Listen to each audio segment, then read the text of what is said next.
charge packet? Yes. Or Danielle either emailed or gave you? Yes, sir. Okay.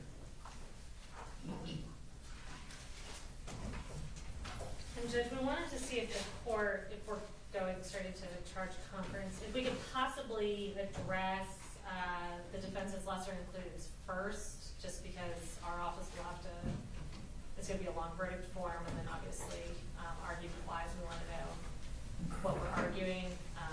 Okay. And then we'll kind of circle back to the charge conference anyway. Certain things do or don't need to be included. All right. Reasonable. You want to do the lessons first. And I printed out, if y'all are okay with me getting it to him, Brian, just your email of what it was, since you laid it out by count. Yeah, that's fine. Copy for the judge and No for Danielle. You authenticated?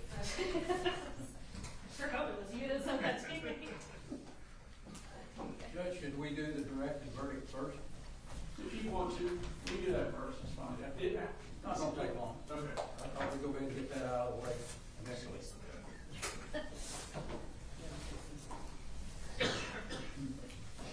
Yes.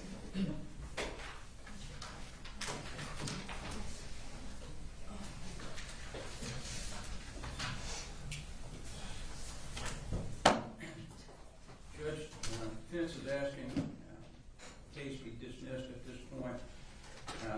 I'm going to adopt the motion that we had initially on that the court heard back several months ago. The demure, is that what you're referencing? Special demure. Okay. We want to adopt that and add to it, Judge, that in looking at a number of cases, and these are relatively new cases, and of course aware of the Melicon versus the state at 319 Georgia 741. We talk about cause and fact and legal cause, which means proximate cause, and then looking at that foreseeability or likelihood of death happening in a way that it did. Foreseeability on the defendant's conduct. We don't know at this point what conduct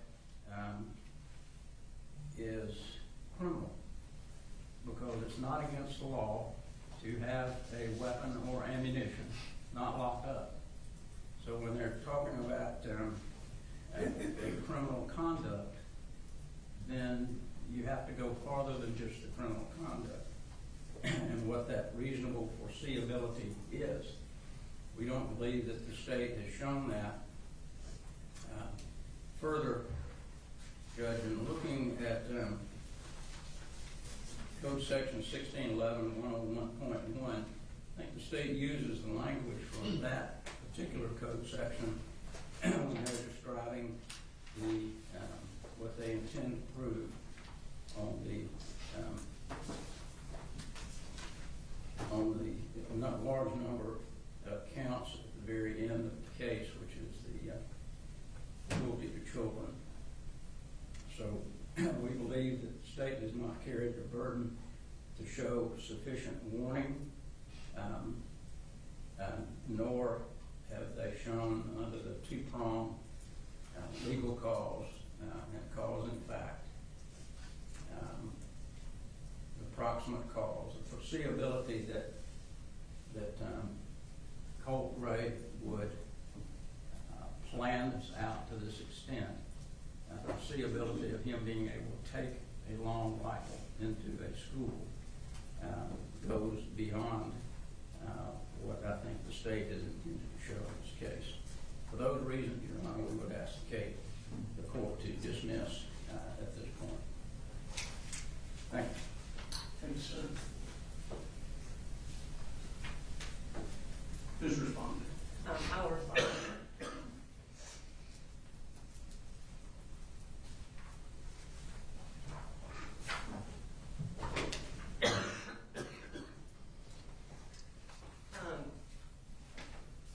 So the court denied the defendant's demurrer motion last year, and essentially the court in doing that found that the state adequately charged proximate cause within the indictment. So now what we have to show is that we have provided enough evidence for the case to get to a jury for proximate cause, which is essentially their argument that we haven't. In Johnson versus State, which was an involuntary manslaughter charge, and cruelty to children in the second, that was before the new statute for murder in the second degree came about. In that case, a mother left a 3-year-old, a 4-year-old, and a 2-year-old completely unattended for an extended period of time in a room that had a space heater. And in that case, the evidence was sufficient to find that she committed involuntary manslaughter and the commission of reckless conduct.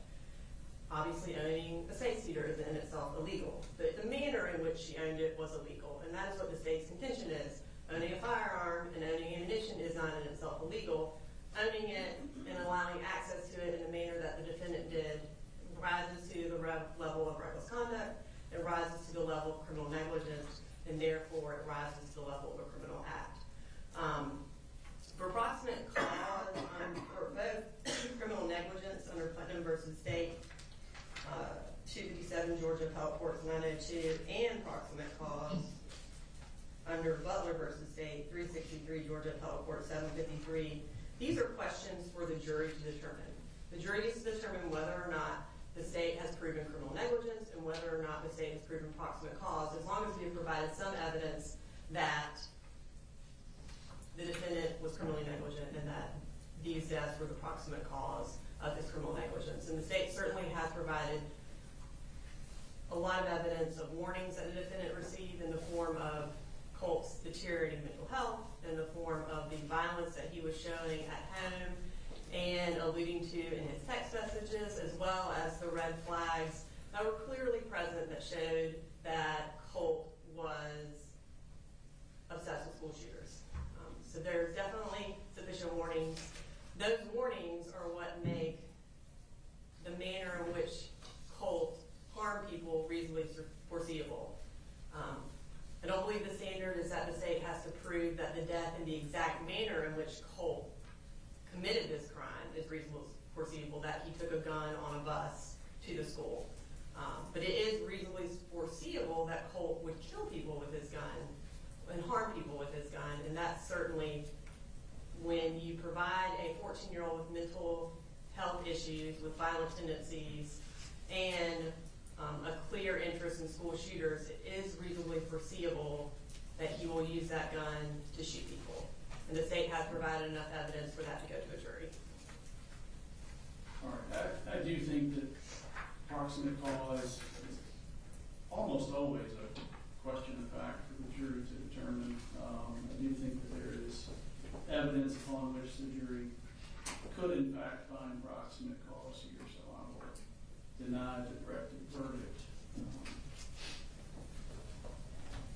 And Your Honor, before we move on to charge conference, may I be excused to go continue to prepare for closings? Yes. Thank you. We object.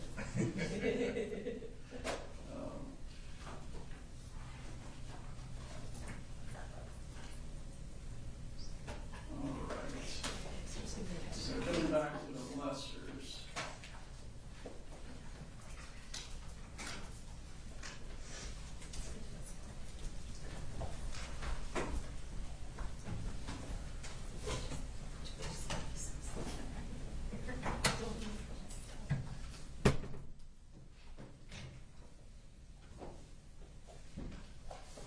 All right. So I've lost the email now.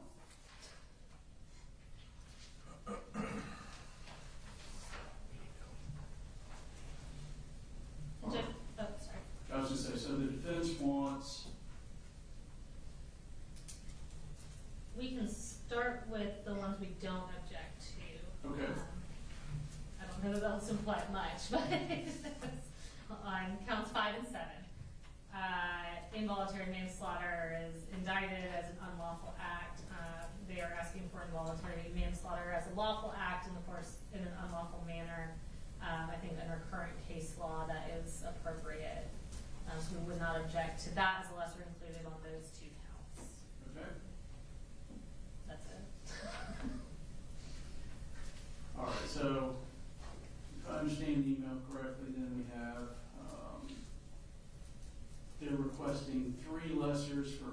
second degree, involuntary manslaughter, lawful act, involuntary manslaughter, unlawful act, and contributing to the delinquency of a minor. Yes.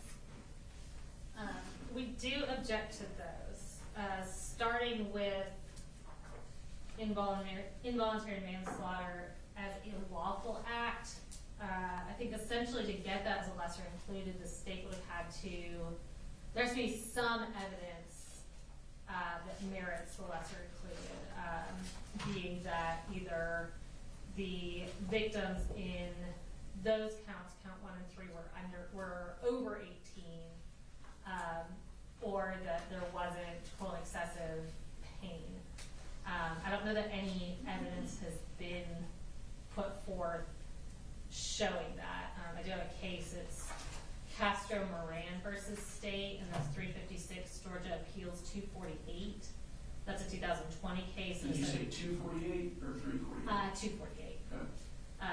And essentially that case says, a trial court is justified in refusing to charge on a lesser offense where there's no evidence that the defendant committed a lesser offense.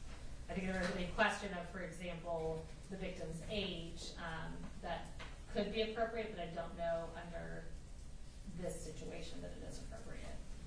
Mr. Hobbs? Is it Hobbs or Mr. Barrett? Mr. Barry.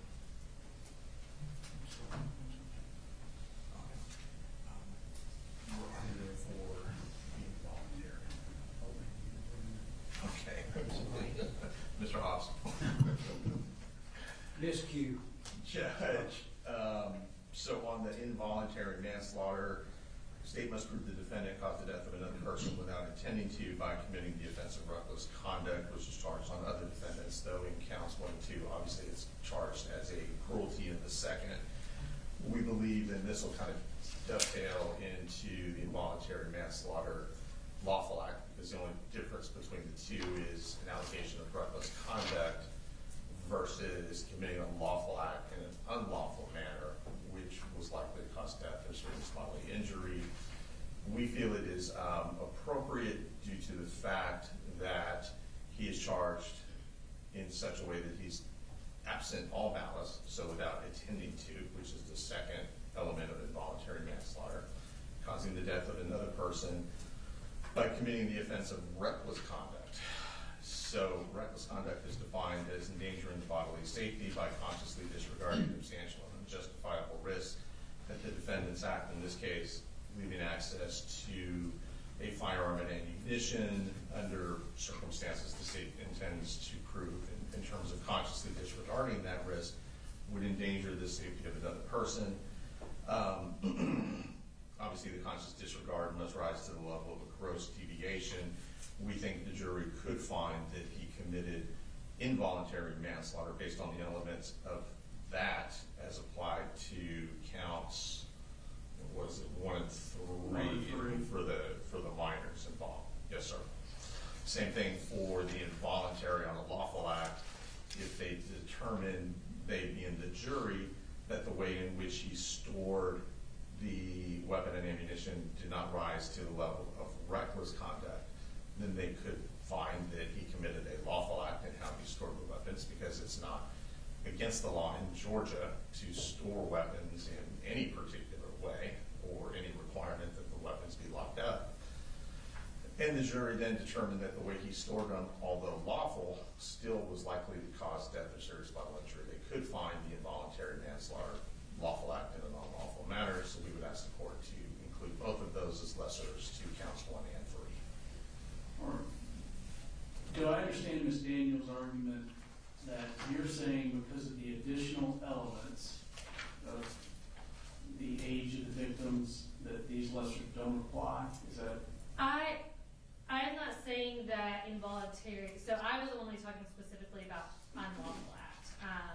I am not saying that there is not a world where involuntary manslaughter, unlawful act could be a lesser included, but I think the evidence that that lesser included should be given under this Castro Moran's case is there's no evidence that is kind of hard to prove a negative. Like I said, we're talking about the elements of age and there's nothing to show that those elements are in question. There's been no evidence presented that those elements are in question. And when the differing elements between the lesser included and the indicted charge, if that's not present, there's no reason, the trial court's not compelled to give that lesser included. Do you have any case that goes through sort of a factual analysis? I mean, I realize that the general rule, there has to be some evidence to give a charge, but do you have a case that we can use as an analogy, or? Not for these specific charges.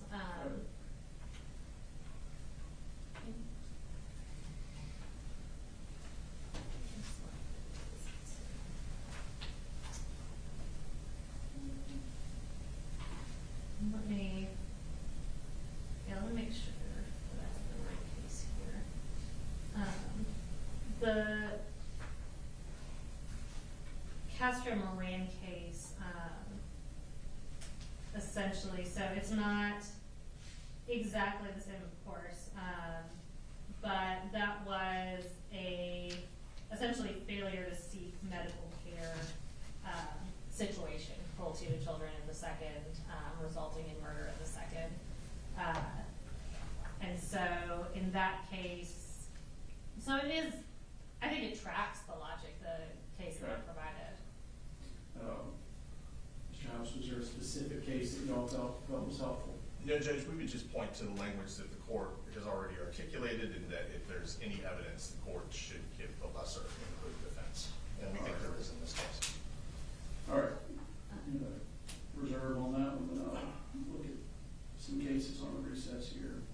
Are you also requesting, according to the email, contributing to delinquency of a minor for the murder in the second? Yes, sir, we are. Any argument or that you want to? Sure, I can go first. So that's obviously a very extensive statute with many different provisions to it, and then refers back to a different statute in terms of the definitions. However, what that statute says based on 1612.1 subsection B, subsection 3, is that a person commits the offense of contributing to the delinquency of a minor, the minor in this case being Colt Gray, when such person willfully commits an act, or more importantly, as it says in the statute, willfully fails to act. When such an omission would cause a minor, Colt Gray, to be adjudicated to be a dependent child, as such term is defined in Code Section 1511-2. 1511-2, dependent child is defined as a child who has been neglected, as in need of protection by the court. Neglect is defined in 1511-2, subsection 48, subsection A, as the failure to provide proper parental care or control, subsistence, education, or required by law, or other care or control necessary for a child's physical, mental, or emotional health or morals. A child, as it says in the same statute, is considered in need of the protection of the court if that child commits what's known as a designated felony, either A or B. The charges against Colt Gray in his indictment qualify as a designated felony under A, and because the way this case is indicted charges Colin Gray, irrespective of intent, with failing to lock up his gun, failing to supervise Colt, failing to provide him with mental health care, that fits the statute. It's clear that he has been charged with what would be the equivalent of designated felonies, and as such under that statute would be defined as a dependent child who's been neglected by Colin Gray's failure to do certain things. This statute fits, and as the court stated, there is evidence. It's only slight evidence necessary in order to give the charge, and in this case, frankly, Judge, this charge fits better with what the evidence that was presented in this case and the arguments that were made in this case than any other statute. So we would ask the court to charge with contributing to the delinquency of a minor. And Judge, I'll address that, and then I do need to circle back to address involuntary manslaughter, lawful act in relation to the cruelty of the murder second charges. contributing to the delinquency of a minor. I do have one case. It's Staib, S-T-A-I-B versus State. That's 309 Georgia Appeals 785. That's a 2011 case, and I believe the statutes that is looking at were slightly different at the time. So it's looking at cruelty in the second and then contributing to the deprivation of a minor, but the logic is still the same. That case says that they do not merge as a matter of law. And I think, like I said, even though the statute language might be slightly different, the policy behind the statutes and the wording of them track along with what our statutes are now. The other thing, Judge, and the main issue that we would take with the contributing to delinquency of a minor, well, we wouldn't disagree with Mr. Hobbs that it could very easily be argued that the defendant contributed to the delinquency of Colt Gray. Adding this as a lesser included is putting a lesser included with an entirely different victim. The named victims in these counts are Christian and Mason, and as well as all the mentally and physically injured victims in the indictments. To include a lesser included where the state has to prove a different victim, which in contributing to delinquency of minor, that would necessarily, under that statute, have to be Colt Gray. That doesn't logically track with how a lesser included works. I can't think of any scenario where you could put in a lesser included that would require the state to prove an entirely separate victim just because that victim is part of the language of the charging statute in the indicted charge. Last words. Sure, Judge. We would just rest on the argument as previously given, in that if there is any evidence, the court should charge it, and we believe there is sufficient evidence in this case to warrant charging contributing to the delinquency of a minor based on the evidence that's been presented thus far. And Judge, can I go back to the lawful act, unlawful manner for murder in the second? Okay. So our argument here is different than that for felony involuntary manslaughter, in that, like I said earlier, we conceded that under current case law, involuntary manslaughter lawful act would be an appropriate lesser included for counts 5 and 7. Because the wording is different for involuntary manslaughter and murder in the second, it doesn't line up to be a lesser included because the mens rea for those two counts, for those two charges, is the same. In involuntary manslaughter lawful act, the pattern charges, so that's criminal pattern charge 2.10.44, specifically says under the bench notes, you must include in your instruction the definition of criminal negligence, which is the same mens rea for the predicate cruelty to children in the second to get to murder in the second. Inherently, if a jury were to find that the state proved criminal negligence as they would be instructed under the pattern by the court, then they have found that predicate mens rea to find cruelty in the second and thereby logically find murder in the second.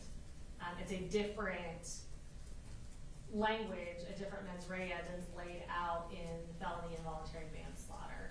I don't have the case citation in front of me, but that would be contrasted with State versus MacGyver, which very wordily and lengthily lays out the logic of why lawful act would be a lesser included of unlawful act in involuntary manslaughter.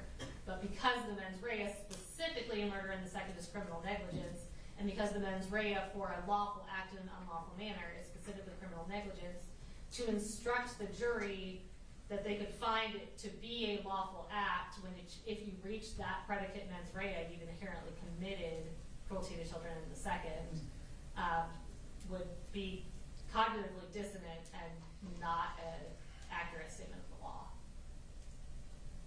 Anything else on that? Sure, Judge. So the way this case has been changed is unique to the jurisprudence in this state in regards to Colin Gray is charged with cruelty to the second in not to anyone he ever came in contact with. We've got a couple of different layers in terms of how he's charged with cruelty to the second, in terms of he's charged with cruelty to the second based on what someone else, an intervening act, did to these other folks. So what we think is that the way the statute is with lawful, you could still find criminal negligence, yet not find the proximate cause in cause and fact and legal cause necessary to go that further step to the cruelty in the second. Therefore, we think that the evidence that's presented could be criminal negligence under both situations, murder in the second, and also involuntary based on a lawful act, because there is no law that he lock up his guns. And find in both cases that he was negligent, yet not find the proximate cause necessary for the murder in the second, and then they would be authorized to find involuntary based on a lawful act. So based on there being slight evidence or some evidence that would satisfy that, we would ask the court to charge involuntary based on a lawful act. And Judge, may I just briefly respond to that? Go ahead. Our position would be if the jury were to find that Colin Gray committed criminal negligence, and then there's no proximate cause, and then something horrible happens over here, and the jury does not find that there's a proximate causation between the two, that's just not a crime. So that would be the jury's prerogative as the finder of fact. You're saying it still wouldn't be involuntary? It still wouldn't be involuntary manslaughter. It'd be two things that, without proximate cause, are not legally related. All right. And I'm sure they'll argue that extensively.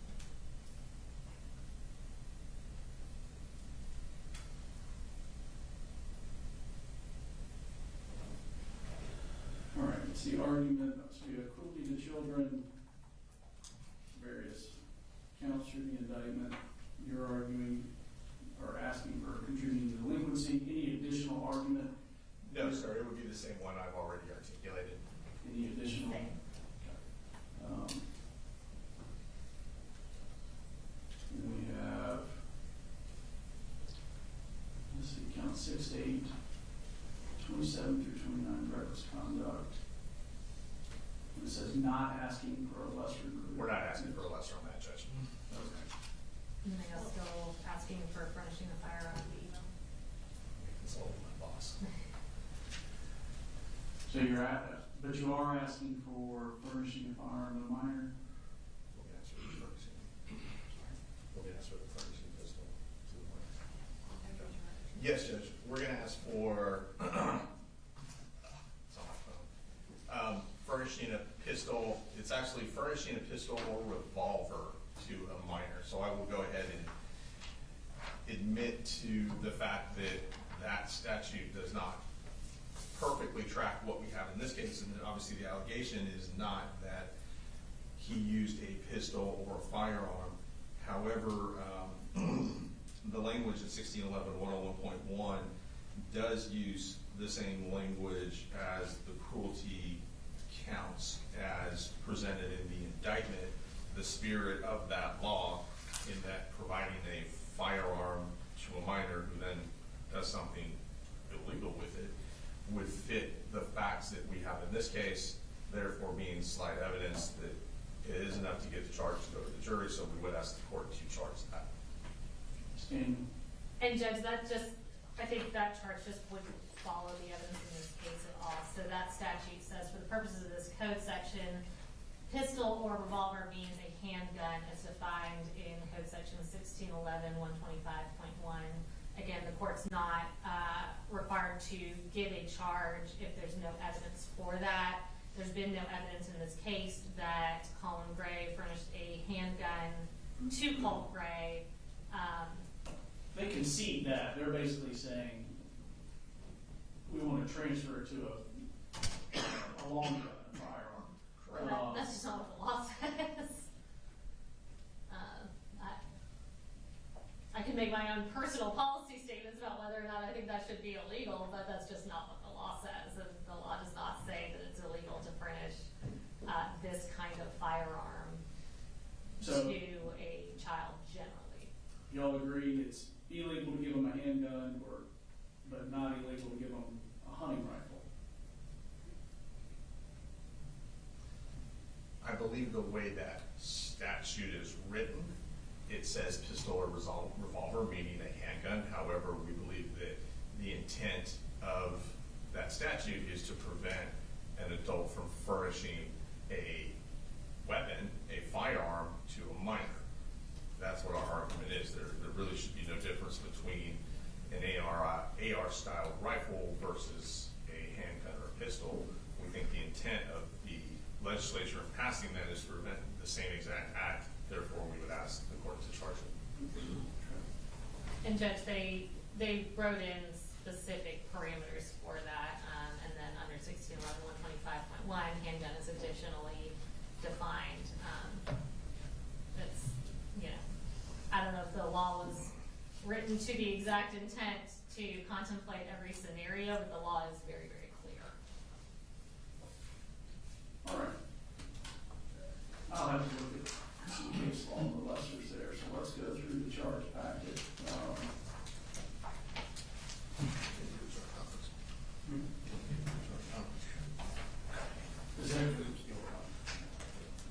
Okay. Ready, Judge? Does everyone's packet have 13 pages? I just want to make sure we're all looking at the same thing. Yes, sir. Yes, sir. Right. So I know Ms. Daniel's familiar with this, but Mr. Hodge, what we'll do is I'll just go page by page. This is a preliminary charge packet. For instance, if there's no issue on page 1, I'll actually put a check on page 1. This will be a court's exhibit so that they can compare what we said we were, what changes we were making based on this preliminary packet. Yes, sir. Okay. So page 1, the only thing that wouldn't be straight from the pattern is the state just asked, I guess, that this guy summarize the counts instead of listing every count, but I am going to read the indictment. Okay. That takes care of that. So you're not going to do the thing that we did earlier? I mean, it doesn't matter to me. Yeah, I think because with Sumter, it does take a long time. Settle in. Do both sides want me to just do the summary, as I did in I don't have an opinion, Your Honor. jury selection?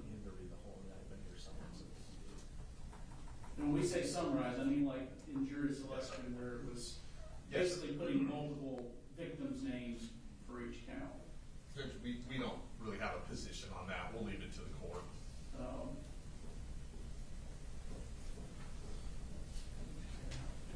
All right. I think we did. I'll talk. Maybe Adams. Well, I'll decide. I don't. I just need to know how many minutes to bring, Your Honor. Right. What? How many minutes to bring. I think the state may have left out a couple of people that they didn't bring in on the indictment, Moon and maybe Adams. Correct. We did not, Tyler Moon and Lynn Adams did not testify. So I think we would have to, there was no evidence presented on those counts, so I think we would have to strike those counts. That's not correct, Your Honor. We had a seating chart. We had a chart with Ms. Ryan where she said these children were present in the room. Had a separate seating chart that showed them present in the room. People testified they were present in the room, and then there was the video that showed them present and showed the children present in the room. Which counts are they? Those, I have the indictment, so just give me 1 second. They are both, of course, only charged regarding mental pain, either regarding. So it's count 21 is Tyler Moon, and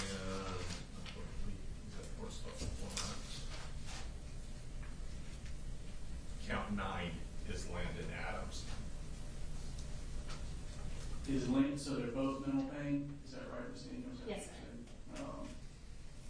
Is a jury permitted to wholly infer mental pain without any evidence? Your Honor, there was evidence from multiple witnesses about how the room was behaving, everyone's fear in the room, and then there was also the video that showed the manifestations of the children in the room. So they could use that evidence to make that decision. Judge, of course, we think those counts should be stricken because there was nothing specifically testified to about that. I can't testify about what your mental pain is. So, the fact that they were all scrambling around the floor and that sort of thing, I don't think that's something that you can transfer you're asking for a directed verdict. That, on those counts, Judge. All right, 21-9. All right, we'll, does anybody have a case they want me to read on that? No, you're right, just practicality. We routinely have counselors talk about how children behave and act, and in this case, you have a video of how they're behaving and acting. The jury can use to infer that. All right. I will reserve ruling there and come back to it. All right. Any other issues with page 1? Nothing to say here. Mr. Hobbs? No, Your Honor, and just for the record, that would be, those are all pattern charges, indictment, issuing plea of not guilty, presumption of innocence. Yes. No objection. All right, page 2. These are also all pattern. Danielle, is this mine modified, direct and circumstantial? Yes, but all that you want, I just take it out of parentheses. Understand? Yeah. So, the direct and circumstantial, this is the pattern. There's a parenthetical, that I think is just confusing extra language. Do you remember what it is, Ms. Daniel? The confusing extra language? That I take out. That's not off the top of my head, All but right. I know that the state does not object to it. I can pull it up. All right. She'll pull it up and read it. The defense is asking for grave suspicion. I do give that charge. And Judge, for the record, the state would object to grave suspicion just based on a litany of case law that says it's not error to not give it. All right, overruled and given it.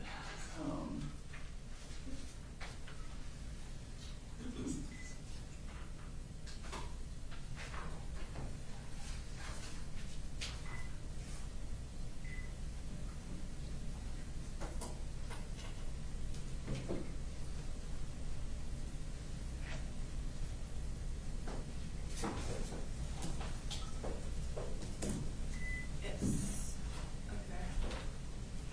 It's up there. Well, like the paragraph at the top.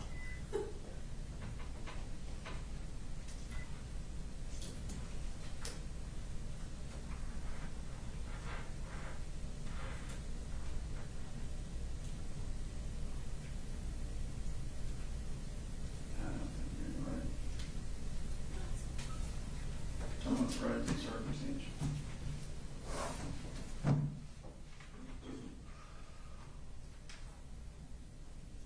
Oh, I think.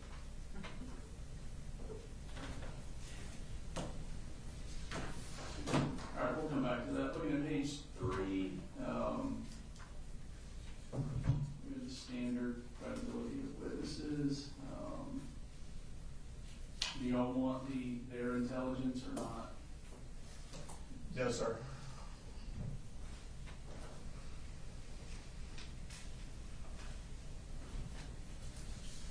Ms. Daniel, do you, We don't have any position on that, All we're right. taking it out. I'll just take it out.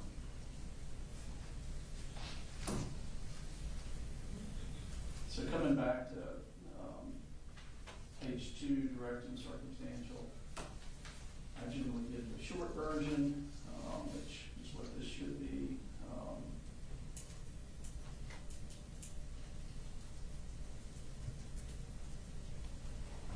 It's in the, so it says circumstantial evidence is is proof of a set of facts and circumstances that tend to prove or disprove another fact by inference. I put a period there.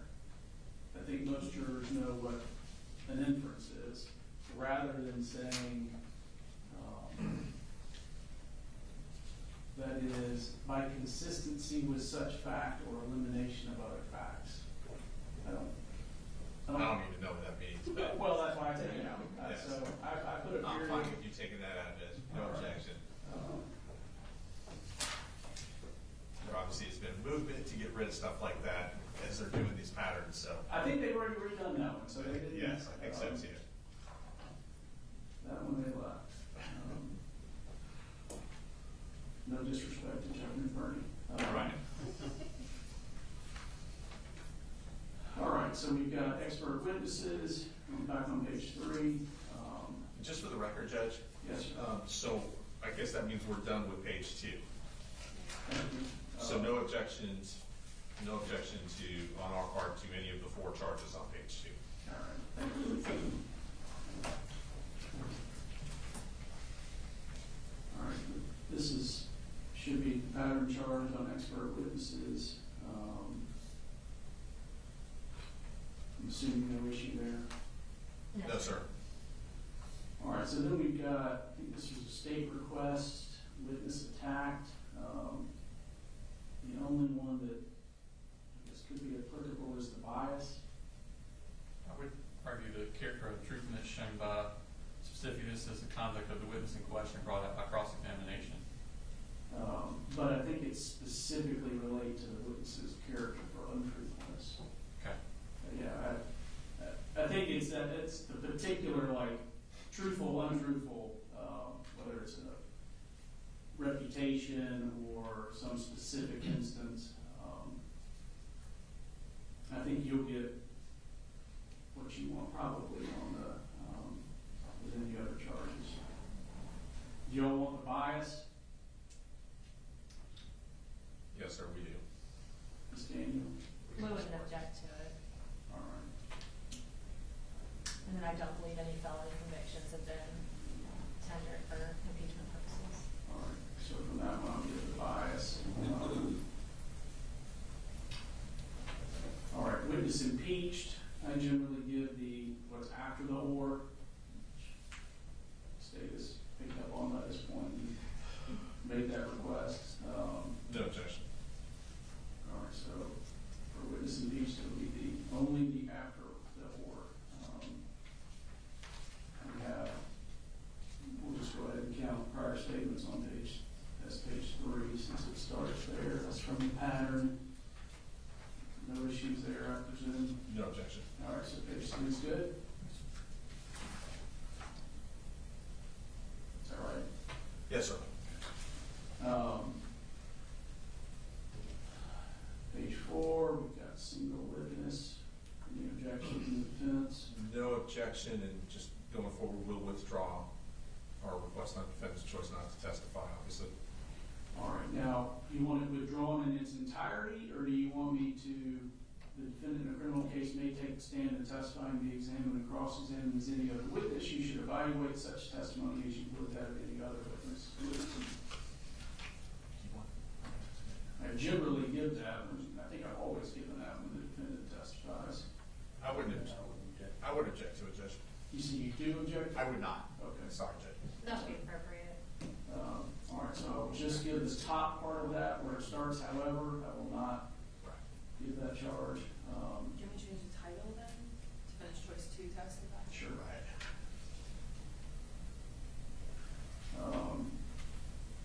So this 132.15 statement of defendant, that's not an actual charge to give the jury, it's, I'll call it a bench note. Yes, sir.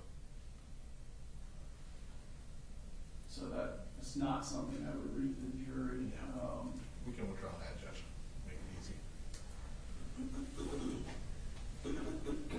So then we have, does your packet have limiting instructions? Does your packet have 134.00? No. It has. 134.5.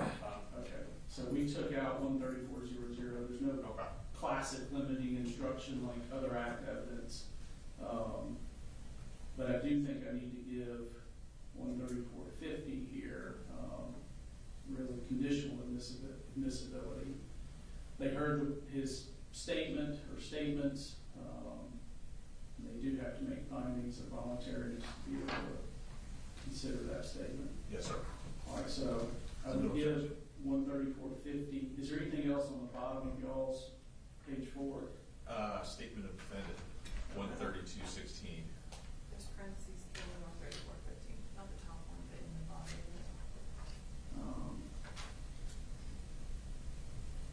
All right, Danielle's pointing out a parenthetical in 134.50. In the middle, it is only admitted and you may only consider it if you find certain required, in the parenthetical, but disputed predicate facts. I guess that depends on if the defendant's disputing the voluntariness, and I know we had a motion on it. We did. Do you want the parenthetical read? Yes, sir. Okay. So we will.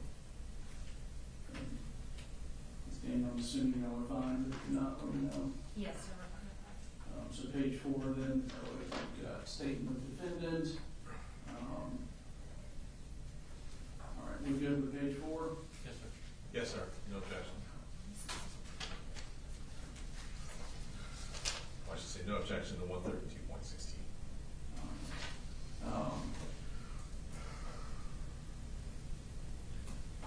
So I need to give 132.17 defining voluntariness. I don't think I would be given the parenthetical at the bottom of that charge. We agree with that. No objection. And we would, I believe, withdraw 132.18. I don't think that applies here based on previous rulings by the court.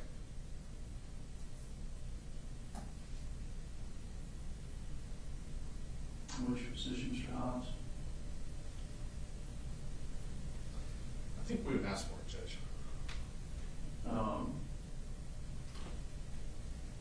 So the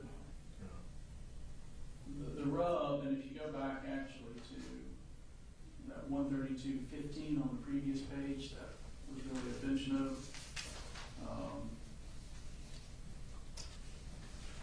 Down at the bottom of that, if the court determines the defendant is or was not in custody, the court should give the voluntariness charges only. So with Jackson, I did find that he was not in custody when he gave the statements. Yes, sir, you did. And again, jury has to determine voluntariness, but 132.18 does seem to be more appropriate if he was in custody at the time. What's your position there, Mr. Hobbs?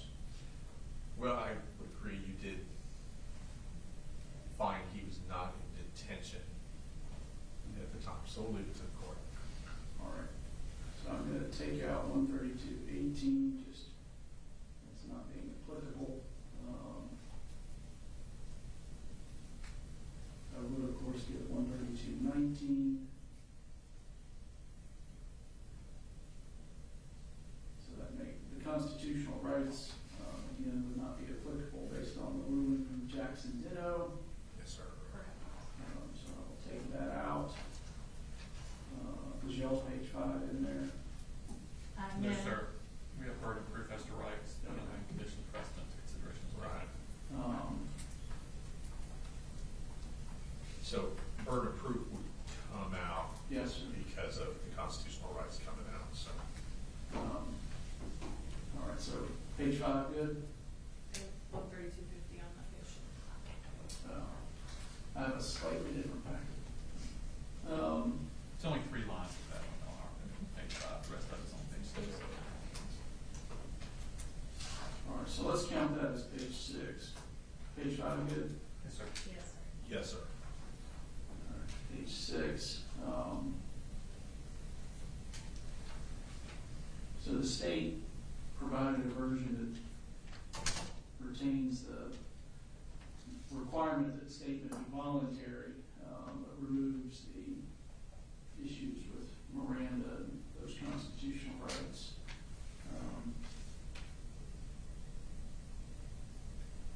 Mr. Hobbs, you have any issue with what's listed as the state's version of 132.50?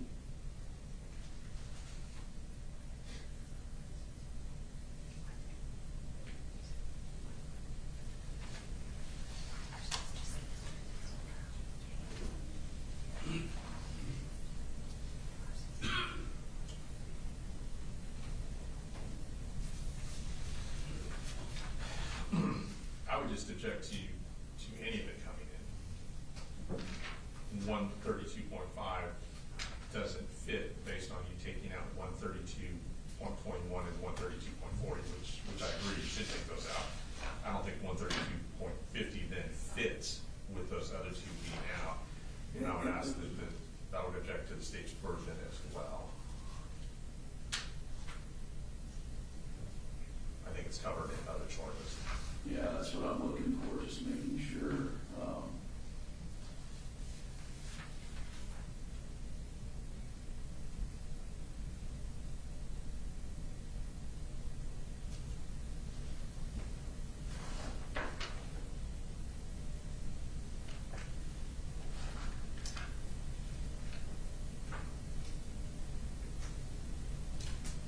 Mary, it just, if you read them all, Yeah. it leaves open the question, because it says, the defendant made a statement, before you consider it as evidence, you must find it's voluntary, and it talks about all the things if it's not voluntary. But it never says, if you find it's voluntary, then it's evidence. So I think it's necessary to kind of close that loop. Yeah, I would just say that it does say to be voluntary, and it defines what voluntary is. The statement must be the product of a free will and not under any compulsion or necessity imposed by others, which I think is for every, covers that exact same, just doesn't highlight it. But what I'm saying, if you go back to page 4, 132.16, that's where it first starts talking about it. And the first statement is a statement that the defendant allegedly made is not for your consideration. Before you may consider this as evidence for any purpose, you must determine the defendant's statement was voluntary. And then there's lots of stuff about what voluntariness is and how if it's not voluntary, you can't consider it. But then you never go back and say, but if it is voluntary, then you consider it as evidence. And I think you need that charge to close that loop.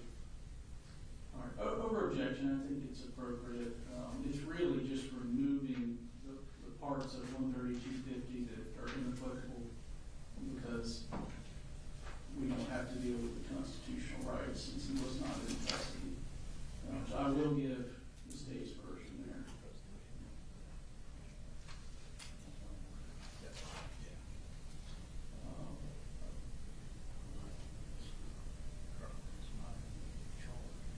I was a little confused on 135.10. We'll make it easy. We'll make it easy. We're withdrawing 135.10 and 135.11, Judge. All right, thank you.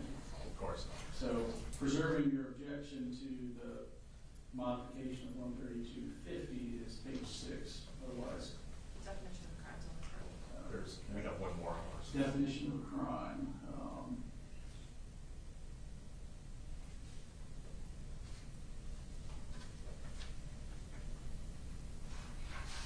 What are y'all's thoughts there? So, and just go ahead and address intent too. You know, I've never tried a case where every charge was a criminal negligence charge. So I've never not given 141.10 intent, but I think it creates a problem for us with this being criminal negligence to give 141.10.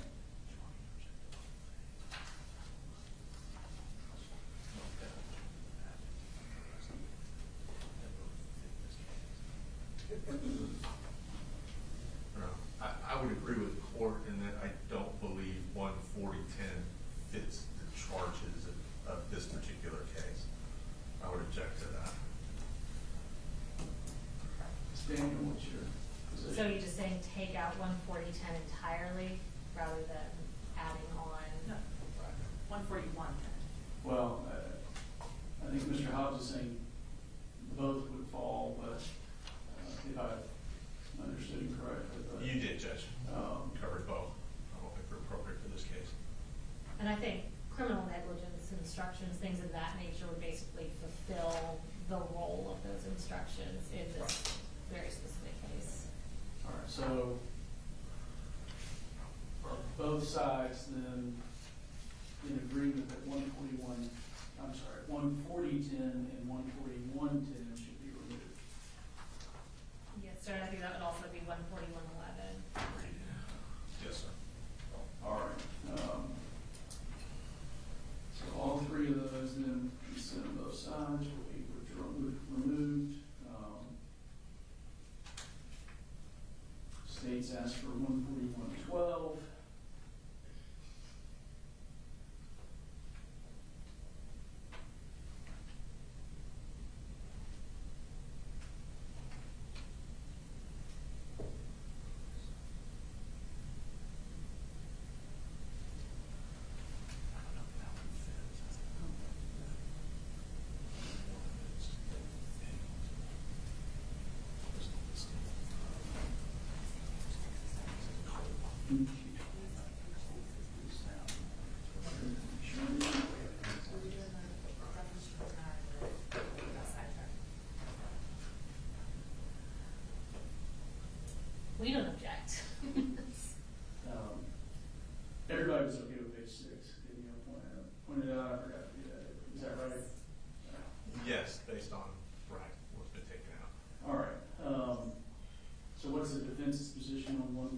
I'm just trying, I don't know if it fits.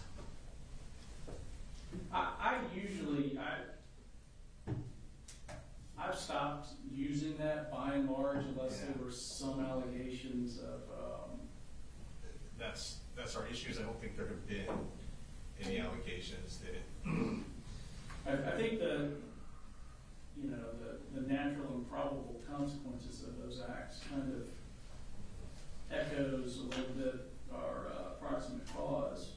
And that would be our contention, Judge. These are, in this specific case with these specific charges, this presumption, which is an accurate explanation of the law, is relevant and will help the jury in making their assessments. They're having to measure against what the legal concept of a reasonable person is. And this, I don't think, has any negative reason.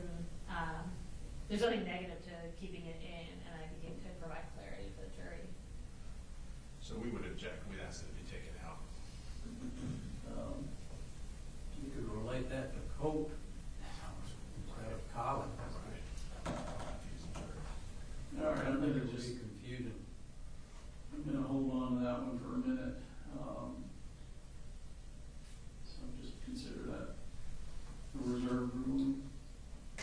I don't know, did the state ask for 140-15 multiple ways? It could Yes, be, sir. And that's based on your criminal negligence, second degree, cruel, mental and physical? Correct. Those are the only charges you're really referencing? I believe so.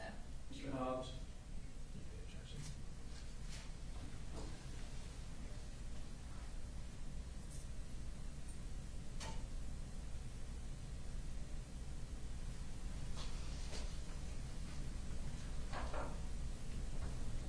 That's our objection. All right, so I'll give that one. We have venue,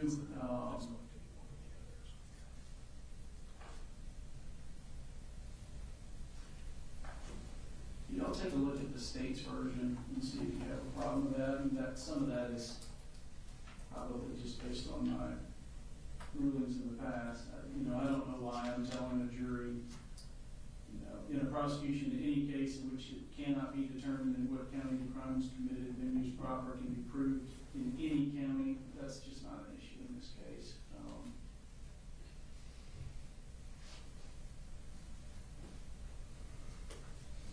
I don't have an objection to the state's version, Judge.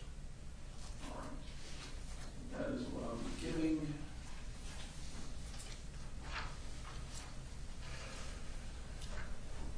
All right. Murder in the second degree.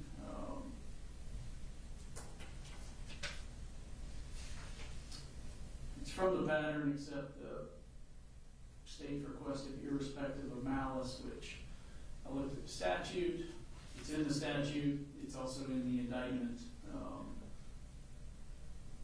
despite the little bench note or whatever there. No objection.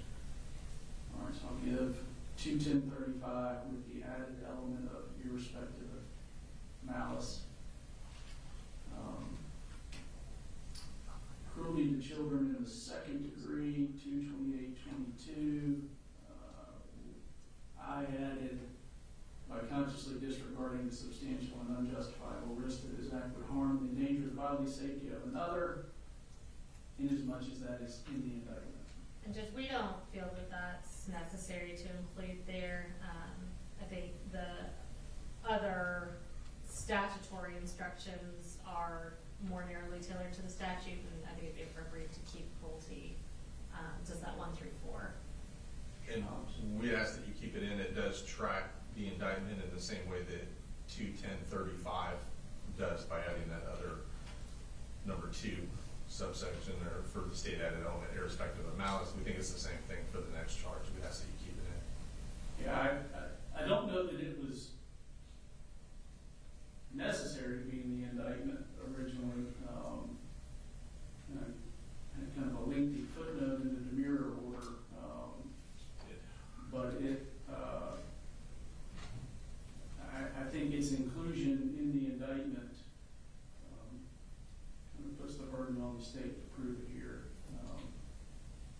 It's not just what I call throwaway language or elements. So over the state's objection, that will be included with the cruelty to children second degree charge. And we have criminal negligence. And Judge, we provided that state's version. It does have a typo, and to be fair, I think it was our typo, not else, but it's for Daniel's sake. The last word there says nearby, it should be thereby. And looking at it against the pattern language, I think it would be clearer and just as appropriate to just add or failure to act to the end of the pattern. Mr. Hobbs? Originally, I thought that makes sense when you're talking about negligence, but when you look at the indictment, it specifies an act. It doesn't, it doesn't leave in there or a failure to act. It is the act of providing the gun. And we think it would be appropriate just to charge the pattern. I don't want to run into a situation where, an appellate court says, well, that's an alternative way of proving it that wasn't in the indictment. That's fine. So I'm going to stick to the pattern on that.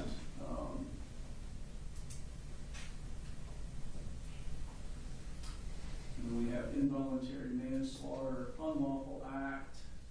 Should be, I think it's straight from the pattern. Everybody fine there? Yes, there's no objection to the pattern. No objection. Is that on page 8? Reckless conduct.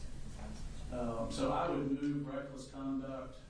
In your packet, Mary, you have moved, but to write under the involuntary manslaughter and unlawful act, to go ahead and define reckless conduct. That's how we have it, and I think that would be the clear way to do it. And that should be straight from the pattern. So any issue with the reckless conduct or page 8 in general? No, sir. No objection to the pattern. All right, page 8 good? Page 8 is good, subject to what we've already discussed. All right, so then the defense has requested the involuntary manslaughter or lawful act in an unlawful manner. And specifically, as a lesser for counts 5 and 7, which the state consents to, but then also counts 1 and 3, which I have not ruled on yet.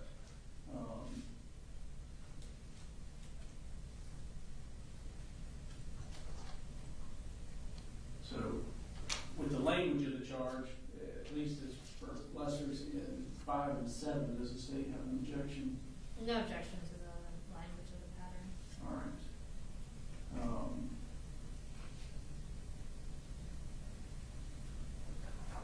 And then you have proximate call. What's that? There's a bunch of friends. Where? No. So coming back, Danielle pointed out there are parentheticals in the involuntary manslaughter lawful act.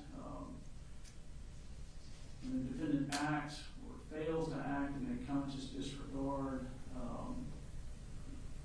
For consistency's sake, would we just continue to say when a defendant acts? I wouldn't, Your Honor, because I think we're stepping away from the indictment here. If you're talking about an awful act in an unlawful manner, it kind of leaves the unlawful manner up to them, and now the omissions and failure to acts come back into play.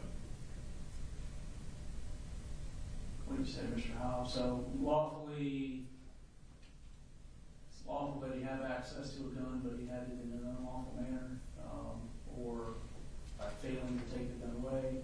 Just flesh that out for me just a little bit. Well, I'm just saying, when you say lawful act, which they're saying having the gun and ammunition is lawful, in an unlawful manner, that's left undefined to the jury because it's not in an indictment. So unlawful manner could be omissions and failure to acts. It opens that door for those to be possibilities also. The reason we took them out of the other was because it was limited limited by the actual charging document, but unlawful manner isn't in the charging document. Jobs. Well, I think the act is leaving the weapons and the ammunition accessible, which in Georgia is lawful.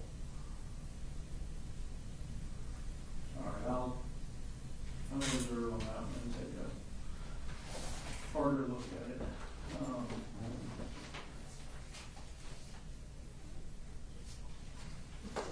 right, proximate cause.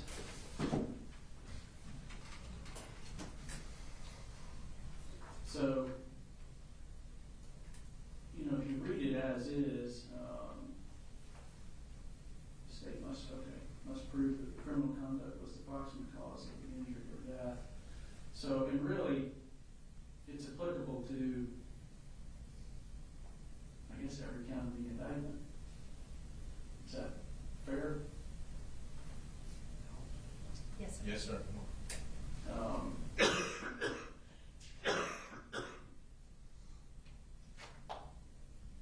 So where y'all have submitted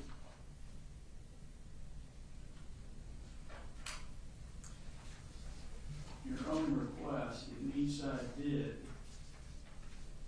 are y'all wanting me to forego the pattern, or? Judge, we provided, and I think it looks like the way you've got it is the first part of our request immediately under that, which tracks very closely. We don't think that the criminal conduct accelerated the injury or death in a significant way applies here. And I believe our version lays that out. So I don't know that the state's request specifically drastically modifies the pattern. We just have the additional language, which I'll discuss with you if you want me to.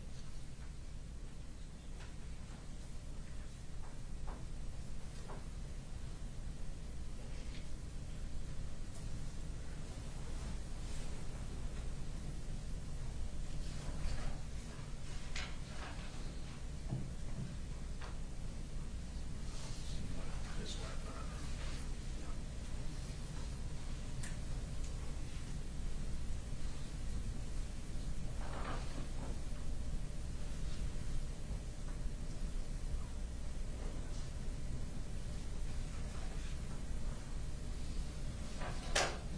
What is y'all's position, Mr. Hobbs? Judge, we submitted a non-pattern request on proximate cause that shows up on our page 10. We'd be asking for that. Starts the overall causation Yes. required. Okay. That one.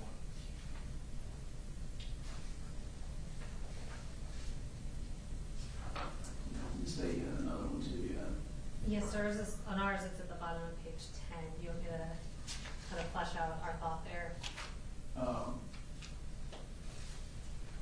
Yes, and both of y'all are citing Melanchon. So Judge, ours, once you get past the language that tracks the pattern, we go on into talking about that proving these requirements is fact intensive, demands mixed considerations of logic, common sense, justice, policy, precedent, which are questions of causation and involuntary.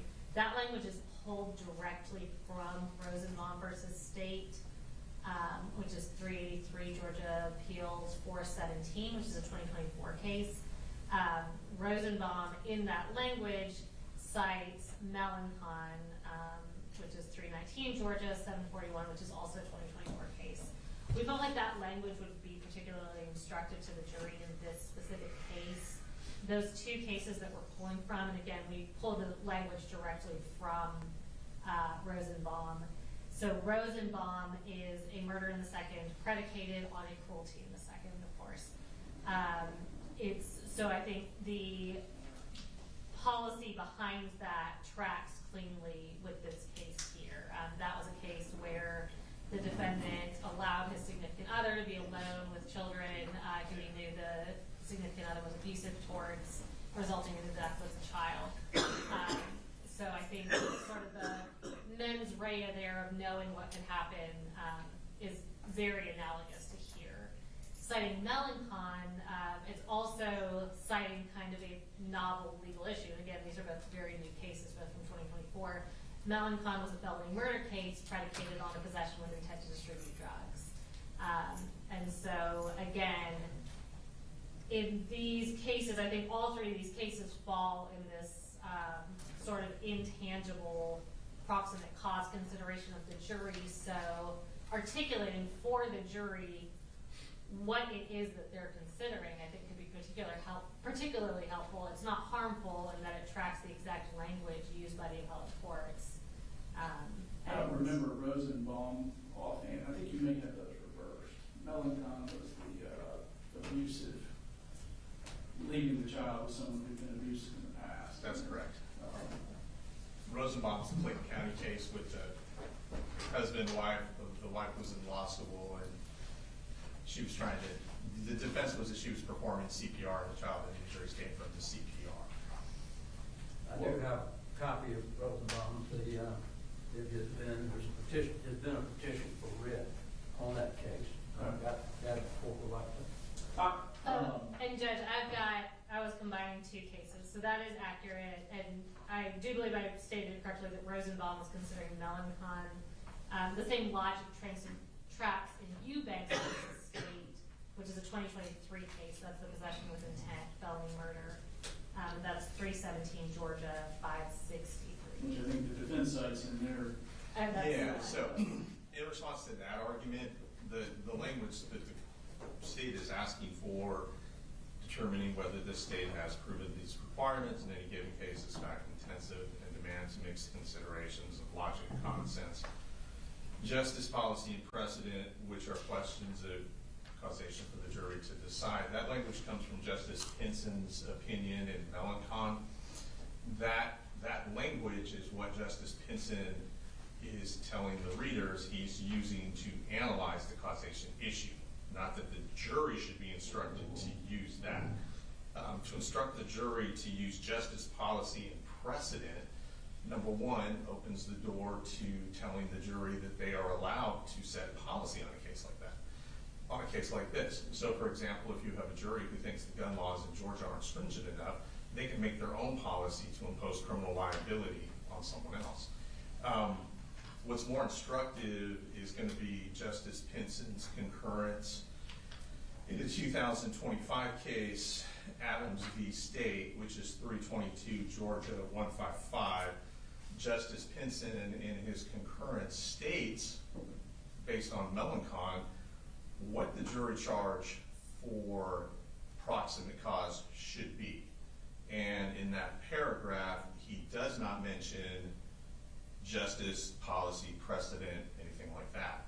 Now in Melancon, after he gives that analysis, he then goes forward to analyze those different aspects when considering what happened in Melancon. So for example, he does look at policy by stating that you can be a mandated reporter, which is a very narrow class of individuals, and fail to report something that then leads to a child's death and only be subject to liability for a misdemeanor, as opposed to not being in this protected class of persons who is required to report certain things, and now you could be charged with murder in the second.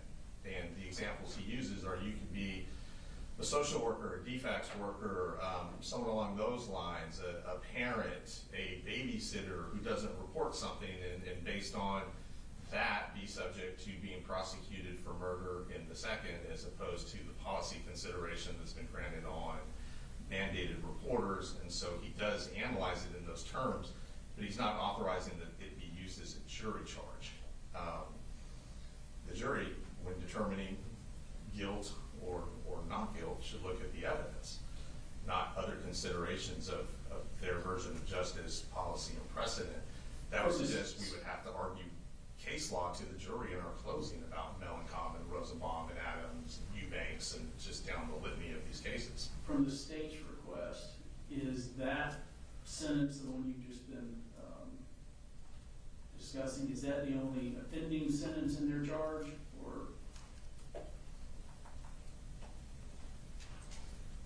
It's the most offensive. I'll say that. I think the rest is pretty much the pattern. I think the rest is pretty much the pattern. Is there anything in your? I will say that, and the state's already agreed, the accelerating the death we would agree is not necessary. Is there anything in your request that you believe needs to be included somewhere? I mean, I don't, well, I'll just say that. Is there anything in your request that you're like, this isn't covered elsewhere, we need to include this?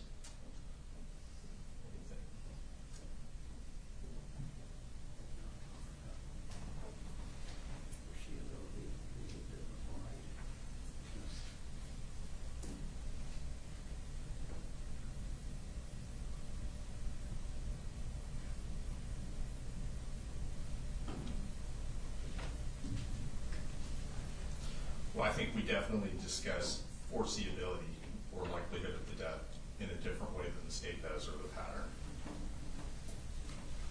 So it's, the legal cause requirement specifies requisite foreseeability or likelihood of death happening in the way it did during the defendant's conduct, is that the? That part, yes. And requiring the death in a way that was reasonably foreseeable, but that's kind of covered by probable or natural consequence.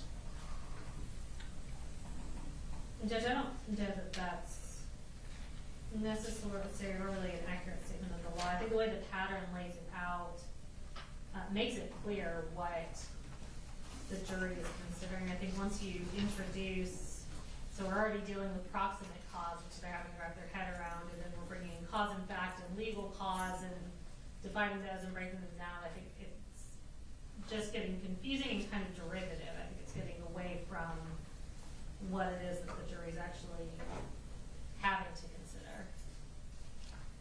All right, I will kind of take a closer look at the pattern and what each of you's requested there.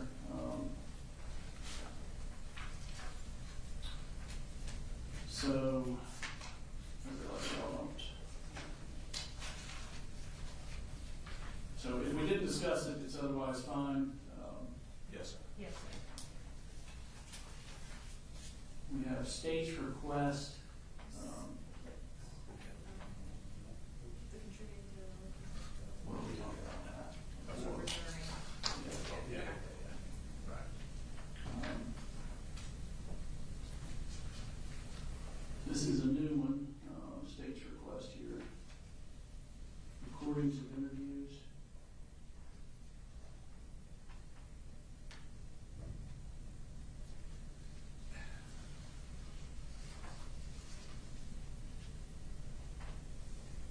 Was there more than, we fast forwarded during, investigator gets up, leaves the room, or? We edited it. Remember, we had to edit it on the fly, because of There was statements that Colt had something, made. yeah. So we had to edit portions out. And Judge, this is a issue that the state's come across with juries, I'd say repeatedly and increasingly, and I would assume honestly the defense has as well, that the more and more we have things recorded, and the more we have the capabilities and navigating, redacting things from recordings played for the jury, it's the state's opinion that it's always going to be helpful to acknowledge it instead of sweeping it under the rug. If we can tell the jury that, hey, everyone's on the same page here, things weren't played, but don't hold it against either side. And I think in this case, it cuts with both, Your Honor. The state fast forwarded it on our motion to get through inactivity, but the defense objected, and it's partially edited. So they could hold it either one against either. So I think it's just better and safer to do it there.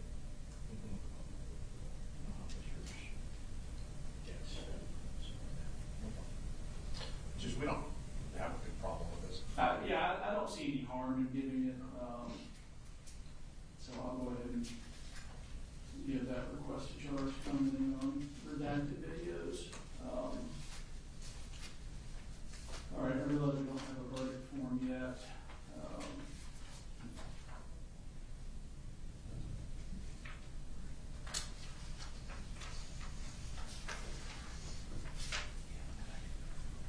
And generally what I do in the verdict, generally I will also hold up the verdict form and kind of explain it to them. And Judge, obviously, this is going to be, regardless of the court's rulings, kind of lengthy verdict form. Are you Yes. wanting the state to prepare that, or is your office preparing? Who do you want to? Y'all have more staff than I do. All right, happy to. Just wanted to make sure we weren't.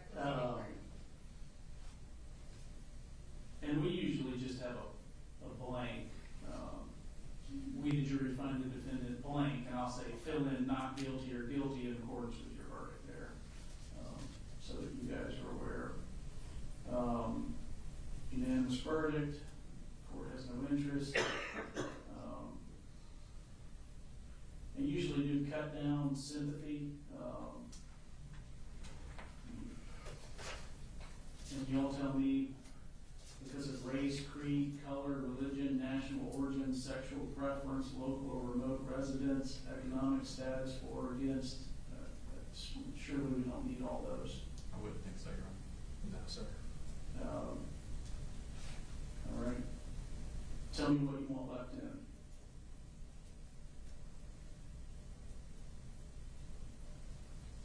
Or do you want me to just put a period after, before it starts that? Period after prejudice, man.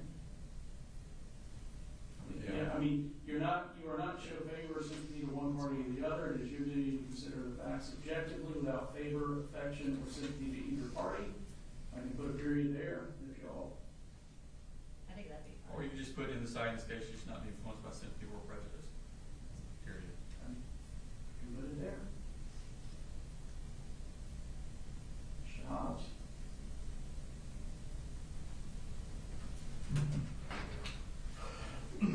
No, I agree with Mr. Barry. I think it's fine to put it the period after sympathy or prejudice and then get rid of because of race.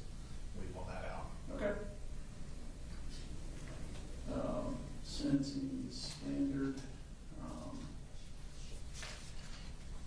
Deliberations is standard. Anybody have any issues with any other portion? No, sir. No, sir. All right, I'll have to take a lengthy recess to kind of sit through the lessers and some of the others. Is there anything else we need to address? I think if we have time before the jury, it might be time efficient to address what goes back with the jury. That if, Yeah. I'll talk to defense counsel about that while you're on recess. Y'all may be able to agree on some stuff. One We'll of talk, those. see if we can agree on a Okay. lot of this. All right. Paying attention, so. Well, I'm not sure what we can agree on, but that's fine. Brian and I definitely agree on everything. Okay, we'll take a recess so I can work on that other. I know that's important. I would give the pattern lesser charge, lesser offense charge, 16011. Yes, sir. Just straight from the pattern. All right. We'll do the heavy lift.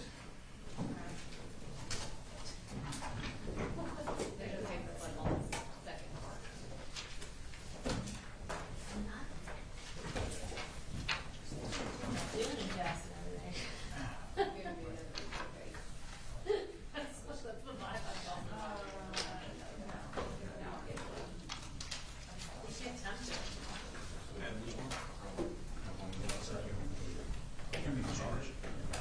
Yeah, that's fine. Things are good, so. Yeah.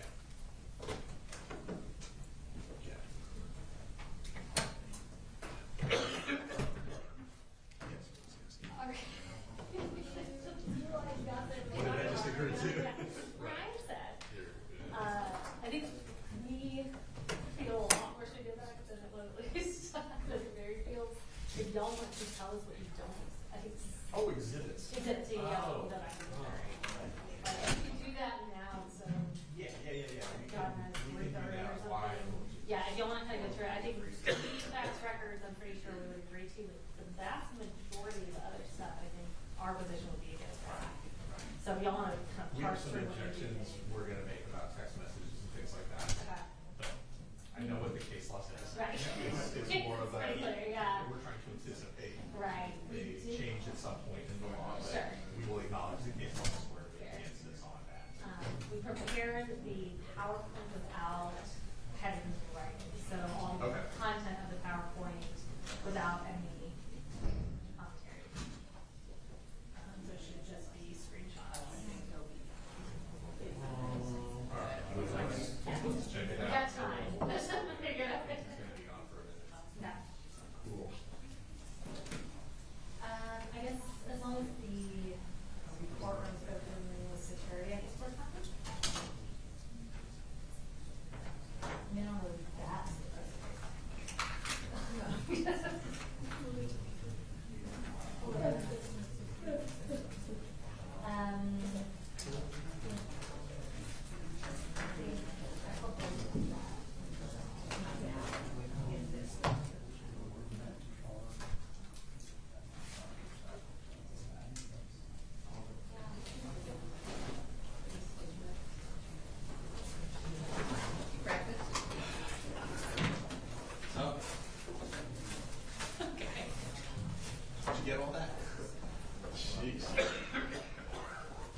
Tricia's gonna wanna cut specific stuff out before her closing.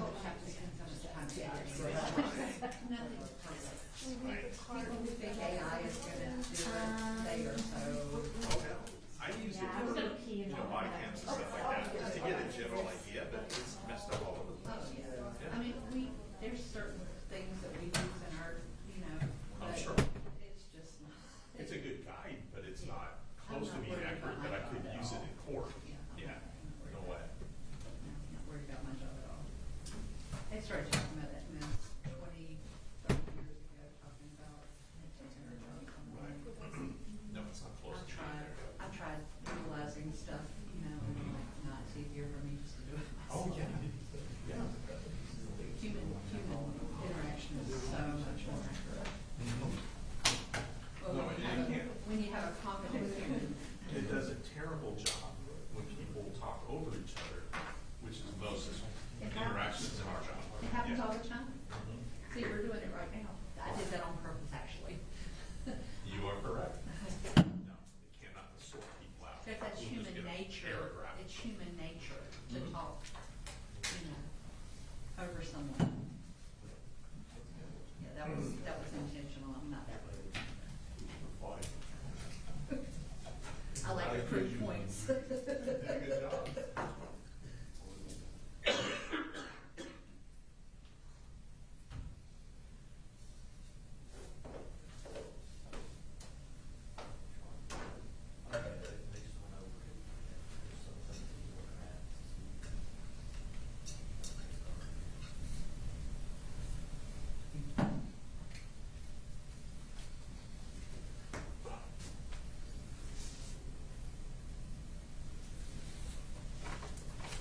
I put everything that I have over there, so. Okay.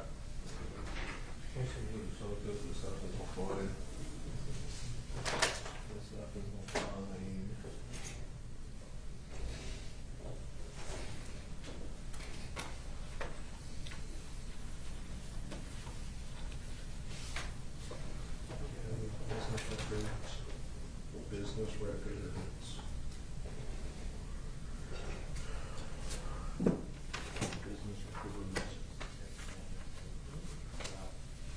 School records.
probably the heavy lifting for you. Yeah, I know. Me too. It's like, yeah. I can sit back and watch. What the hell am I gonna say for a couple Right, hours? right. The rest of my day is easy. Play with them. Yeah. Perfect. Well, that's what, like, leading into it, like, Brad was getting ready for cross-examination, was getting ready to close it, was like, I guess I know the charge, but like, it doesn't I seem can like see anyone how else this is does. gonna go. Yeah. You know that this is last choice, this charge conference. Yeah, it's fine. Great. Well, that's I don't good. think they'll get it till, and we're trying to do the math, but 3:30 the earliest? I think closer, yeah, I think closer to 4 by the time, because it's gonna be a long He's like. charge. Just for guidance. He's like, interested parties wanna know what we're looking at. Roughly time slots of I know, I kinda wish he had popped in 3 on Friday as far as like, Yeah, 'cause it's hypothetically being able to stay 12:30 late to- or. Right. Or it's a little bit like big childcare plans. Yeah. Like stuff like that, because Right. sometimes people can't. Right, We'll see. yeah, and Britain's usually pretty deferential to the jury. Yeah, I Like think. staying late versus Yeah. coming back next day. Do y'all think he'll charge them tomorrow? No, I don't think we go, because if we start, If we start on time. I was gonna say, yeah, I'm not getting we're not behind as of now, so if we started at 12:30, even if they both took an hour and a half, which it'll. But you'll give them a break, Yeah, probably in between, maybe Mhm. not, but definitely after. yeah, You think he's gonna charge them today? I think so, I don't know why I wouldn't. And then go ahead to deliberations today? We'll leave that to them. Yeah. So I always like impart my own, like, if I was on a jury, like, I'm just saying, I just wanna get it done today. It's hard. So like, I don't wanna come back tomorrow and knock it out, and I'm like. I know, it's hard to predict, yeah. It's 3 weeks. Yeah, There might be a lot of stuff we want to go through. so, right, and yeah, then, who knows, yeah, anytime you guys are on.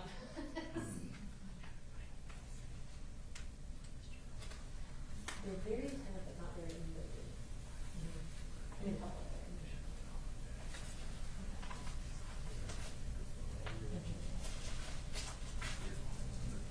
That's a good point.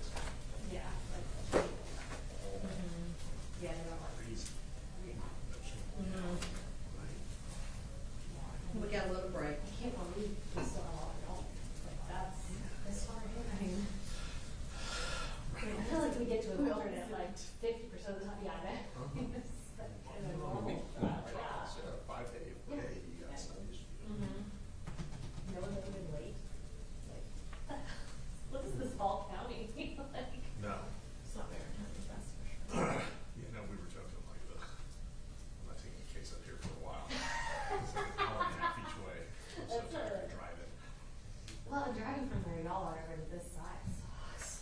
I take Where are you guys from? I'm in Woodstock. Yeah. He's in Marietta, So you like have to take two Yeah. right? but he's 83. That's why I pick him up every day at the office. That's a lot. There are reasons that Brian drives. Where are you from? Marietta, Okay. right off the square. So it's on the way. I tried to. It's only I've been it's a there. little I detour. tried. No, no. But I've had to I'm switch good, good. cars with my wife because I have like a car.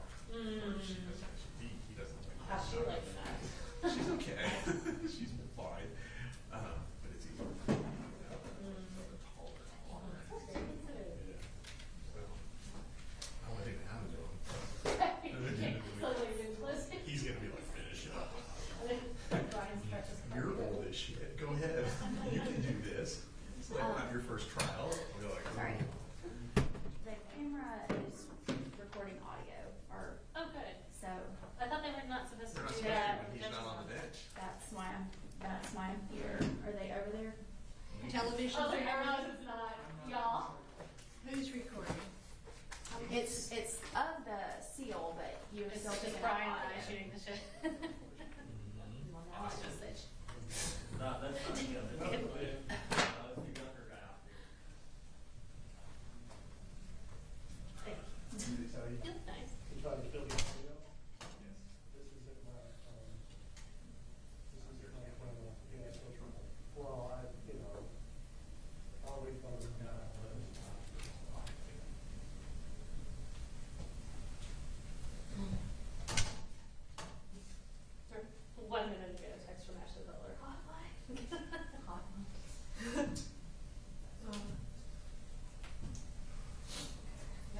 scared me.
Just You don't know in the room at all? I keep up the front. I'll get that. Okay. Thank you.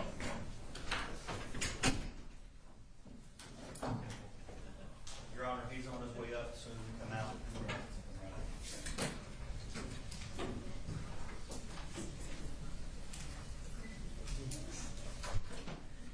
Yeah, that's fine. Cool.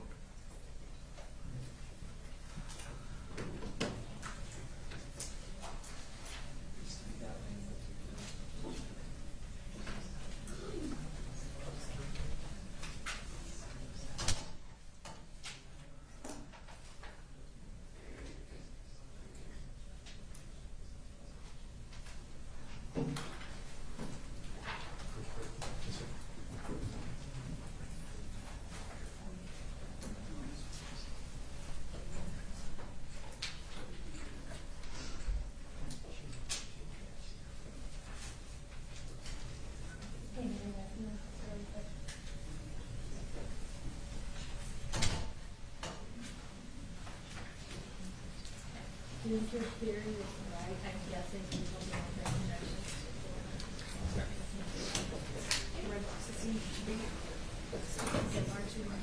Right. So it's nothing you should have to use it, you know, because they're all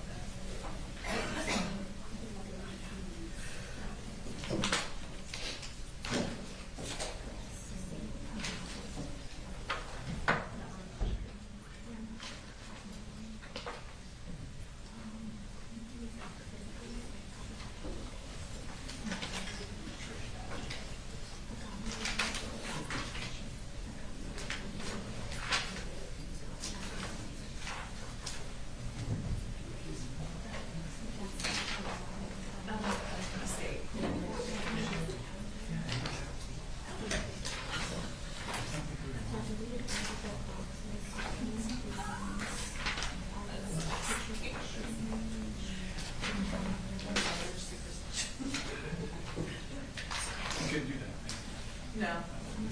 No, absolutely not.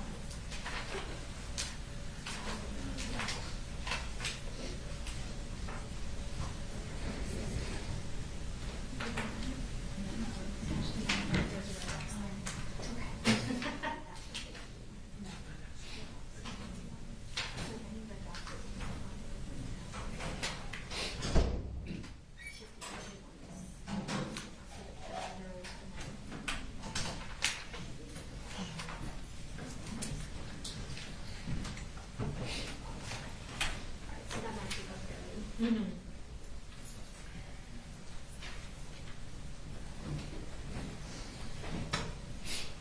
All right, we're all present.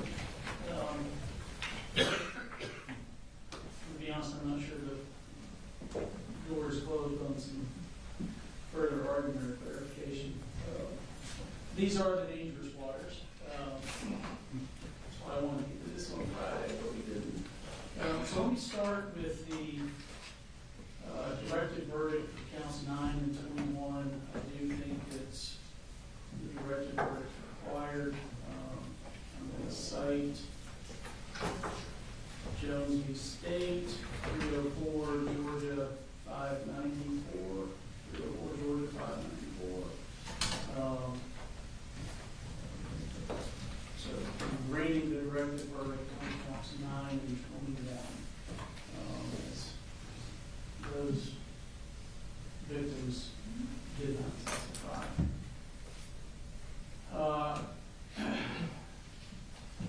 I think a lesser included is appropriate on the murder in the second degree, those being the involuntary manslaughter charges that were requested, both lawful act and unlawful act. Ms. Gagnon, I know you cited Castro, and I'm going to confess I had to try and get through some of this quickly, though I wasn't very good at it. In Castro, the defendant was convicted of second-degree murder and cruelty to children in the second degree, and the court said we conclude that there was some evidence that Castro Moran was guilty of the lesser included offense of involuntary manslaughter, and the court erred in failing to charge that. And Judge, I brought up Castro more in the context of the language that in order to have the lesser included, Right. There has to be some evidence of it. And like I said, there weren't a lot of, or any cases that follow, obviously this specific pattern, but Sure. it was more the reasoning used by the court versus the holding in that case. In as much as it was error not to give the involuntary manslaughter lesser charges on the murder in the second in Castro, which is 356 Georgia Appeals 248, I am going to charge the lessers of involuntary manslaughter, so that's counts 1 and 3.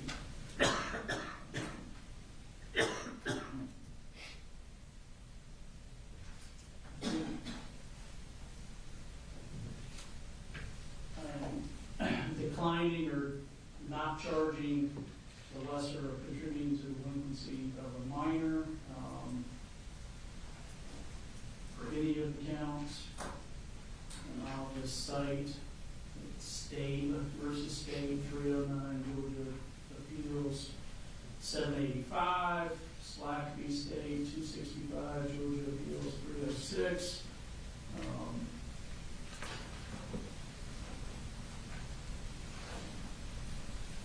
Declining to give a lesser contributing to the delinquency of a minor. Also declining to give the furnishing a firearm.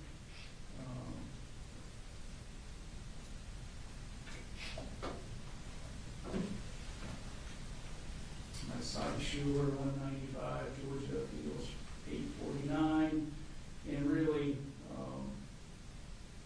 Ms. Daniels argues there's a difference. The legislature's decided there's a difference in the pistol, and a rifle.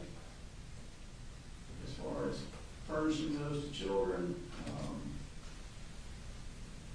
I'm declining to give the furnishing a firearm as a lesser for any of the offenses either. And of course, your requests are noted for the record. Now,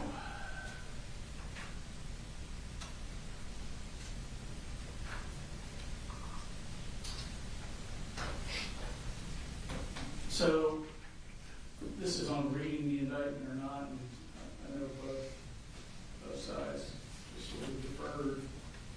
So Gosby State 255, Georgia 678 says trial courts are not required to read the indictment to the jury. And it cites Benefield. In Benefield, the court found the jury was aware of the evidence and had the indictment with it during deliberations, and thus the trial court did not err in failing to read the indictment. The indictment was either read in whole, as is in jury selection, to one panel, or was broken down into groups listing various victims for other panels. So is there any objection to me just informing the jury what the charges are? 2 counts of murder in the second degree, 2 counts of involuntary manslaughter, and then telling them you will have the indictment with you during deliberations to refer to. No. If anybody wants me to read it, I'll read it. I think it makes more sense that way anyway, because you kind of group them, which is more easy for the jury to digest. Mr. Hobbs, Mr. Berry. The only thing, Judge, since you're agreeing to give the lesser included, I think on 5 and 7, I don't know how you want to handle that. You just want to put it on the verdict form, or tell them about it, put it on the verdict form. I'm not sure how you want to handle that. Yeah,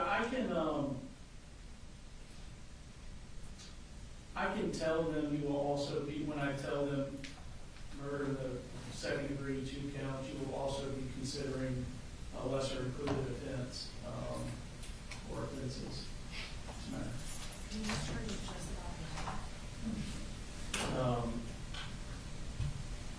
So that would be my intention to tell them. And then, of course, it'll be addressed with the verdict form. All right.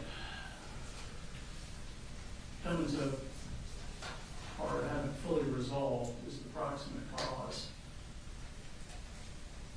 So if you look at the pattern for proximate cause, the basic things that have to be, the jury has to be told that the defendant's criminal conduct has to be the proximate cause of the injury or death. And then to prove proximate cause, the evidence must show that the conduct played a substantial part in bringing about or causing the injury or death. Must also show, that the evidence must also show that it was reasonably foreseeable or occurred in a reasonably foreseeable way. And defines reasonably foreseeable, the direct result of the defendant's conduct, or a natural probable consequence, which defines that as one that a reasonable person would think is likely, if nothing unusual intervenes, and it defines intervening act. So we get all of that with the pattern, and I think I just want to be careful, charging the pattern and then charging each side's request or portions thereof that are kind of duplicative. And I can say, so I think it's page 11, it might be also page 10, the state's request, proving the defendant caused the death of another human being requires proof of proximate cause.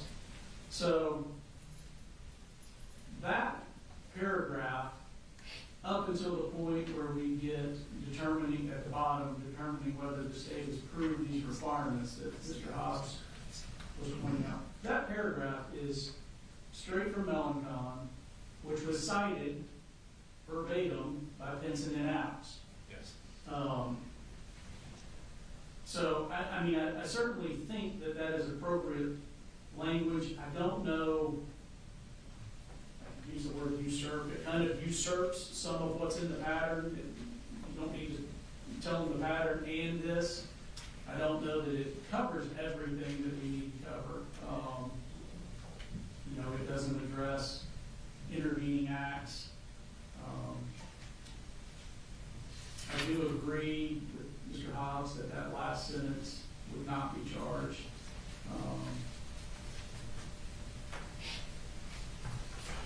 So,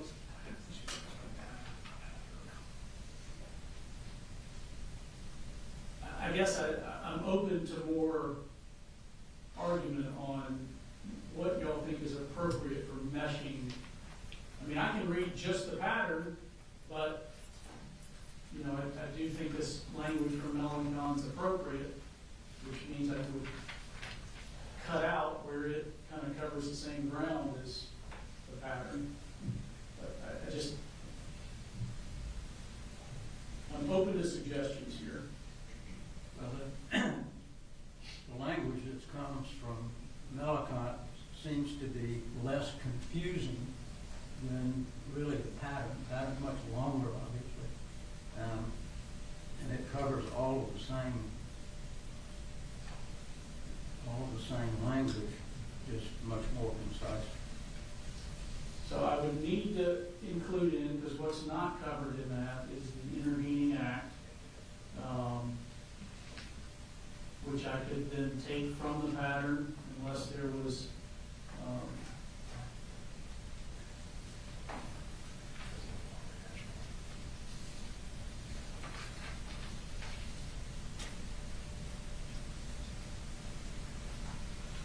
looking at Melanchon to see if there was, you know, Melanchon has some other language, as when the intervening act was undertaken by someone other than the defendant who could reasonably be expected to take that action in response to criminal conduct. I'd have to pair that with something else.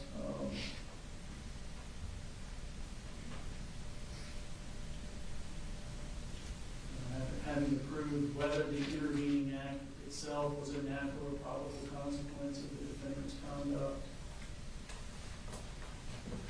But the language that we have in our packet from Melanchon just doesn't address the intervening act.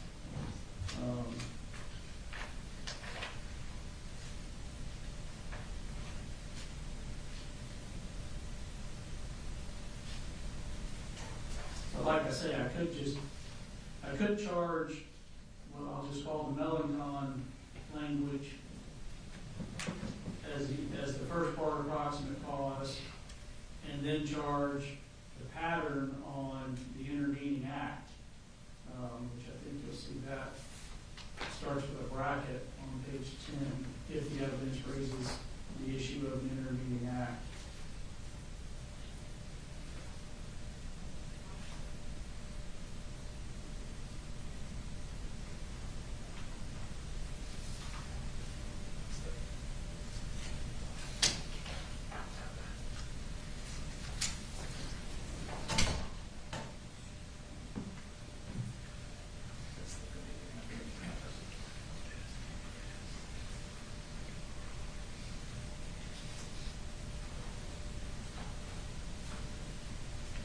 So, the way I understand it, Your Honor, you're going to start with the state's request proving all the way down to not merely the possible result, taking off the last sentence. And then going to the top of the page, there may be an intervening act between the That sounds right. Yes. and then taking out or if the defendant's conduct materially accelerated his death. Yes. And I would charge, I guess, at the very beginning of 14160 to find the defendant guilty of murder in the second degree, cruelty to children, involuntary manslaughter. Actually, I guess every count, including the reckless conduct here, the state must prove. You just want to take out the individual charges, say that to find the defendant guilty, the state must prove. Could say that. I mean, it Because covers, it's basically every count. for the record, Mr. Apalachee has said yes.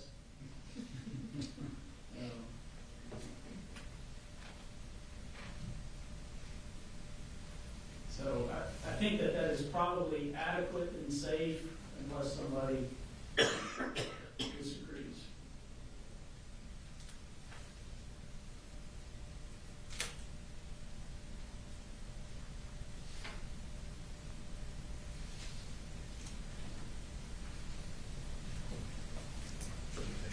Nothing to say, no?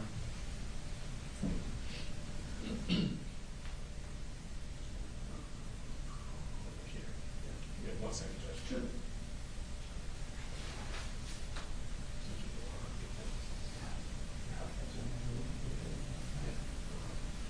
I think we're okay with that, Judge. All right, thank you. One other thing, if you look at, it's somewhere just above proximate cause, the involuntary manslaughter, lawful act, unlawful manner. So the pattern stops after, so you got the 3 numbers, and then you got to prove involuntary manslaughter, state must prove the defendant acted with criminal negligence.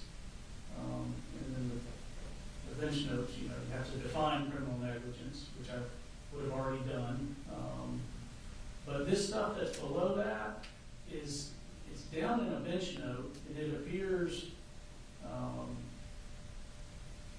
I don't know why it's there. That's the reckless conduct language that pairs with the other form of involuntary manslaughter, and we generally don't ever tell a jury what's a felony and what's a misdemeanor anyway.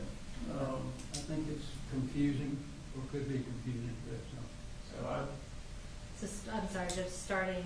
where it says that the state must prove the defendant acted with criminal negligence, Mhm. what I would add is, which has already been defined for you, because I did that a couple charges ago. Mhm. But then what's below that, I don't know why that's there.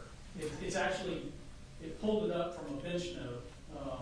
It's not actually part of the pattern charge or the law for lawful act in an unlawful manner.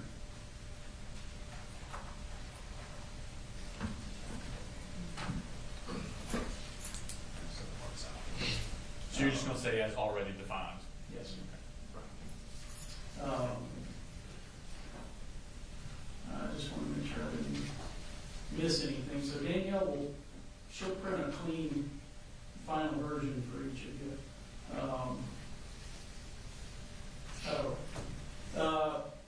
Page, I think it's 7, 14112, presumption and inferences. I've got concern about that charge because usually that is something that would go with intent. And we've taken the intent charges out because these are all criminal negligence charges, or some form of criminal negligence.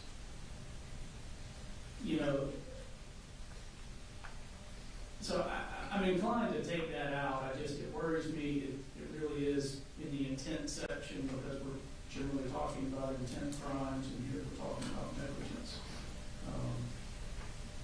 I don't think the state loses its argument because they're going to get the natural and probable stuff with foreseeability in proximate cause. So since we've removed the intent from the other ones, I'm going to take it out here.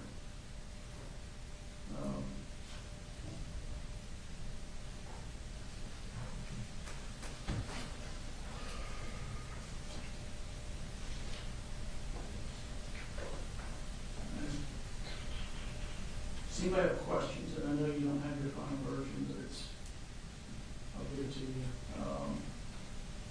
What I will probably do, since I know closings will be lengthy, is just take a break after the closings. Let everybody look at that final packet one last time, just to make sure I don't say something that's error. Any questions? No, Your Honor. All right. So as far as I know, the jury's not here yet, and if y'all need any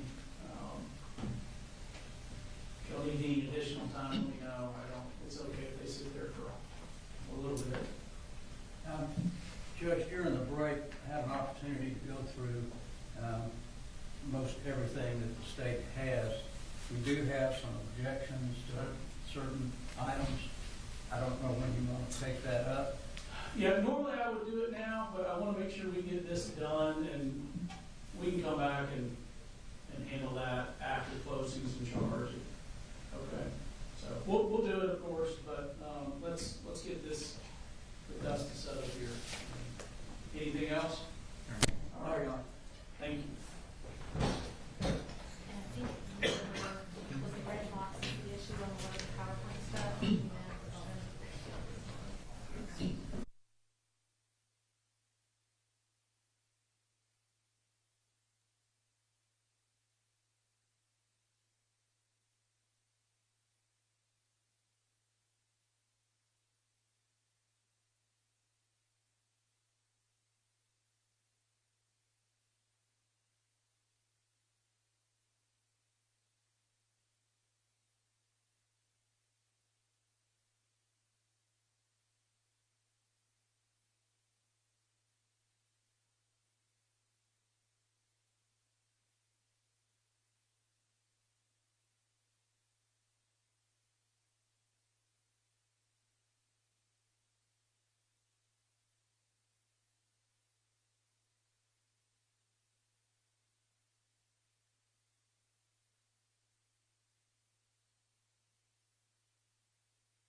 All right, all present, anything else you're giving y'all a final charge? Yes, they all have.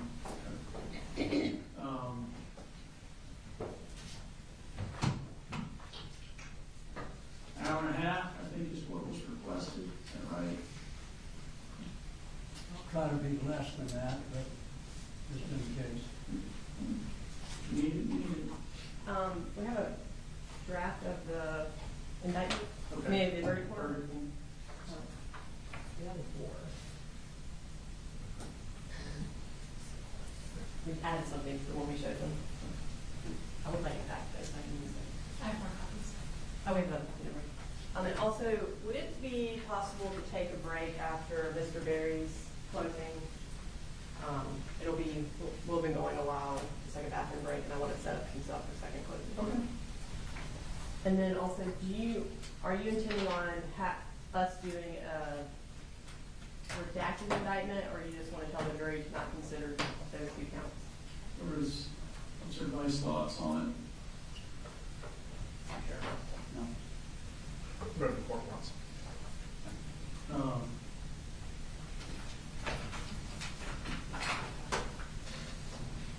Does the state have a preference?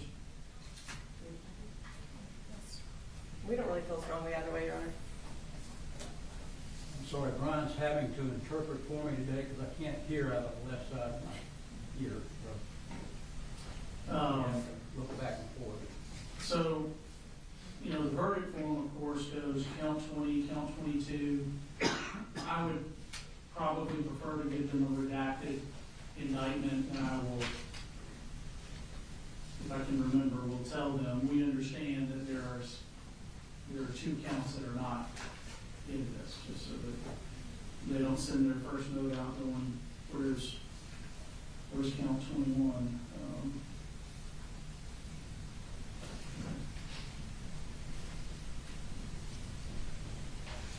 Yeah, quick look, I think the verdict form's fine. Did the defense have any issues with it? No, Your Honor. Okay, you wanted that back in Spurs? No, I have a copy. I'll keep the original. Yeah. All right, are y'all ready for them? Yes, Your Sir? Honor. Bring them in, Brooks. Yes, sir. Yes, sir.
All right, y'all, be seated.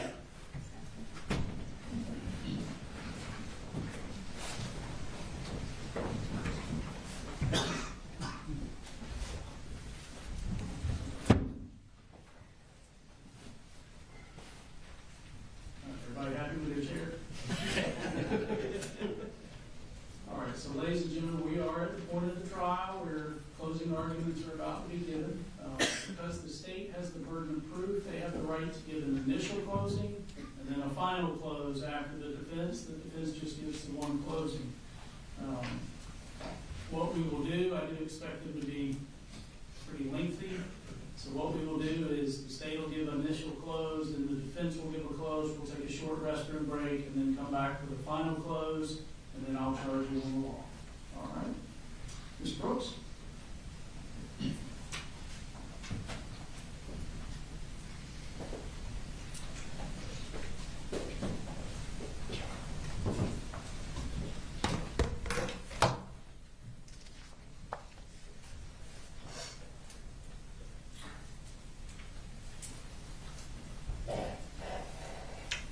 41 seconds. On September 4th at 10:22 in the morning, Colt Gray opened fire in Apalachee High School for 41 seconds. Those 41 seconds forever altered the lives of the students of Apalachee High School, their parents, and everyone in this community. At 10:22 a.m., Christian acted and became a hero. He attempted to push the shooter out of his classroom, and when he was shot, Christian's last act on this earth was to shut the door to his classroom to protect his friends. In Ms. Ryan's room, the teachers and students acted. Ronaldo ensured the door was barricaded, and Landon held Taylor's hand when she needed someone. Ariana tried to keep Taylor awake, and Miss Ryan attempted to put a tourniquet on Natalie's arm and comforted her. Miss Irmy acted. Her last act on this earth was to push her door shut to protect her students. When the shooting started, Coach Aspinwall acted. He went outside his classroom to see if he could help. Coach Phoenix acted. After being shot, he crawled back into his room and used his last bit of strength to shut his classroom door to protect his students. Valerie Lancaster acted. She used her training from Girl Scouts and stopped the bleed to save Coach Phoenix's life. And Sweet Mason, he didn't even have the opportunity to act. On September 4th at 10:22 a.m., SRO Donovan Boyd yelled into his radio, "Active shooter." Active shooter. Active shooter. What? Active shooter at Apalachee High School. And at that moment, every law enforcement in Barron County and every law enforcement officer near Barron County acted. 58 agencies and 400 law enforcement officers came to Barron County to answer the call for help. Within a minute of hearing those first shots, SROs Boyd and King took the shooter into custody and saved Zane Zinni's life. He was in that last hallway seconds from being shot by Colt Gray. Sheriff Judd Smith and Lieutenant Wilkerson acted. Sheriff Smith was one of the first responders and helped get Natalie to EMS quickly, and Lieutenant Wilkerson did everything he could to save Ms. Irmy's life. And the incredibly quick response by EMS and law enforcement saved the lives of Coach Phoenix, Natalie, Taylor, and Melanie. Ladies and gentlemen, at the end of those 41 seconds, the sense of security that this school and this community once had was shattered. But also in the aftermath of those 41 seconds, a community united, heroes emerged. Parents from all backgrounds came together on the football field to try and find and embrace their children. And every person in this community wanted to know one thing: who did this and how did this happen? Everyone except for that man, the defendant Colin Gray. He was not asking that question because he knew exactly who had done this and how this happened. God. I knew it when my little girl just texted me. She's in middle school. She said, "We're in lockdown." I'm like, God almighty, please tell me your brother did me something. So why do you? In fact, that man was the one person who could have prevented this mass shooting. He was the one man who ensured that Colt Gray had the tools he needed to commit mass murder. Ladies and gentlemen, that man and his son are both responsible for the immense suffering that occurred on September 4th. The blood is on their hands, and the defendant needs to be held accountable for his actions that led to the murder of 4 people and numerous other injuries, both mental and physical. I know this case has had testimony that was difficult and upsetting to hear, but I want to thank you again for your service as jurors. I had 2 opportunities to speak to you, like Judge Prim just said. After defense counsel gives their closing argument, I'll come back before you and explain why the evidence has proven the defendant guilty beyond a reasonable doubt. So right now, I'm going to briefly go over some of the law that the judge is going to give you to help you put some of the evidence in context. One thing he's going to talk to you about is the elements of the crimes that the state has to prove beyond a reasonable doubt. The defendant is charged with 29 crimes in the indictment. All of these crimes were committed in Bexar County. Apalachee High School is in Bexar County. The defendant's house, where he gave Colt access to the rifle and ammunition, is in Bexar County. So the first charge we're going to talk about is murder in the second degree. The defendant is charged with 2 counts of murder in the second degree for Mason and Christian, because they were the 2 children that were killed. To prove this, the state must show that the defendant caused the death of another human being, irrespective of malice, by committing the offense of cruelty to children in the second degree. When a child dies during the commission of cruelty to children in the second degree, then that is murder in the second degree. This is not malice murder. That's a completely different crime. No malice is required for second degree murder. And that means that a defendant did not have to intend for Christian or Mason to die. The state, however, does have to prove that the defendant's actions were the proximate cause of these deaths. And that is that his actions played a substantial part in bringing about or actually causing the deaths, and the deaths were reasonably foreseeable. For the first prong, at the age of 14, Colt could not legally buy a rifle or ammunition. He was too young. He also was too young to even drive to buy a firearm illegally. But for the defendant providing his son with a rifle and ammunition, these deaths would not have occurred. If you find the defendant guilty of cruelty to children related to Mason and Christian, then you have necessarily found that the defendant's actions played a substantial part in causing their deaths. As far as reasonably foreseeable, the state has to prove that these deaths weren't a remote possibility, but something a reasonable person could see happening. I like analogies, so I'm going to use a few throughout this closing. It's not to be flippant, but it's to try to explain the legal wording in a context that's relevant or more easily to understand. So here's my first one.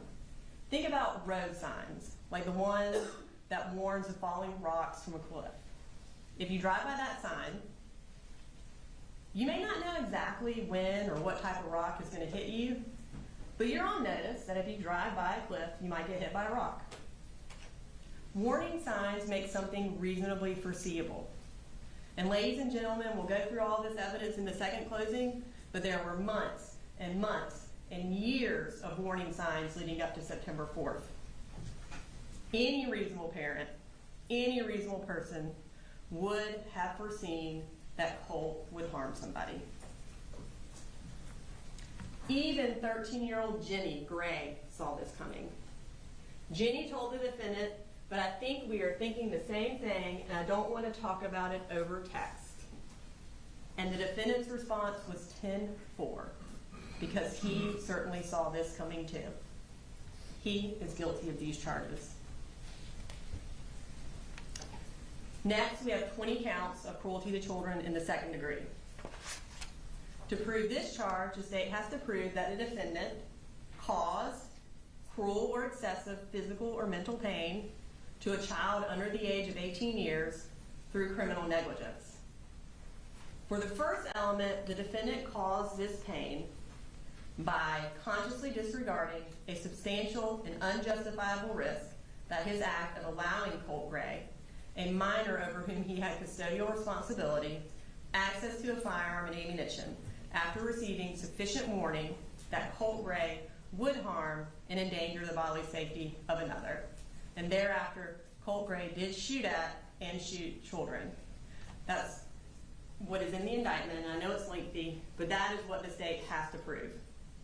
So to break this down a little, I want to first talk about the act that the defendant committed. The defendant gave access to a semi-automatic rifle and ammunition to his son, Colt. His son, who was a minor over whom he had custodial responsibility. Now, Colt lives in the defendant's house. The defendant bought him the rifle. The defendant had the ability to take that rifle away if he wanted to. The defendant gave this access to Colt after he received sufficient warning that Colt Gray would harm and endanger the bodily safety of another. Now, the defense in opening misled you about this part of the law to prove that the defendant unequivocally knew that Colt would harm someone. This is not what the law is. This is what they want the law to be. But what the indictment says, what the law says, is that we have to prove the defendant received sufficient warning that Colt would harm someone. Sufficient warning. Here's another analogy. If you see a weather report saying there was a 70% chance of rain, then you've received sufficient warning that it would rain, and it's your responsibility to bring an umbrella. When looking at the evidence in this case and deciding this case, keep in mind what the actual law is and what the state has to prove. Listen to the judge as he charges you on the law. Remember, it is you, the jury, who decides what is sufficient warning. And you've heard the evidence, and you know that the defendant was sufficiently warned that his child would hurt someone. I also want to point out that the judge is going to instruct you that when an count on the indictment charges that the defendant committed a crime in more than one way, you may convict him if the evidence shows that the crime was committed in any of the ways on the indictment. Essentially what that means is if there is an and in the indictment, it means or. So for example, in cruelty to children, we charge would harm and endanger the bodily safety of another. But all the state has to prove is that it would be would harm or endanger the bodily safety of another, not both. So if we prove one, then the defendant is guilty of that charge. And that goes for any time there's an and in the indictment. It means or. When the defendant gave Colt this access to a firearm and ammunition, he consciously disregarded a substantial and unjustifiable risk that Colt would hurt someone. The term conscious disregard is defined as rising to the level of a gross deviation from the standard of care a reasonable person would exercise in this situation. And finally, the harm, as we know, occurred when Colt shot at and shot children at Apalachee High School. That's the first element of cause for cruelty to children. The second element is cruel or excessive physical or mental pain. The state has to prove that each of the victims listed in the indictment suffered cruel or excessive mental or physical pain. I know those kids' testimonies were heart-wrenching and difficult to listen to, but we had to call them to testify in order to prove this element.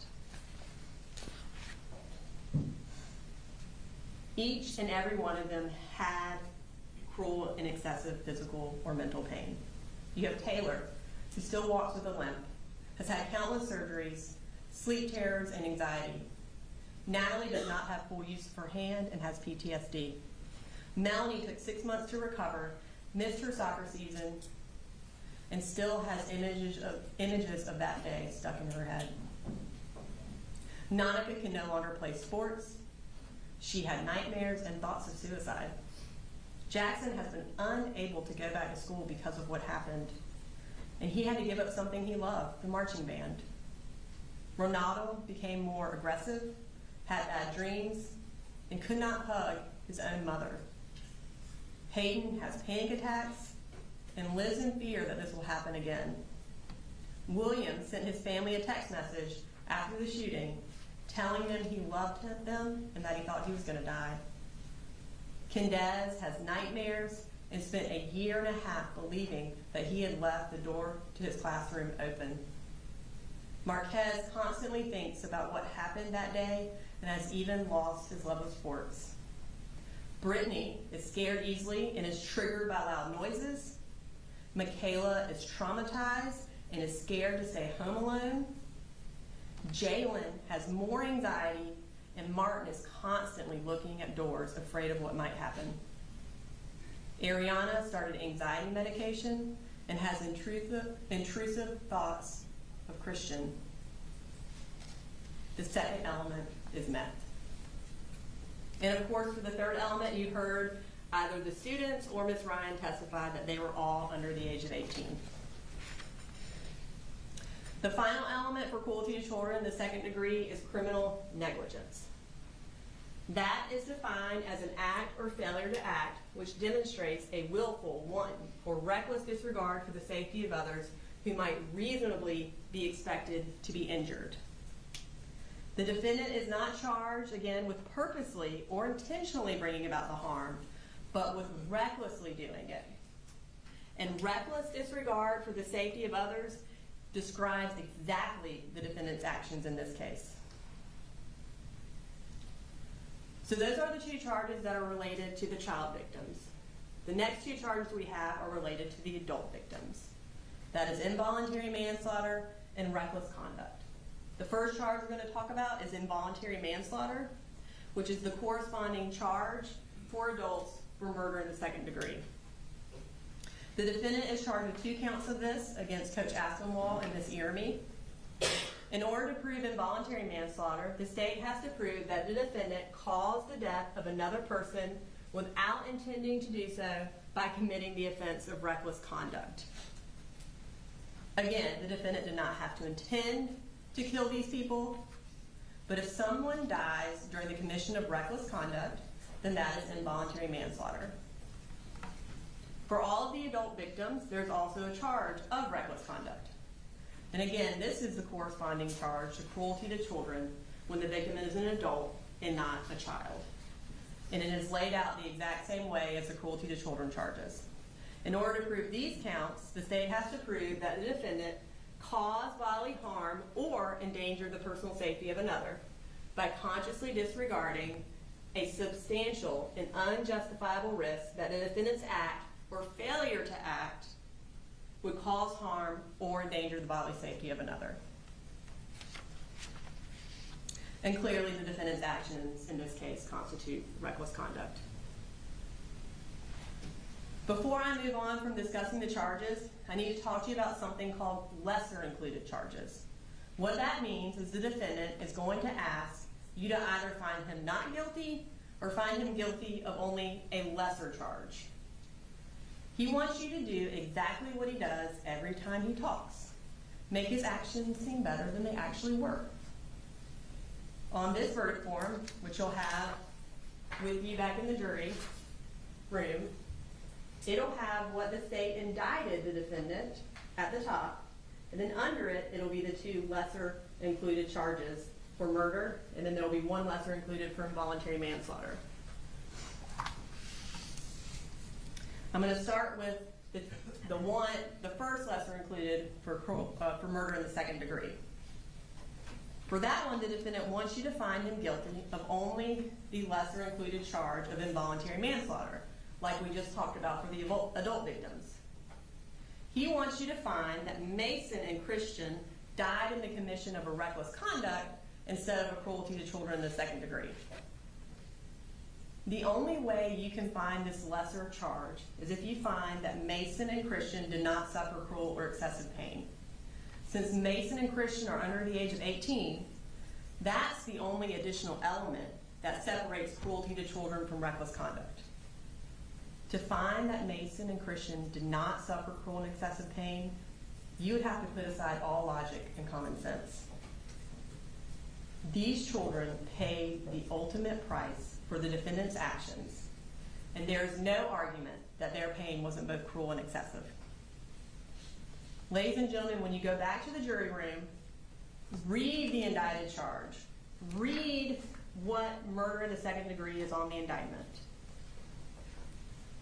If you find him guilty of that charge, leave the other 2 blank.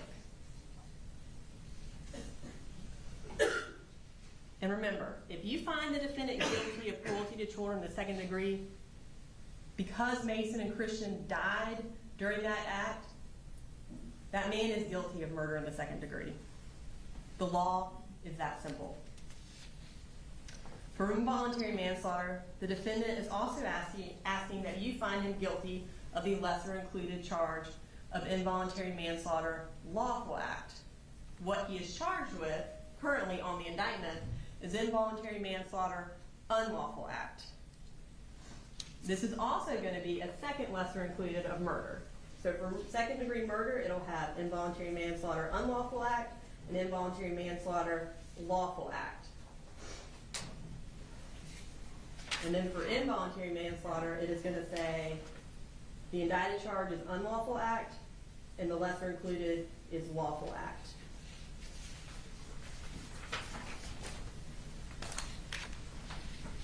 The judge is going to instruct you that this version of involuntary manslaughter means that someone dies in the commission of a lawful act in an unlawful manner. An example of a lawful act in an unlawful manner is building a porch without a permit. It's lawful to build a porch. It's unlawful to do it without a permit. Ladies and gentlemen, what this man did is not the equivalent of not getting a permit. This man in no way committed a lawful act. Buying a gun for the purpose of transferring it to your 13-year-old child is illegal. A reasonable gun owner would secure his weapons just because he had children.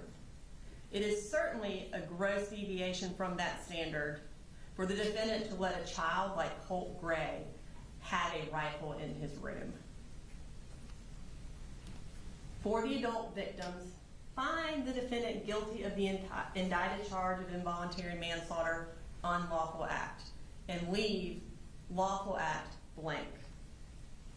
And for the child victims, again, find him guilty of murder in the second degree and leave the other two blank. Essentially, the defendant wants you to convict them only of something that is barely a crime because it was committed doing a lawful act. Don't let these lesser included charges confuse you. The defendant is guilty of what is charged in the indictment.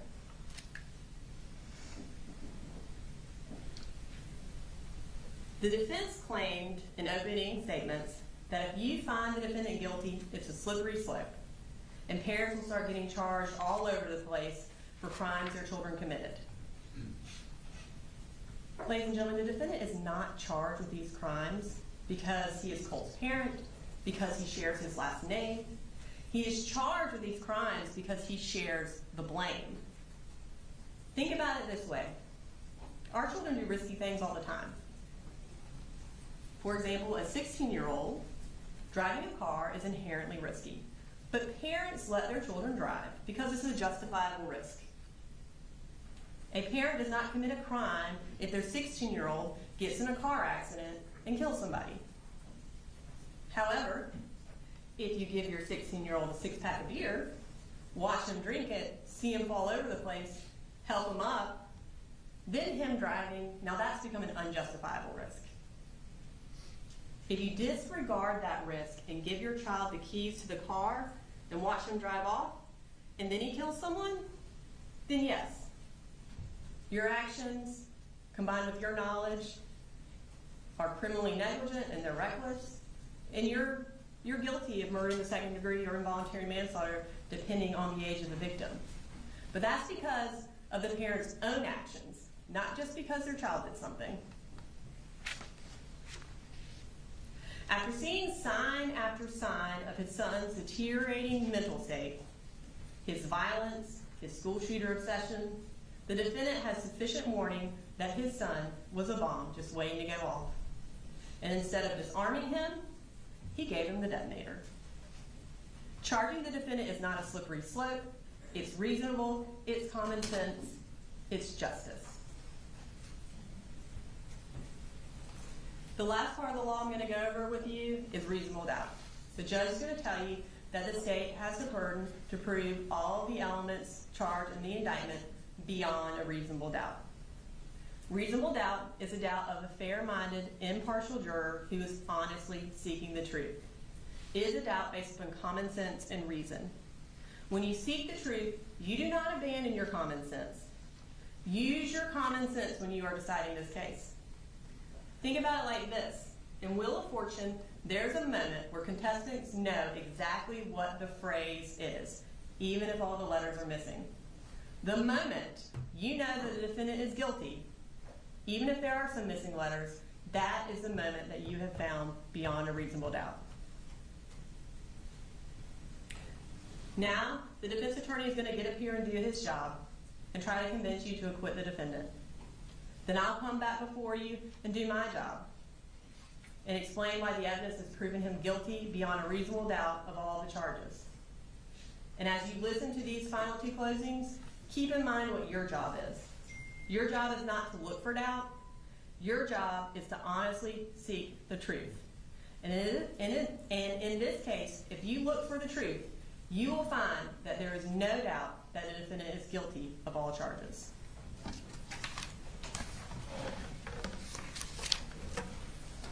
Mr. Perry? Thank you, Your Honor. Mr. Brooks? Yeah, get something off the table, you're good. Sure. Yes.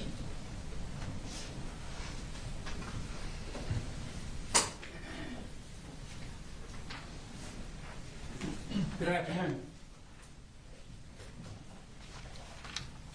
I want to thank you for your service. It's people like you who take time off from their work, from their daily lives, to come to court and be sure that our justice system is preserved. And for that, we want to thank you. You do this, you don't grumble about it, you come in here and you do your job. We appreciate that. A good jury is a cross-section of the community. Each one of you comes in here, you have different jobs, you have different religious backgrounds, come from different places, but you all share different experiences. And that's why it's good to have a cross-section of people, because each one of you has something to tell the other. Each one of you can look at a case a little differently than the other.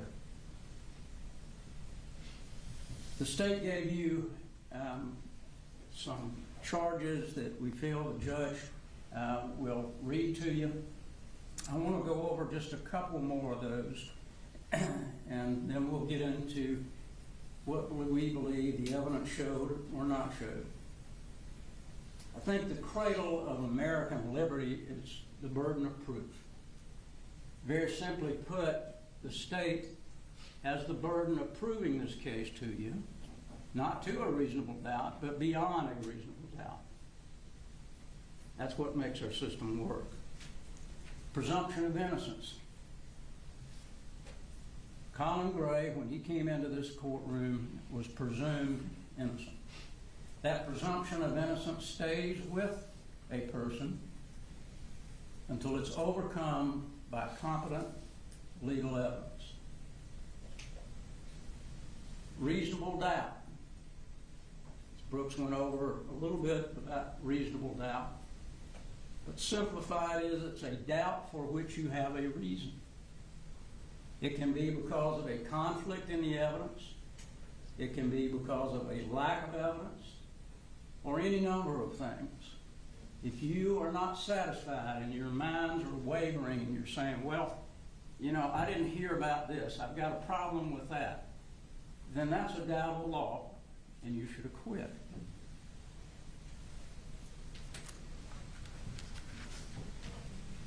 Court's also going to tell you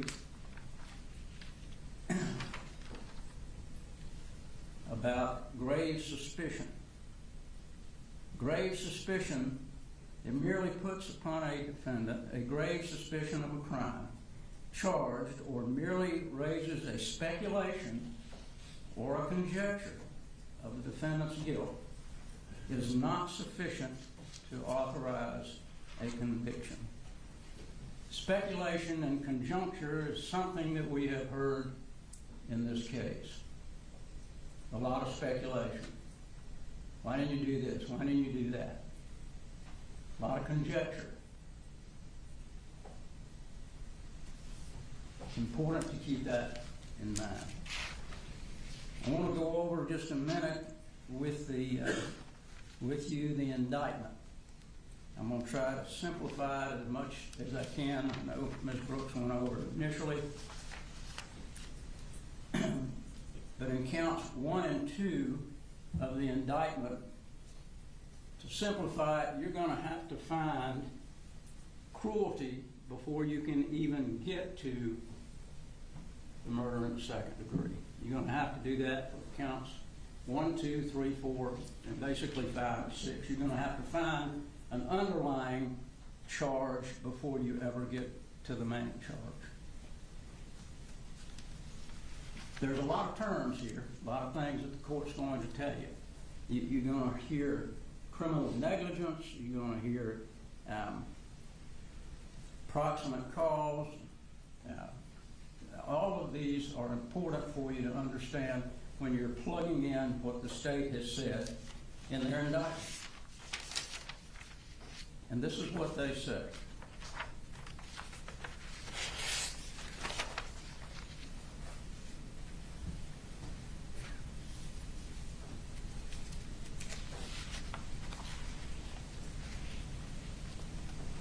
That criminal negligence in the child under the age of 18, cruel and excessive pain by consciously disregarding a substantial and unjustifiable risk. And that this act of allowing Colt Gray, a minor over whom he had custodial responsibility, access to a firearm and ammunition. Let me stop here, because Georgia law does not require a gun be locked up or ammunition be locked up. So that's not a criminal act. Having a gun in the house, having ammunition in the house is not a criminal act. So don't forget that that's not the case. That's not the criminal act, supposedly, that they're indicating.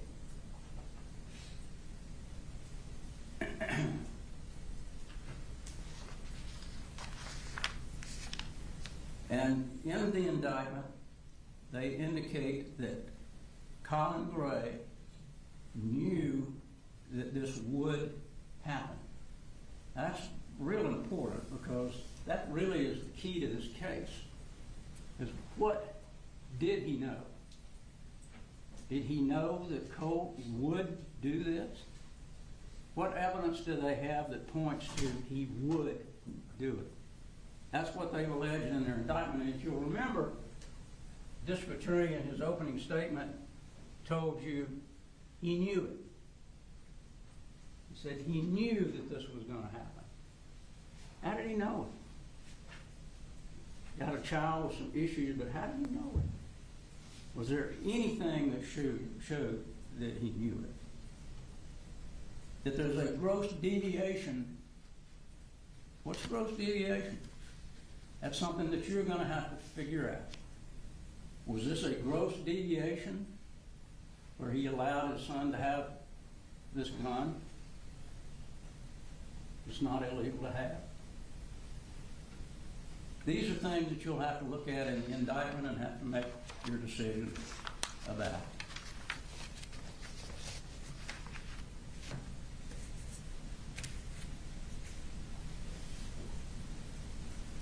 What a horrible thing for these children to have to go through. Something that no child should have to endure. The loss of a child by a parent is difficult. The loss of a husband or a wife in a situation like that is horrible. And we're not saying it's not. First part of this case, they went through all of the horror that these children went through. But that's not really what this case is about. It's not that you decide this case on emotion. You have to decide this case on facts and the law. It's the only two things. You know, when you took your oath to be a juror, an oath is a promise. And you promised us in that oath that you took that you weren't going to be biased, that you were going to look at the facts and circumstances and render a fair verdict based on the law and facts. I know that's hard in a case like this. You've got a lot of pressure.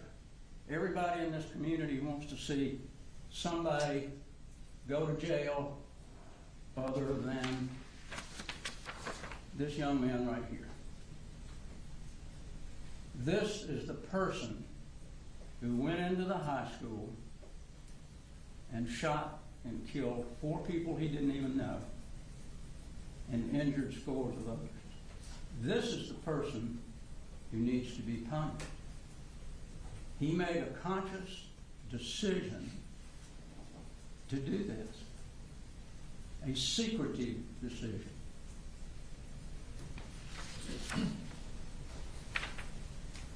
This is the person that should be punished. He's being charged as an adult, which means he suffers the same consequences as an adult would if he were charged in the case. We were not able to have him testify, nor was the state. The reason is that we couldn't call him because his attorney would not allow us to do that. It would be hearsay if we attempted to do that. Had he been tried first, maybe we could do that. Maybe we could get some answers to some of the questions that still linger for all of us.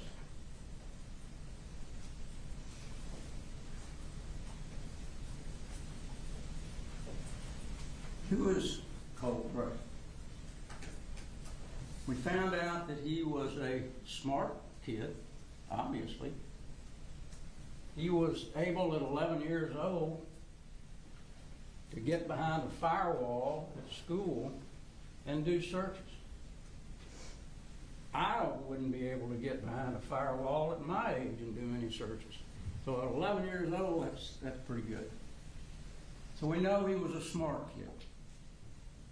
We know that he kept dark secrets. How do we know that? Because he was on that computer. He was on a computer with a dark web. We know that because Jenny told us he had a number of different accounts. He was always changing his password. And this is where he got information about these individuals that you see on this board. Nicholas Cruz, among others. He was secretive in that he didn't tell everybody what he was doing. He certainly didn't tell his dad. You're not going to find one email or one witness that tells you Colt told his dad he was going to do a shooting. Look at all of the evidence that you have over here and over here. You got 60,000 pages of text messages. 60,000. Not one of those text messages informs him of anything that he's going to do to harm anybody.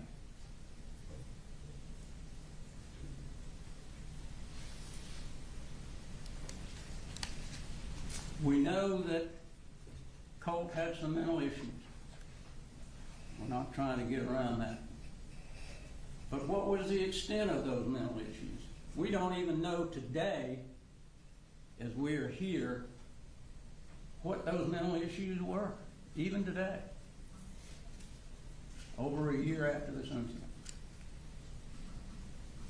And even if he had been taken to a counselor, as manipulative as he was, do you think he'd be able to get around that counselor, convince him that he was fine? Was his parents that were the problem?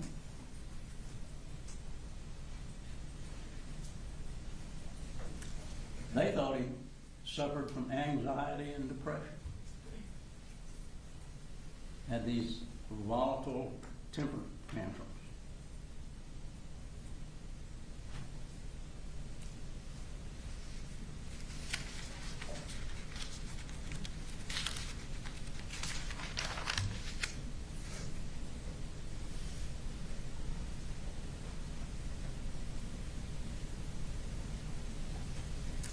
As I said, the first days of this trial were pretty emotional. An awful lot of evidence that you have to look at. but certainly we want you to look at it all.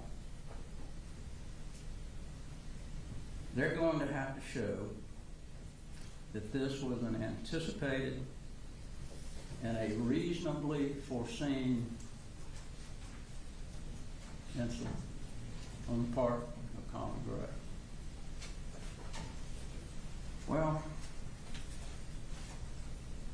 who would be able to foresee that a 14-year-old is going to take a rifle, I don't know where it is, as big as it is, as heavy it is as it is, and stick it in a book bag,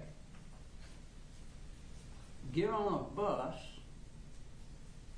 come to school, walk down the hall, go to class, put it down on the floor, and not one single person sees it? How foreseeable is that? And on top of that, then we have, what is foreseeability in some other people at the school? At 8:46, Miss Harris sends an email. Got a kid in my class who's asking about school shootings. 8:46. Then, after her class, she goes to Ms. Martin's office, one of the people that she emails, and tells her, I believe I saw a gun. Did they shut the school down right then? No. It's 9:40. 23 minutes, Colt Gray is sitting in class before he leaves. They got 23 minutes to figure out where is this kid that made this threat and maybe has a gun. They didn't find him. They don't take anybody that knows what he looks like. They didn't ask, what does this kid look like? They don't get a description of him. They go pull another Colin Gray out of the bathroom. Doesn't look anything like Colt Gray. Apparently,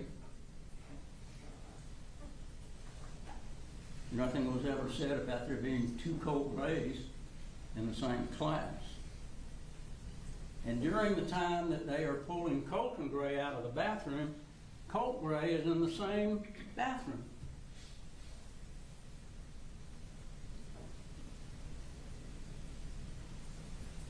Foreseeability. People miss things. School officials miss things. It's not unusual sometimes that people miss things. An hour and a half, Colt Gray was in the school with a gun, and nobody found him. A gun that takes 7.5 pounds to pull the trigger. The ammunition was hunting ammunition. It's an AR style. Not a machine gun. You don't hold the trigger down and it keeps firing.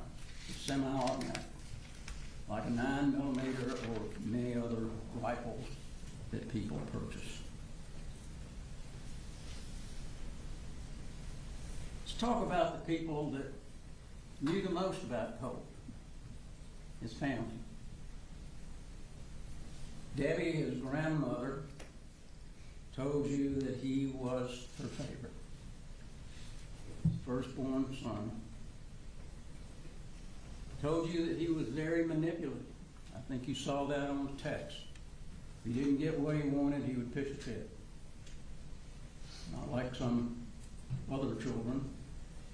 Don't get what they want, they pitch a fit. She told you about the comings and goings of Colt, Colin, and Marcy, and the other children. when they were there in Fitzgerald and when they weren't. She told you about an incident when Colt and his mother got into it. Mother slapped him. He broke a pane out of the glass door, slamming the door. And she called DFAX. DFAX intervened.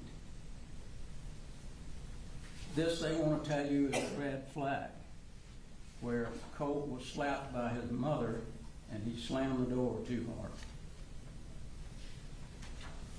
It was an allegation that he was stabbing the couch. What Debbie told you, that Marcy lied, and she didn't know whether he did that or not. And of course, Colt denied to his dad that he did that. Told us about she didn't know, but we heard later while he was there in Fitzgerald, it cut his arm. Was that the last time he cut his arm? This is interesting. The state brought a picture up and showed it to Colin Gray. You're not going to see that picture. We don't believe that that's his arm. Take a look at the picture over there of him. There's no cuts on his arm. Let me tell you, if those cuts had been on his arm, the police officers, when they arrested him, they would have taken pictures of that. They took the other pictures of the upper arm several years ago when he cut himself. Why is that picture not in? Because they can't prove that it was his arm. Nobody else saw it. Debbie didn't see it. Marcy didn't see it. Jenny didn't see it. Coley didn't see it. Colin didn't see it. So where in the heck did that come from? Doesn't make any sense.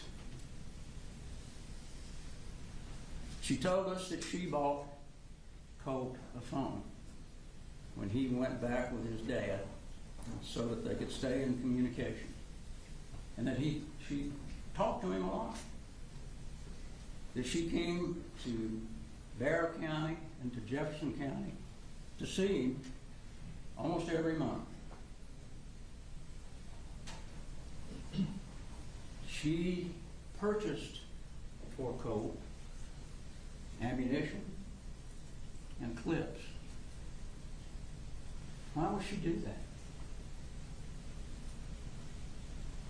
Because she was glad that he had something that he enjoyed doing.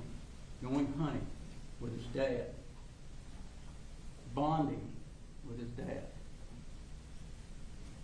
She was not displeased with him purchasing this gun back in December. Otherwise, she would not be purchasing all these items for him. And it's interesting, during the time that Colin and Colt were together in Jefferson and here, we didn't hear one thing about any altercations between Colin or Colt. One of the big things that they want to talk about is this May 23rd, when Jefferson County sent a sheriff's deputy out to the home. You got to view that video. When they came to the home, Colin,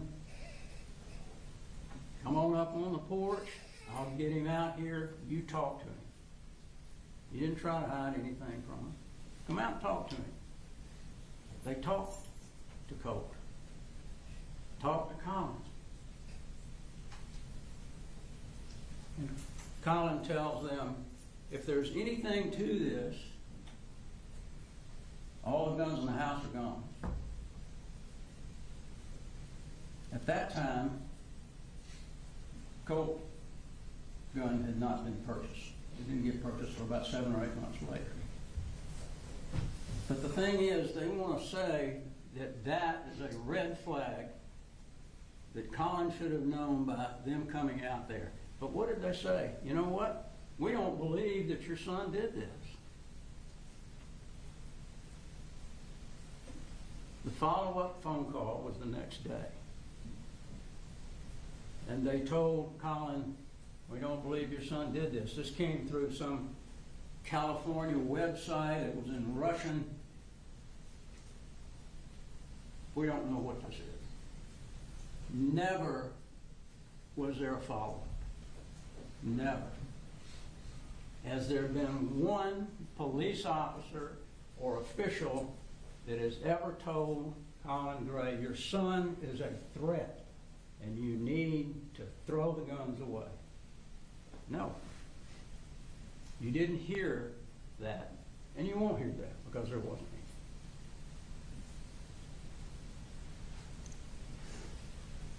any. Debbie tells us that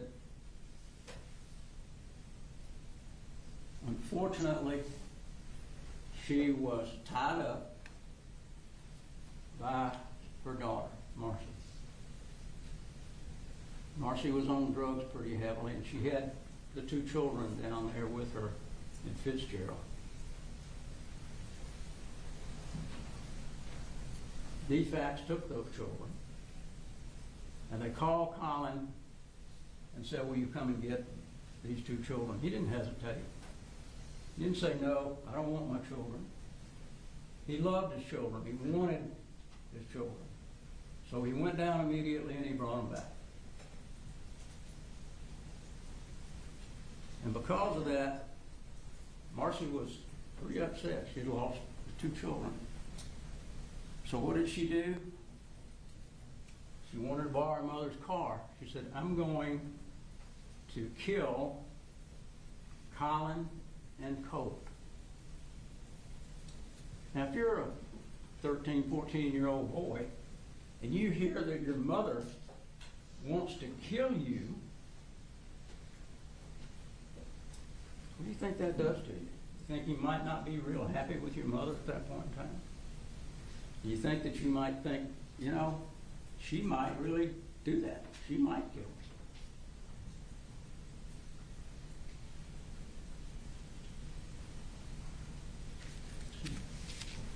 Debbie indicated that she helped Colin from time to time. She indicated that, and of course I'm sure the state's going to talk about the 8th grade, what happened in the 8th grade.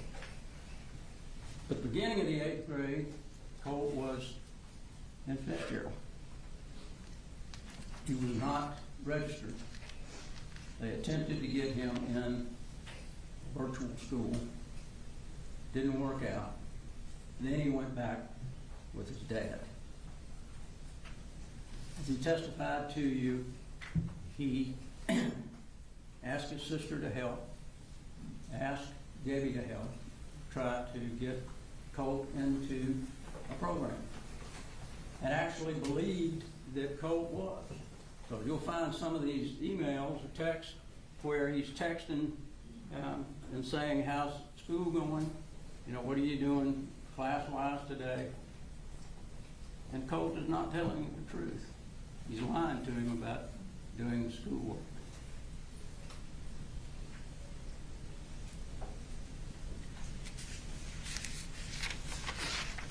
Debbie says that she got a call from Colt to come and get Marcy, because after Marcy got out of rehab, it was decided in the family, let's bring her back and see how that'll work out. She was there about a month. But during that month, she caused all kind of havoc.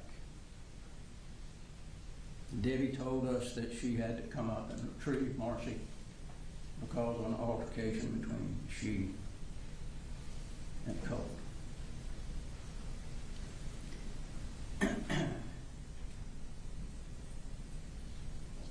She also told us that she had come up here on the 28th and met with Lisa Butler. Talked to Lisa Butler about getting Colt into some therapy.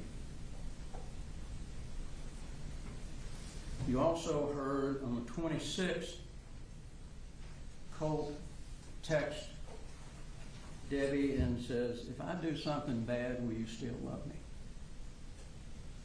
Of course, she texts back and said, "Sure." You know what? She never told Colin that. This is one of the problems. Things happen and nobody tells him. How's he supposed to get this? Through osmosis? People don't tell him things, how's he going to know?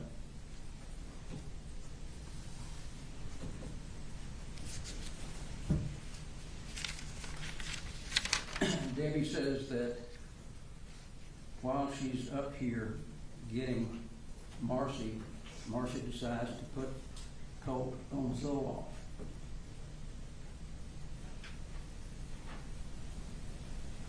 And she said that when she was here and talked to Lisa Butler, she talked to Colin about filling out paperwork to get the counseling. And he did that. The state poo-pooed on that, and they said, well, it took you 24 hours to fill out that paperwork on one page. It's not that he didn't do it. You're going to condemn him for waiting a day? This is kind of the way this thing has gone.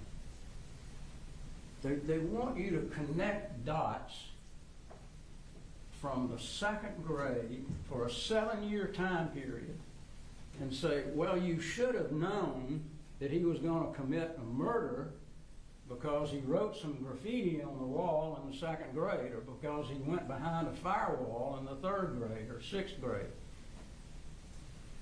They want you to connect those dots for a 7-year time period.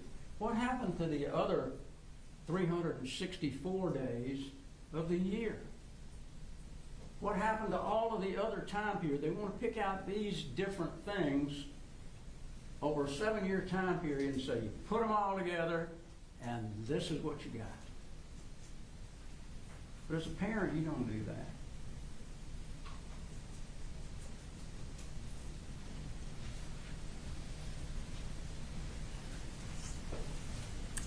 She also told us that she thought Colin was doing a great job with these children. Now, Colin is pulling the wagon. He's working a job. He has 3 children, not just Colt, but he's got 2 more.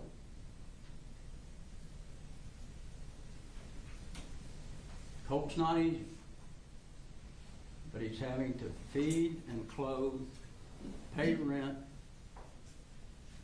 pay all of the bills that need to be paid. He's pulling the wagon. Nobody wants to talk about the other 2 children who are going to school, not being late, and doing what they're supposed to do. They wouldn't be doing that if it wasn't for him. He's the one that got them up, got them going, got them to school. The problem child is Colt, and he was doing the best that he could to figure that out.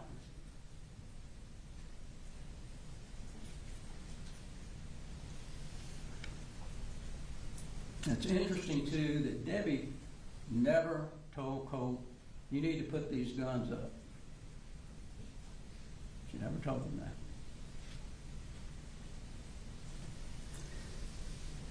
Let's talk a minute about Marcy. You've got an opportunity to hear her as she described herself. She's a good mother. I think we'd have to beg to differ on that.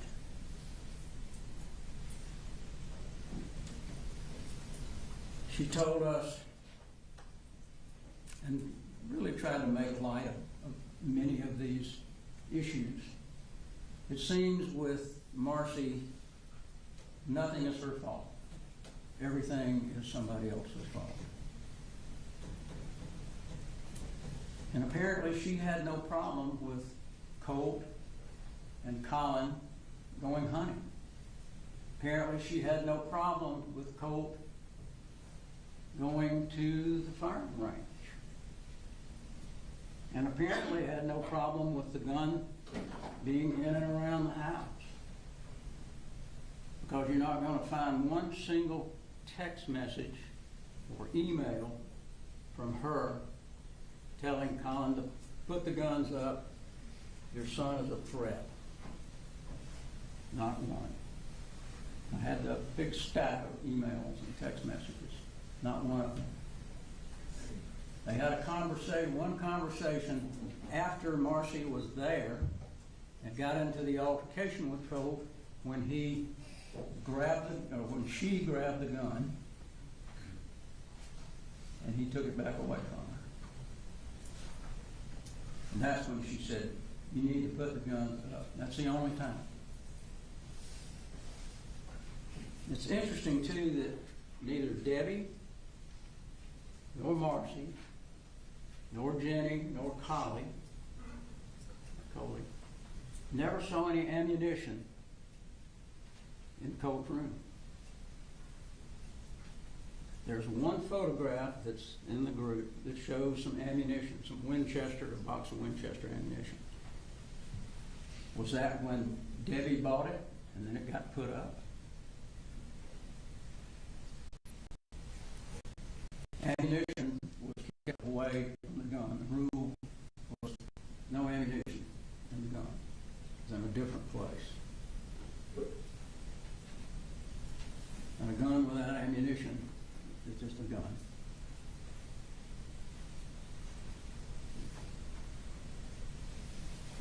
Marcy told us, I didn't see this coming. Here's the woman who is talking to Colt about school shooters. Here's the woman who knows that Colt has put $20 on Nicholas Cruz's account. Here's the woman who's doing searches of school shooters. Here's the woman who's watching documentaries, none of which she told Colin about. There's not one single email about that. The state's going to bring up this right after she was doing the searches. It was a 11 or 14 minute telephone call where the state's going to say it's interesting that right after she does these searches that they're talking on the phone. Neither Marcy nor Colin say that they were talking about the school shooting or looking up what happens to parents in school shooting.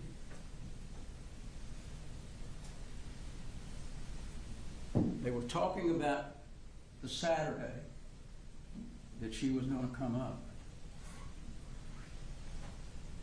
That's what they were talking about.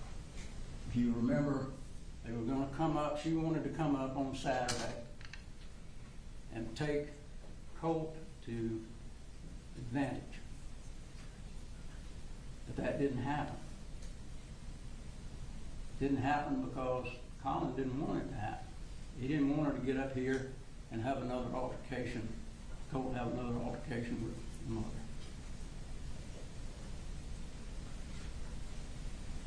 Plus, it's a 4.5 hour drive down there.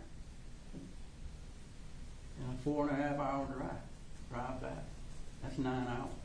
So what did she expect? He's going to drive there, leave at 6 in the morning, and then drive another 16 hours total, there, back, and still have time to take Colt to Advantage. Doesn't make any sense. That was not going to be the plan. But as much as Marcy tries to throw Colin under the bus, she said to you, I didn't tell him about it. I didn't tell him about these searches. I didn't tell him about Colt's obsession with shooters. I didn't tell him about the money that Colt got from his dad that he lied about. Matter of fact, she laughed about it. And she says, I didn't see it coming.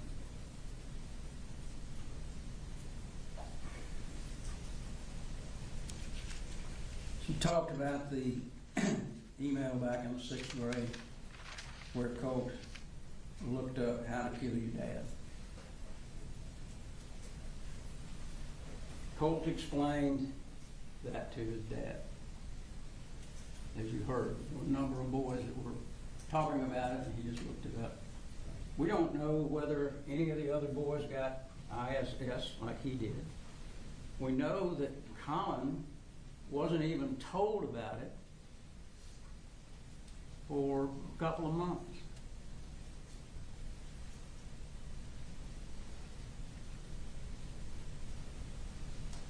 We don't know whether there were any counselors that talked with him at that point. We don't have that information. What else did Marcy do? Well, she keyed writing something nasty on Colin's truck, causing him to lose his job. Hard to get another job in the business that he's in. But he was able to get a good job, and he was making good money. And he was buying his children things. Not only Colt, but Jenny, and little Colt.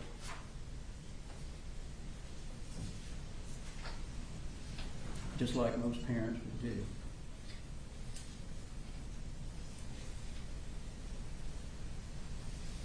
The altercation that she had with Colt when she came back here after she had been in rehab, she told a different version than what Colt told his dad. And it's interesting that Jenny also said it was mother who went and got the gun. So who would Colin believe? Jenny and Colt, or Marcy, who lies all the time? Marcy is the one that dyed Colt's hair blonde shortly before this incident.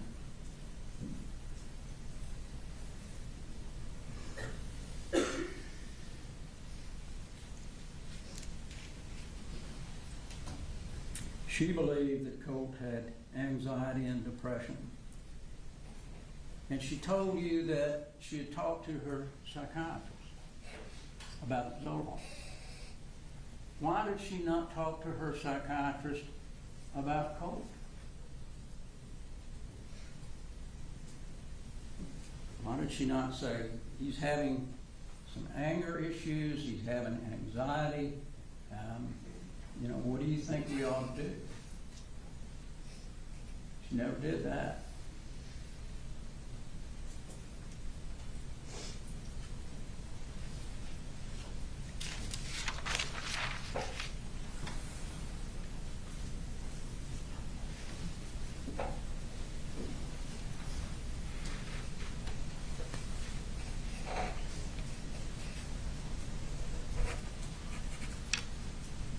It's interesting, too, that Marcy, when she was here, never said anything about seeing this collage of photographs that's been shown to you a ton. She never saw it. Debbie never saw it, which is interesting because she said, you remember, she came up here to clean up Colt's room. So surely, if it was on the wall when she was here, she would remember it. But she didn't.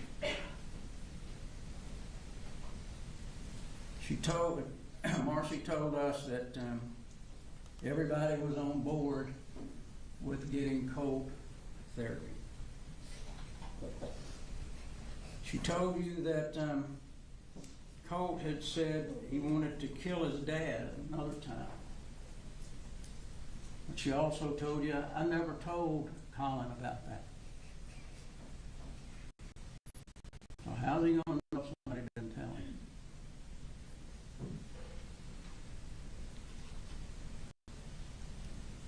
she says, I didn't see it coming. And then she said, I can't picture him hurting anyone. It's the last thing that I would have thought. That's what she said. You heard from Jenny. Big difference when she came in to testify to you as opposed to the statement that we played. She told you when she came here in her testimony that Colt always kept his door closed.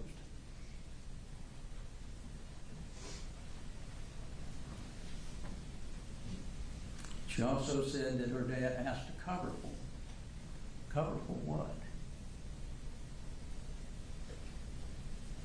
Asked her to lie about what?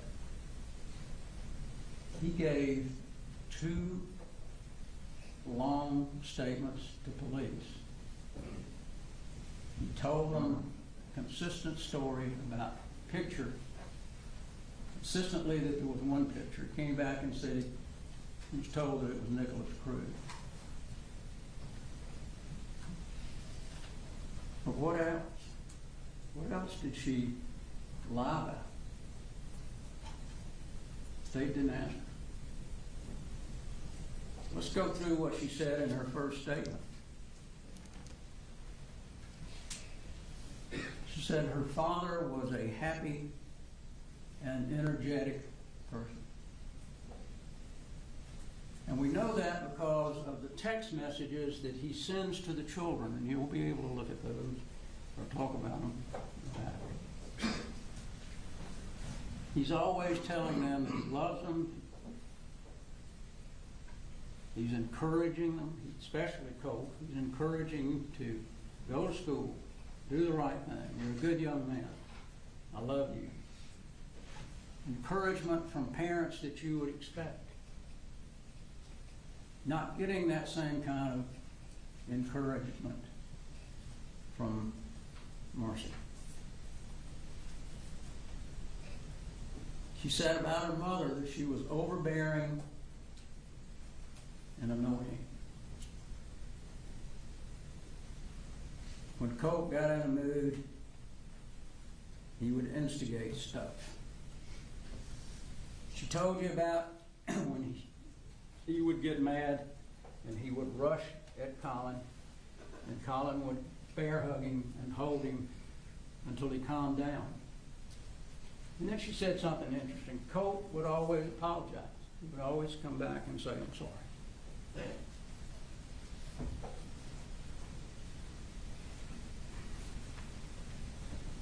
She said that her dad was close to getting him in therapy.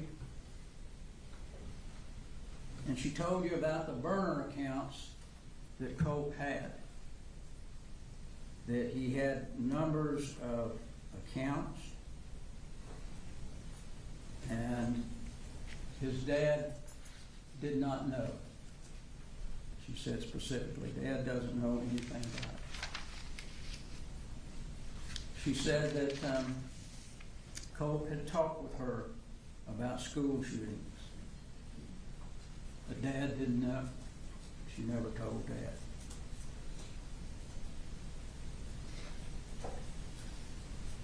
She said Colt had been bullied.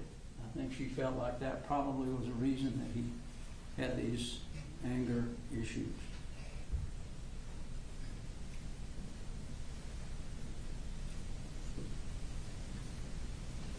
And then she said, the morning that this happened, I saw this book bag, and it didn't look right. I knew there weren't assignments that early. And when he left, I went in and looked for the gun. The gun wasn't there. But she didn't call her dad. She didn't call Colin and say, guess what? The gun's gone. And it looks like maybe Colt has it in a book bag. Didn't call him to tell him that. But she did call him after the incident, as well as Marcy. Marcy had been watching it, had been talking to the school. Marcy knew a lot, and she calls before the officers ever get there. And, you know, they played this segment here where Colin said, "I knew it." That doesn't mean that he knew that's what he was going to do. He knew it because Marcy had already called and Jenny had called. They're trying to push it to make something that really it didn't fit. Just like this text, the blood's on your hands text. It's interesting that that text comes when Marcy and he are in a problem and he wants her out of there. And he's telling his dad, she needs to get out of here. It's going to be blood on your hands because she's already said that she's going to kill me. So that's a problem. But shortly after that text, after he texts that, he texts his dad, "I like school. People here are mature. I'm enjoying school." What does that portray?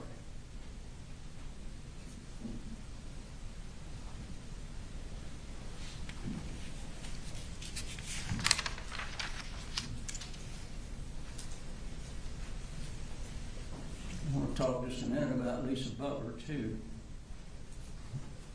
On August the 13th, Lisa Butler met with Colt and Colin, and they were trying to figure out exactly what they needed to do with Colt, because most of the 8th grade he missed. So she's trying to figure out, okay, do I put him in 8th grade classes? Do I put him in 9th grade classes? Colin wants him to be in the 8th grade with Jenny. So they decide this is when your start date's going to be. So when they made that chart saying, oh, he didn't go to school here, he didn't go to school here, he didn't go to school here, it was not the starting date. He wasn't supposed to go to school during those times because the starting date was started later. And that's what Lisa Butler told us. She saw him again on the 26th when he came to her office with anxiety. She talked to Colin on the phone. She tried to call him, but it was the wrong number. Colt got him on the phone. His dad got him calmed down. But Colt told her about his mother, what his mother had done to his grandmother, and several other things about the mother being on meth. And so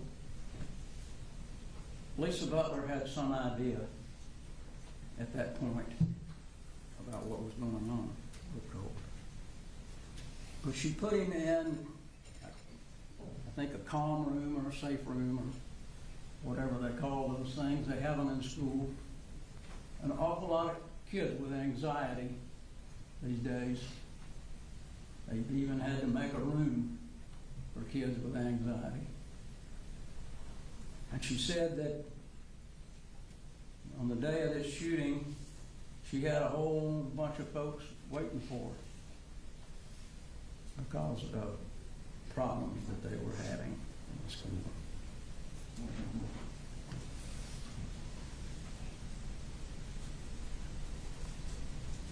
She said that she got a telephone call that morning from Marcy, explaining that she thought, because of a text message that she got, that Colt was going to be doing something at the school. They talked for about 8.5 minutes, close to 9 minutes, shortly before this started. She also told us that she had Colin fill out paperwork for Jade Baker to start therapy. You saw the letter that Jade Baker sent saying, I will meet with Colt the first part of next week. I think Colin believed that it was going to be on the 5th. Would have been a day later.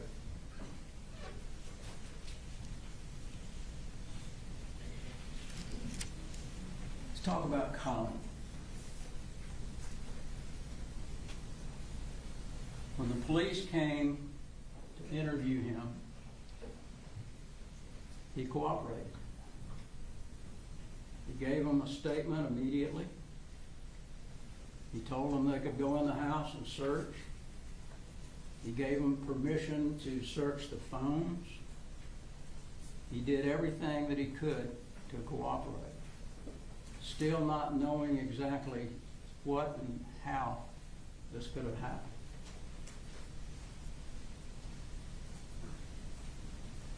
He didn't have to do that,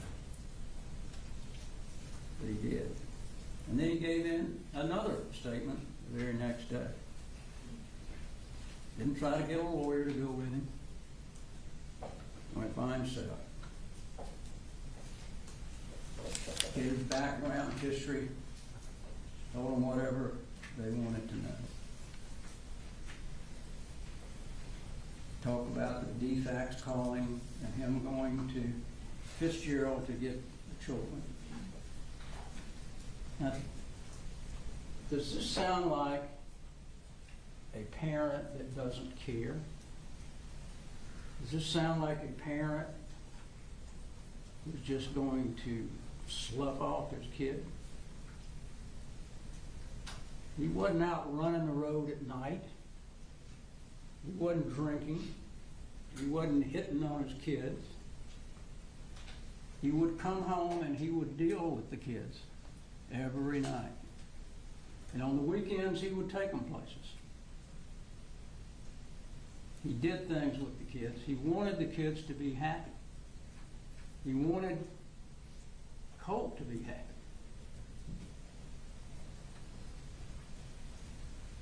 And he thought, and you probably will remember this, when he took Colt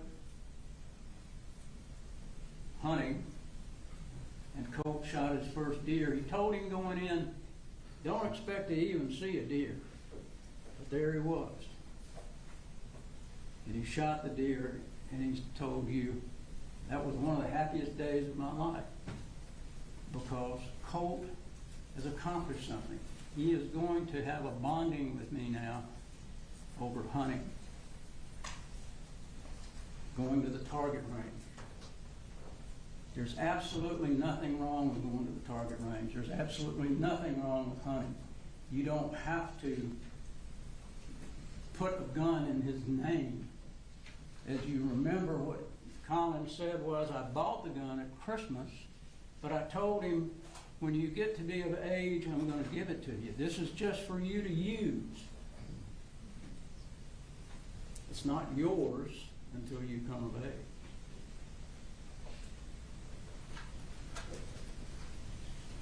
He had rules about the gun. It's not loaded in the house.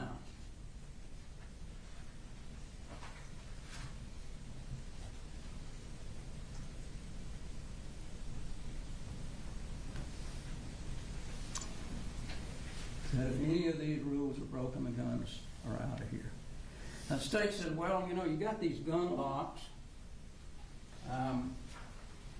You know, if a kid is motivated, if he's been victimized by this dark web, and we don't know exactly when all this dark web stuff started, but if he's smart as Colt was, you know what do you do with a gun lock? Take a big old pair of wire cutters, cut that thing off. Think that's really going to stop him if that's what he's intending to do? You think even locking up ammunition, he's smart enough to know, okay, when we go to the gun range, when my grandmother buys me bullets, I'm going to stick a few in my pocket. I'm going to hoard up these things. If he really made the decision that this is what he's going to do, he's smart enough to have been able to do that. You think that would have really stopped him?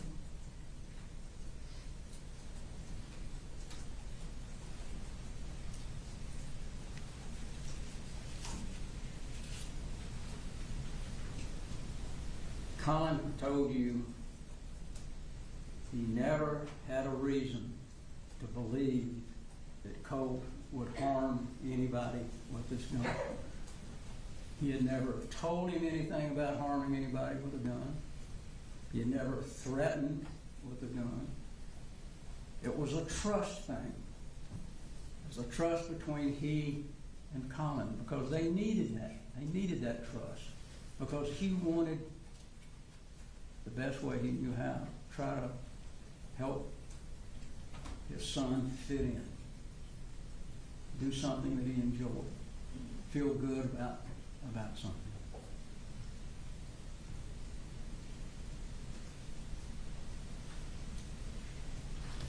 We talked about the 3 times where Colt rushed him and what he would do. Bear hug him until he calmed down.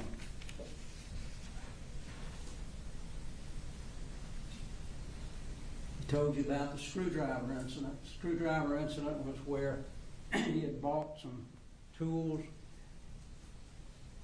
for Colt to work on his computer. Apparently the screwdriver didn't fit. He was frustrated. He threw it down the hall.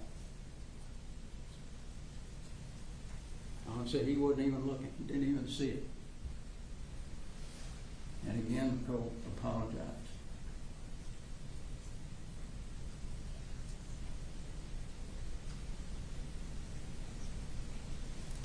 The state's going to pick out, I'm sure, some messages that don't look great. But you got to look behind what these messages are. Look at the whole colloquy that they are having.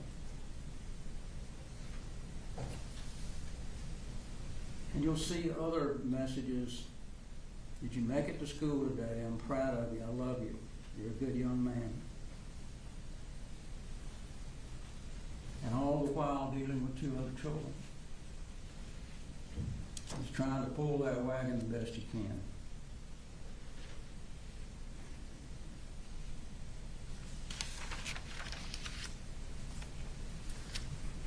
I want to talk just a minute about the investigation.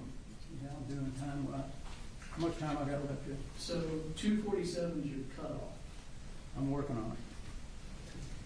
The investigation in this case, the one thing that jumps out is, you'll see the picture of the computer that's on the floor, and there's a drill there. Now, did anyone tell you what happened to this computer? Were they able to get the chip out of it? Were they able to look into this computer and find out when he was talking on the dark web, who he was talking to, what information they had, how long had he been talking on the dark web? We don't have any of that information. We don't even know whether there was any damage to that computer. We got 60,000 pages of other stuff, but we don't know what all was on the Colt computer. Another thing we don't know, we saw on the video at 8:03, he's texting somebody. It certainly wasn't Colin, it wasn't Marcy, it wasn't Debbie, it wasn't Jenny. So who was it? Was it somebody on the dark web? Was it somebody telling him, hey, watch the news, I'm getting ready to do something? We don't know.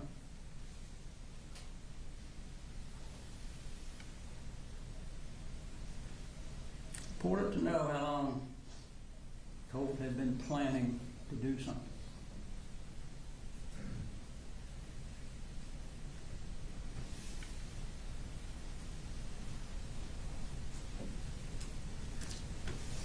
Another thing that was interesting, you see back there, I think it's number 46 maybe, there's a trash can. And in that trash can are the boxes for this ammunition. Where was this trash can? Was a trash can in Colin's room? Was a trash can in the kitchen? Was a trash can in Colt's room?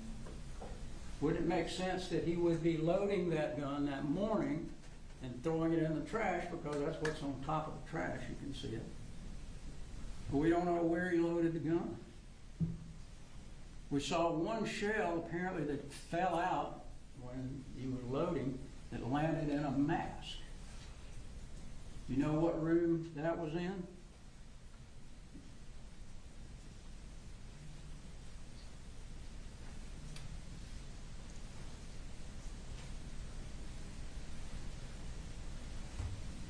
And this photograph of the cutting in April. What in the world is that about? Something to try to make you think he's cutting in April, but they don't put it into evidence, and we don't even know whether it's his arm. You can look at that photograph, there's no scars on that arm. It kind of reminds me of what they used to call leptomania, and that's where a magician says, watch this hand so you won't see what he's doing with this one. They want to bring up everything in the world that they can, all of this stuff, over a 7-year time period, and you're supposed to lump it all together and say, oh my God, he should have known that he was a homicidal maniac. Where's the evidence of that? It's not here.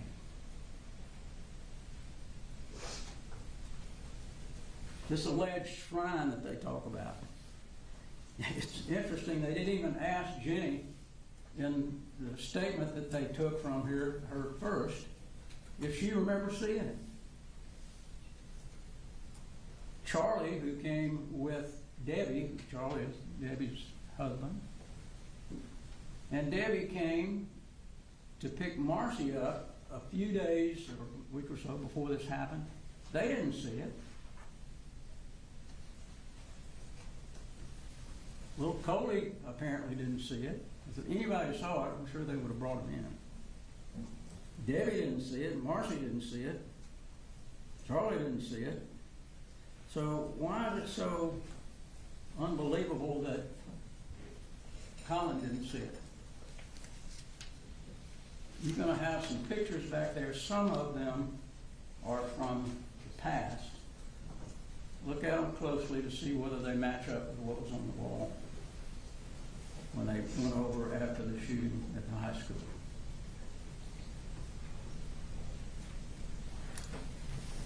The gun, everybody's concerned about what this gun looks like.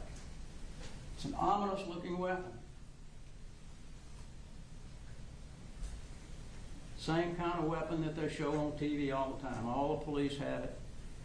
All the soldiers have it. Everybody has these kind of guns. You go to a gun shop, you're going to see a lot of guns like this. It's kind of the Cadillac, the flashy kind of gun. But the reality is it doesn't work any different than a 9mm. So don't let them talk to you about how bad this gun is. It's like any other gun that is a semi-automatic.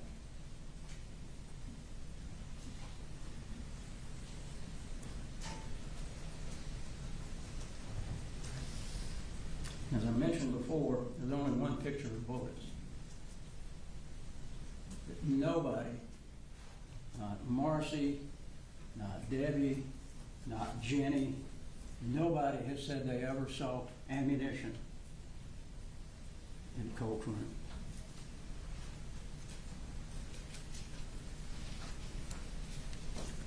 You know, sometimes it's just as important things you don't hear as things that you do. You didn't have one single message from Colt to anybody that he ever contemplated himself doing a school shooting.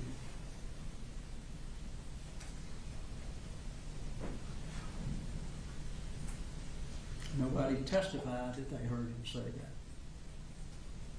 There's no text messages indicating to Colin that anybody believed that.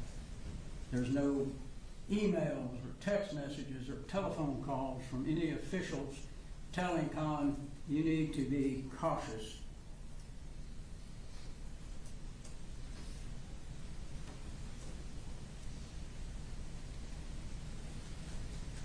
Your son is a credible threat to people. Nobody ever said that.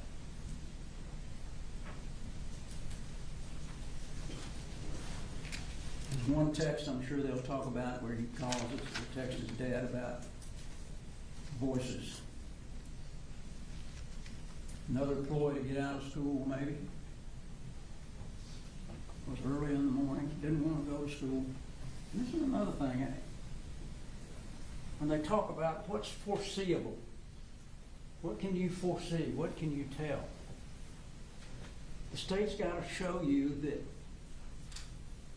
he knew that Colt would, not could, or not possible, but that he would. That's in their indictment. They have to prove what's in that indictment. Look at the indictment. Look at the things that they have put in there to try to focus. But the word would is pretty important. Have they proven that he would, that he knew that he would? Absolutely not. What's foreseeable and what's unforeseeable? What's unimaginable? Unimaginable that your child will commit murder. Nobody can foresee that. Nobody wants to ever think that. If you or someone you know had a child, grandchild, niece, or nephew who struggled with self-esteem, self-worth, don't make friends easily, trouble keeping up with school, been bullied, who shows signs of anxiety or depression, then you know what it's like to worry about those kids. You worry about whether they'll have friends. You worry about will they be able to complete school? Will they find something that they're interested in and enjoy? Will they ever be happy? But all the while you think about that as a parent, you love your children and you remain hopeful. And that's what Colin Gray did. He remained hopeful. He took the children on. He didn't send them to DFACS. I'll take care of my children. I'll pull that wagon. And as he told you, I may not have done it correctly. I may have made some mistakes. But he didn't know what was coming. Because he didn't have sufficient warning. That's what they got to prove. And what is that sufficient warning? You think if somebody, it's not against the law to have a gun in the house or ammunition. You think everybody that has a gun in their house and their child has anxiety, then that's sufficient warning? Is it really? Is that what we've come to? The state said, you know, we don't want to charge all parents with what their children do. Just this one.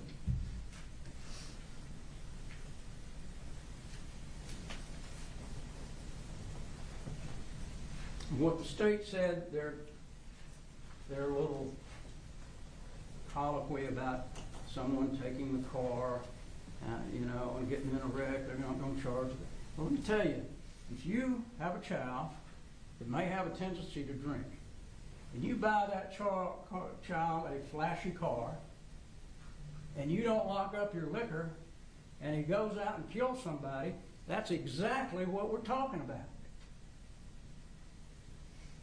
Do you want this to be the way the law is? This is the first case in Georgia like this. Do you want to make a law? You want to make the law that way?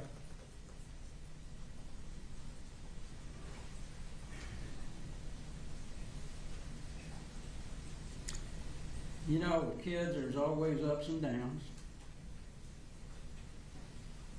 You always hope to manage their downs. And Colt had some downs. But Colin managed them. He took him to play golf. He took him to do other things, fish, and he took him to hunt, and he took him to target practice. And he never in a million years thought that this son that he loved was going to turn out to be the monster that killed these people.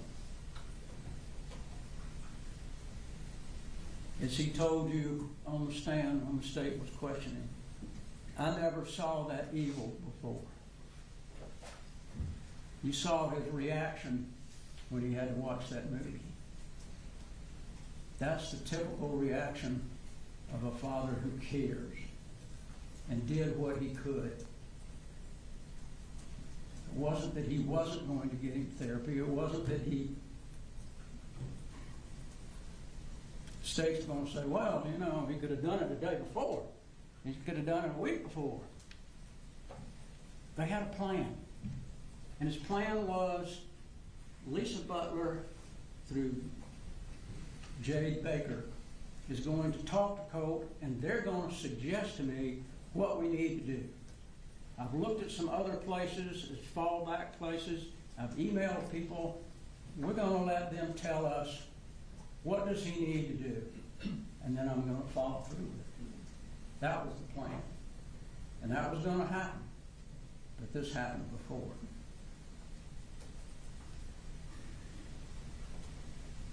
Ups and downs, but you got to stay positive. You got to try to keep that trust between you and your child. What never enters your mind as a parent who loves their child and who thinks they understand their child, that they could plan and carry out such a horrific shooting. The state spent a lot of time attacking the decision of Colin, and at times even mocking his efforts with Colt.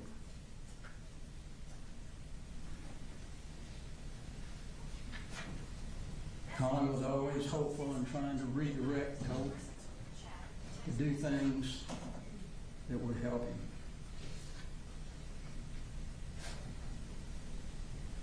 Deal with his depression. State disregards those attempts and tries to demonize Colin, but it's fundamental, natural, innate in parents that they are wired to see the best in their children. We always want to see the best in our children. We always want to try to do the best that we can for our children.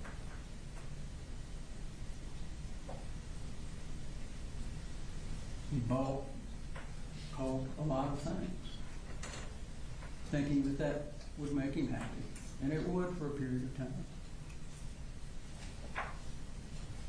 But you know, there's a lot of days in the last 7 years where nothing but ordinary took place.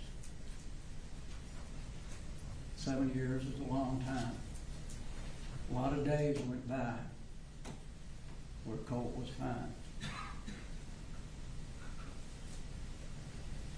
Don't follow the DAs down this slippery slope of attempting to hold parents criminally responsible for what their children do. Our Constitution is based on we the people. We the people that sit here, and we the people that sit over there. And we the people demand that the state prove the case beyond a reasonable doubt. Of the three forms of government, the executive, judicial, and legislative, the judicial is the only one where we the people get to directly make a decision about our fellow human beings. You get to decide. The state doesn't get to decide. We don't get to decide. The state gives you facts. We give you facts. The judge gives you the law, and you make the decision. The state would like for you to think that the system works when you find somebody guilty. But let me tell you, the system works also when you can say to the state, wait a minute, you know, there's some things missing here. I don't understand how this could be. There's conflicts in the evidence. It doesn't fit the law. What's unjustifiable? What's a gross deviation? Gross deviation from normal.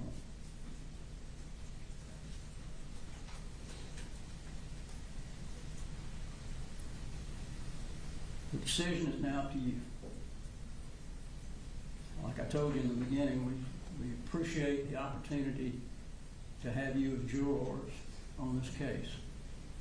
Everybody's been very attentive, and I think that's certainly important. And I know that you will give Colin every consideration based on what you've heard. And that's all we can ask of any jury. Thank you, ladies and gentlemen. And I'm glad I didn't start coughing. So, thank you. All right, ladies and gentlemen, we're going to take that short break I mentioned, and we'll come back and give the state's final close.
bathroom, sir. Okay.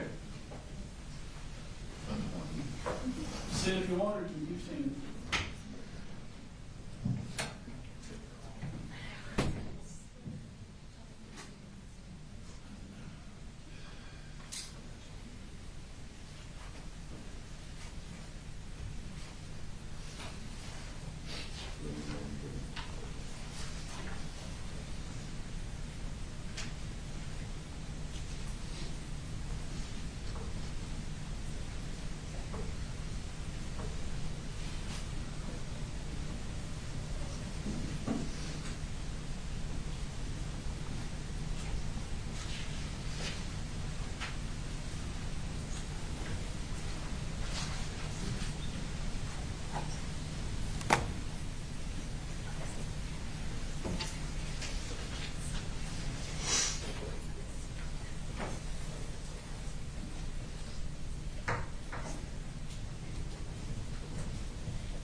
Disagreement over what goes back.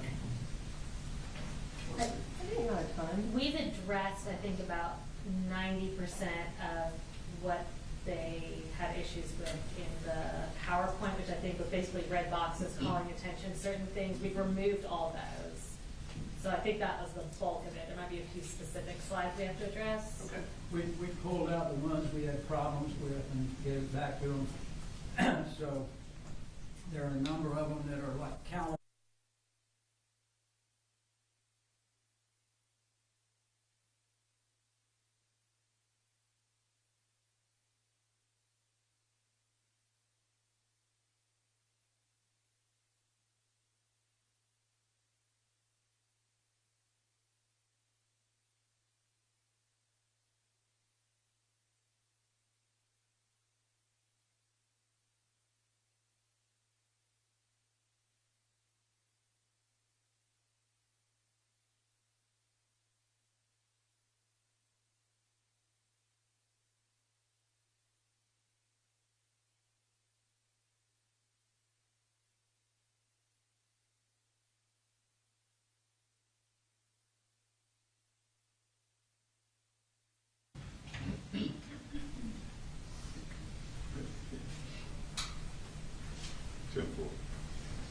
You ready, sir?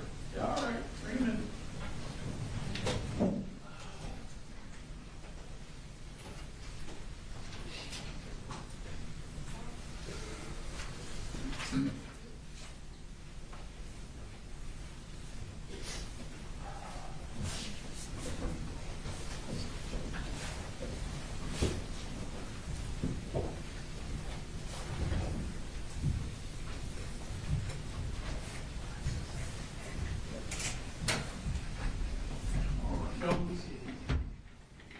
All right, ladies and gentlemen, state's final closing.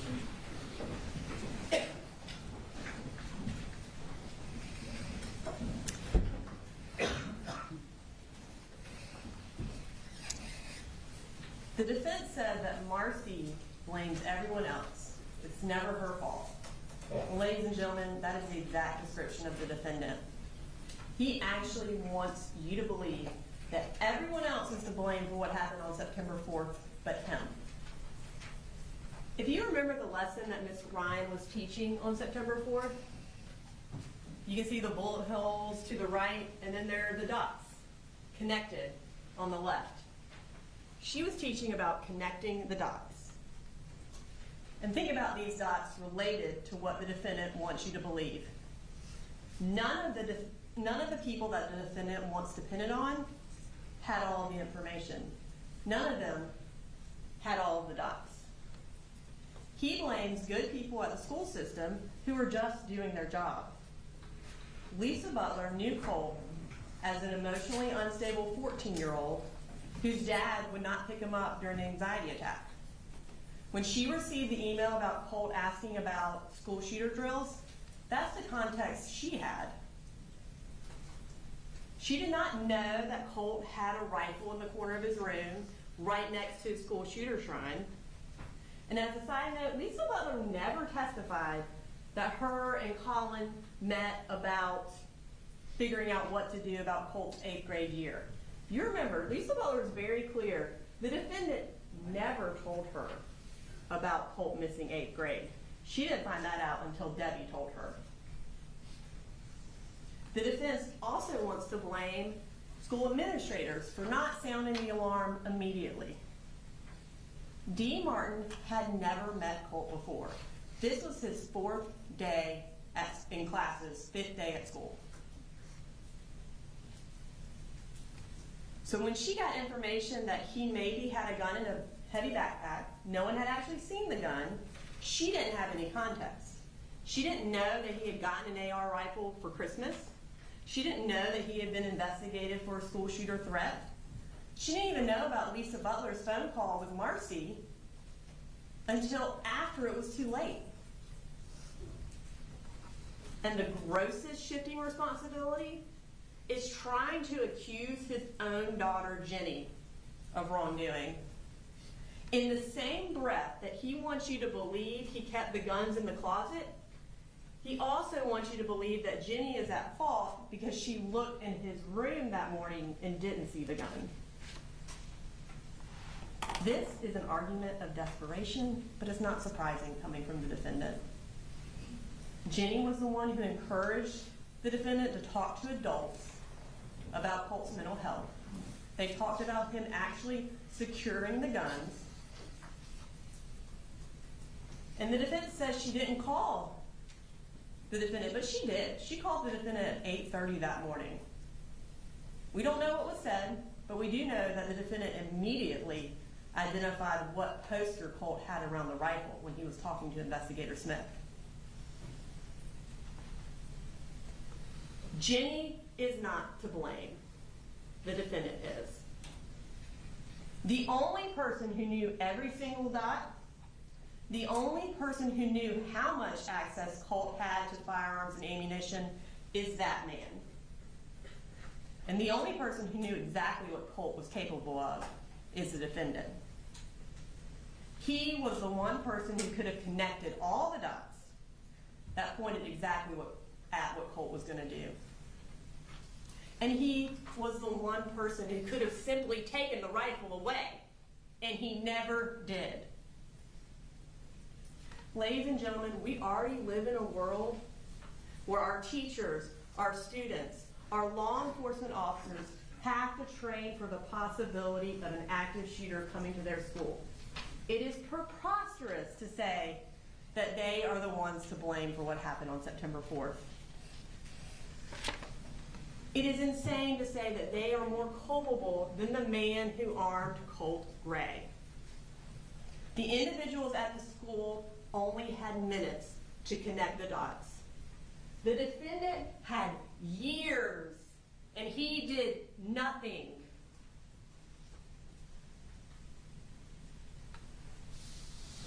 And then they want to talk about the computer that was in Colt's room and the person he was texting. Well, the defense knows that hearsay of Colt isn't admissible. They know that we can't prove that the defendant knew what was on Colt's computer, so that's not admissible. It is just an argument to try to distract you from what the actual evidence of what the defendant knew was.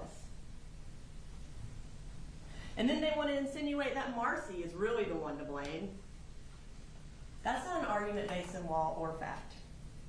Did Marcy Gray and her addiction cause more chaos in the lives of the Gray children?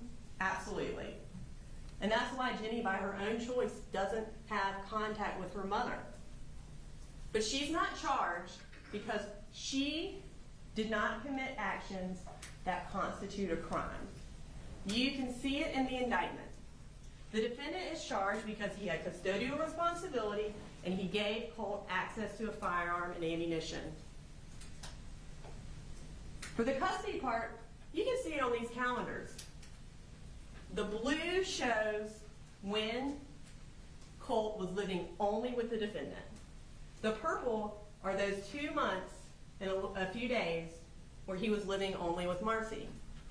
And the green in 2024 is the few weeks where they all lived together. Of the last 22 months before September 4th, over 18 of those months, Colt spent solely with the defendant. The defendant had custody. The defendant had the ability to take that gun away. This case is not about who is the worst parent. It's about who armed Colt and who enabled him to commit the crime that he did. And it was that man.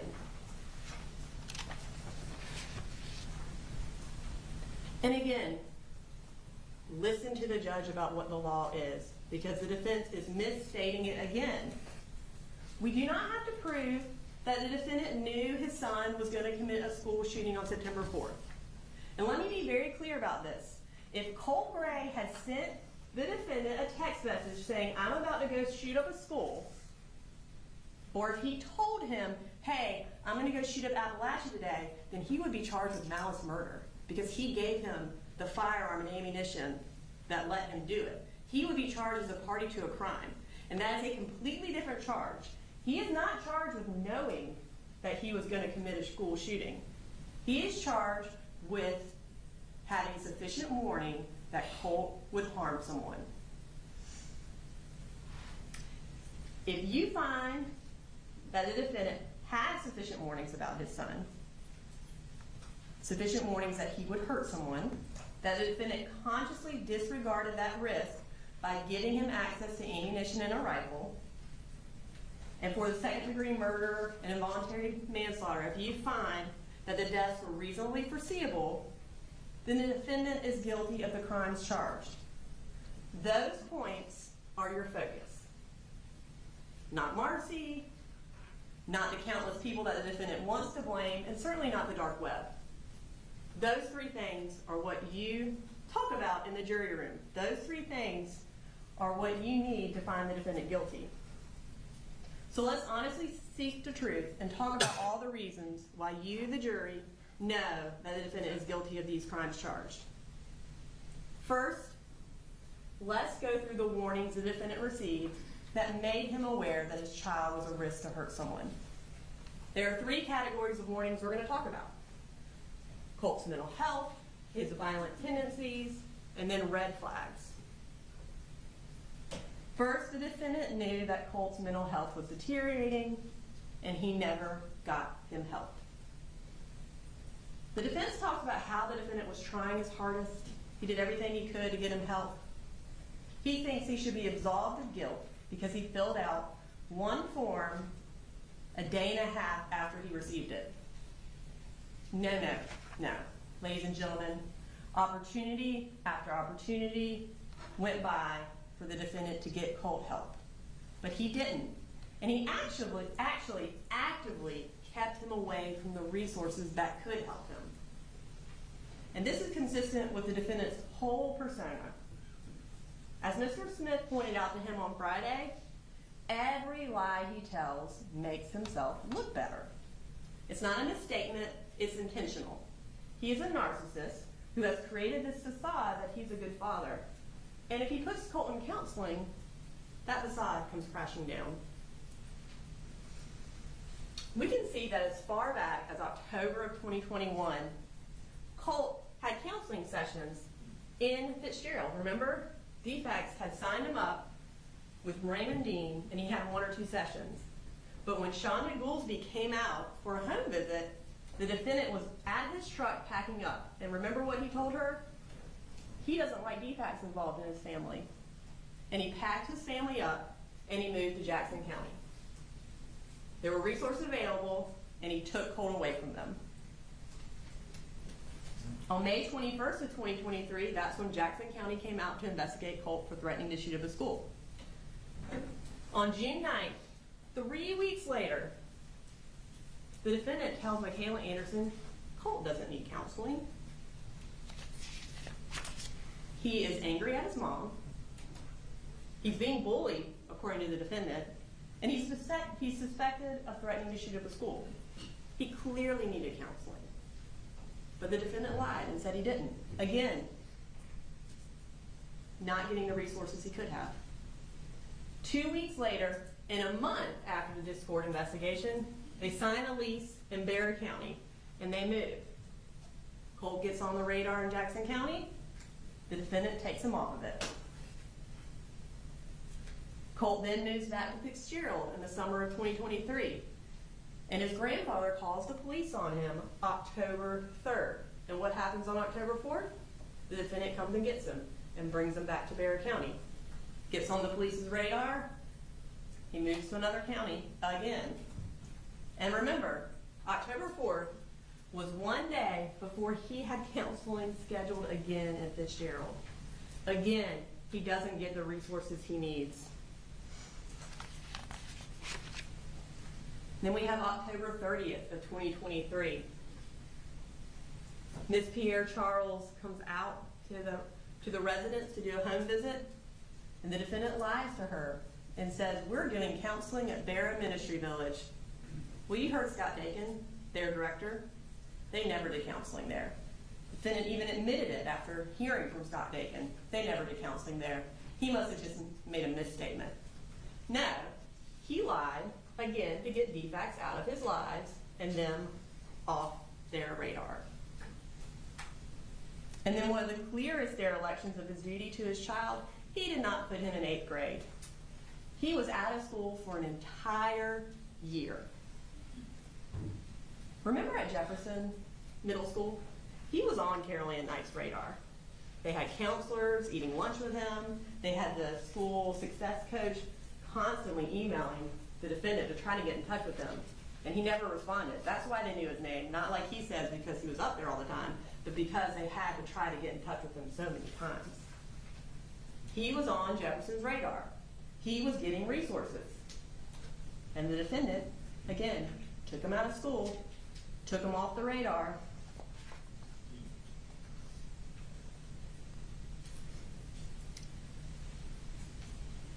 In the defense, remember what they said? The defendant believed that Marcy had threatened to kill Colt, and that Colt knew that.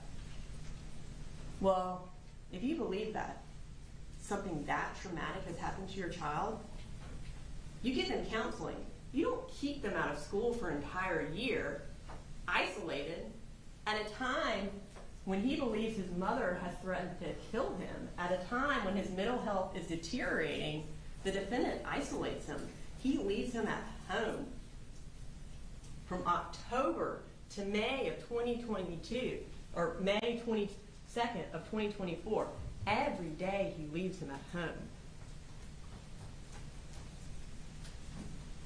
Look at this board. Every time Colt gets on the radar, every time services are available to him, the defendant takes him off and moves him.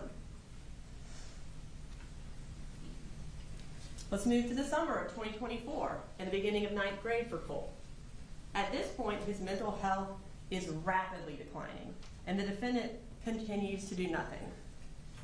On July 20th of 2024, Marcy texted Jenny, Colt had a horrible panic attack last night. And both she and the defendant testified about this. Colt asked him to call 911, was crying, was upset. They didn't. They didn't call 911. They didn't go take him to a doctor.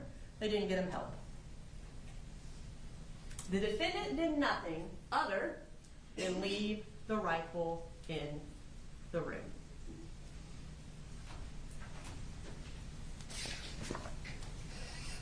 Fast forward to August 16th.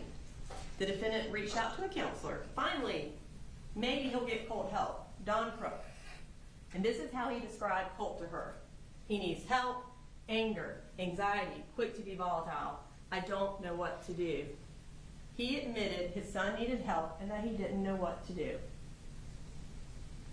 Yet, he did not follow through. He did not actually get Colt help. Instead, he lied again. When Dawn called him, he didn't pick up. He was just at his house, but he lied and said he was in the field. Instead, he just sent a screenshot of Dawn's response to Debbie. Why?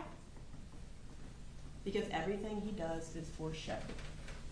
He wants to look like a good dad. Hey Debbie, look, I'm getting Colt help. He wants to appease her so she'll keep giving him money. He doesn't actually want to get Colt help. If he did, he absolutely could have. The defense points out that today still, we don't know what's wrong with Colt. But we don't know what's wrong with Colt because the defendant never got him evaluated. If he had, we would know what was wrong with Colt. However, the defendant isn't guilty of these crimes just because he didn't get Colt help. That doesn't make him a criminal.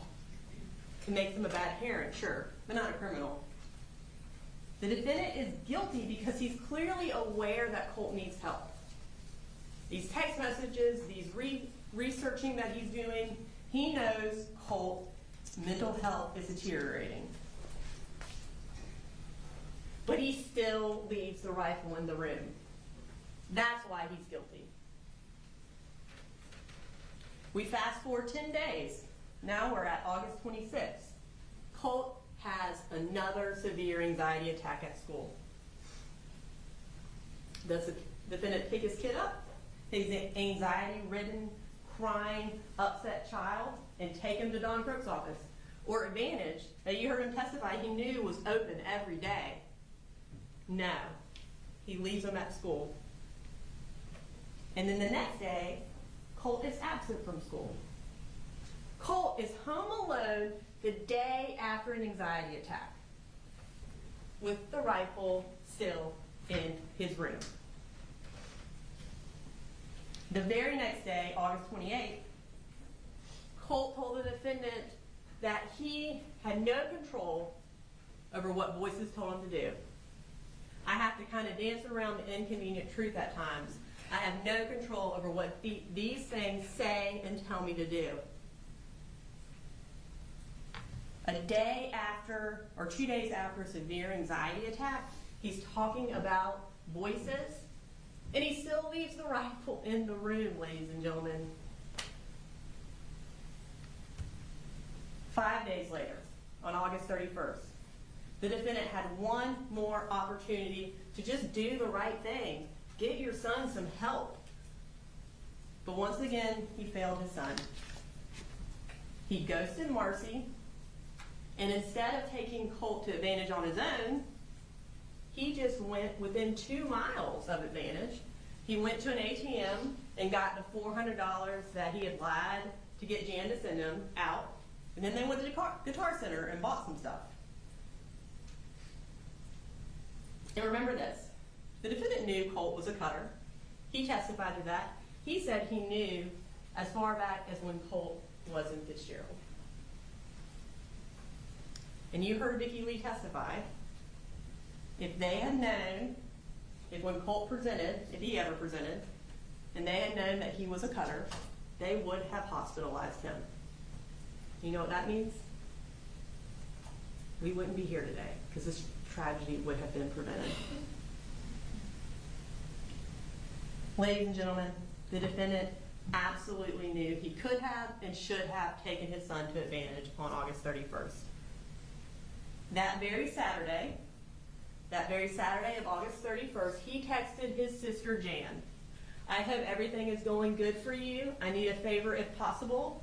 I'm a couple dollars short on rent and wanted to see if I can borrow some money, and I will zell it. Back to you Friday. I'm short because of co-pays for doctors for Colt. I think I'm gonna have to like check him in a place so they can try to help him. He had like a full-on panic attack at school Wednesday. So I'm trying to get him into a psychologist in Athens. He's talking about Advantage. On the Saturday, he is supposed to take him to Advantage. And don't buy his lie that the plan was Project Aware, because he signed the Project Aware form 4 days before this Saturday. He's telling Jan, no, the plan is still Advantage, but he doesn't take him. This text also highlights the absolute reckless disregard the defendant had. What it shows is the defendant's willingness to not only use Colt's deteriorating mental health for his own benefit, but it also his willingness to lie for his own benefit. Remember what investigator Gilliland testified to. The defendant never paid a doctor's copay for Colt. Never took him to a doctor. The defendant even admitted that on the stand, that he lied to his sister. The only doctor he ever paid for was that medicine will, so he could get his own medicines. Weekly, he would go to Medicine Will and get his medicine and pay $90. He was willing to go to a doctor to meet his own needs, but he was never willing to get his son help. And he was never willing to take the rifle out of the room.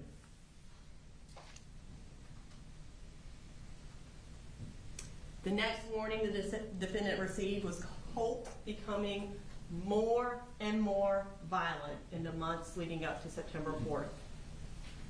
Colt has documented behavioral issues going all the way back to first grade, where he would kick and hit students at least 2 to 3 times a day. And even if you believe the defendant that he had no idea about that, there's no way that behavior wasn't also going on at home.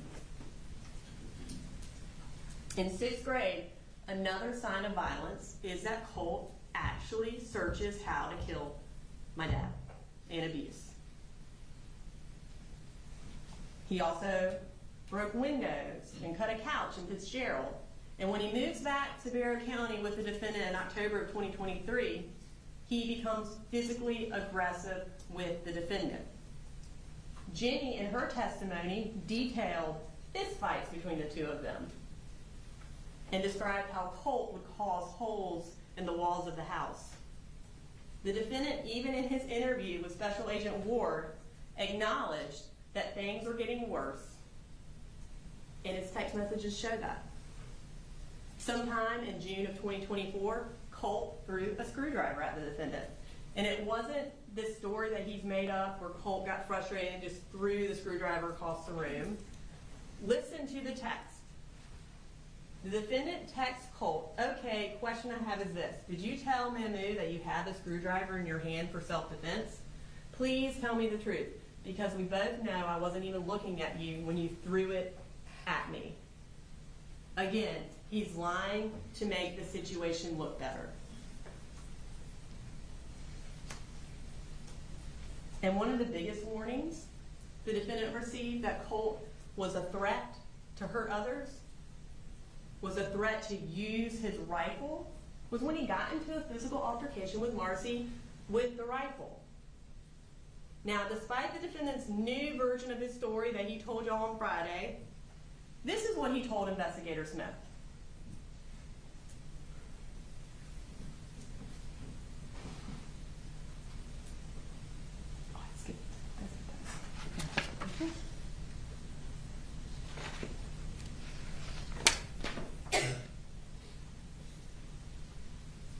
No, she said, hey, she went down in there and said, you need to get your shit straight, go to school, and we need to just get these guns put up, is what she said. What do you say?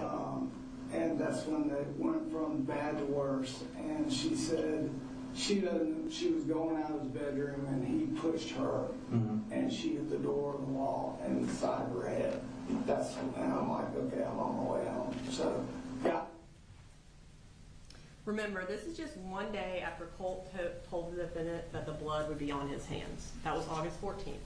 We're at August 15th, and he gets in a fight with Marcy with the gun. And you know the defendant believed Marcy, that Colt was out of control, and that Colt was responsible for this, because he immediately started, as he termed it, researching where to take Colt. He searched for where do I take my son for anxiety on August 15th, after the altercation, and troubled teen options and child psychologists on August 16th. That's also when he reached out to Don Crook.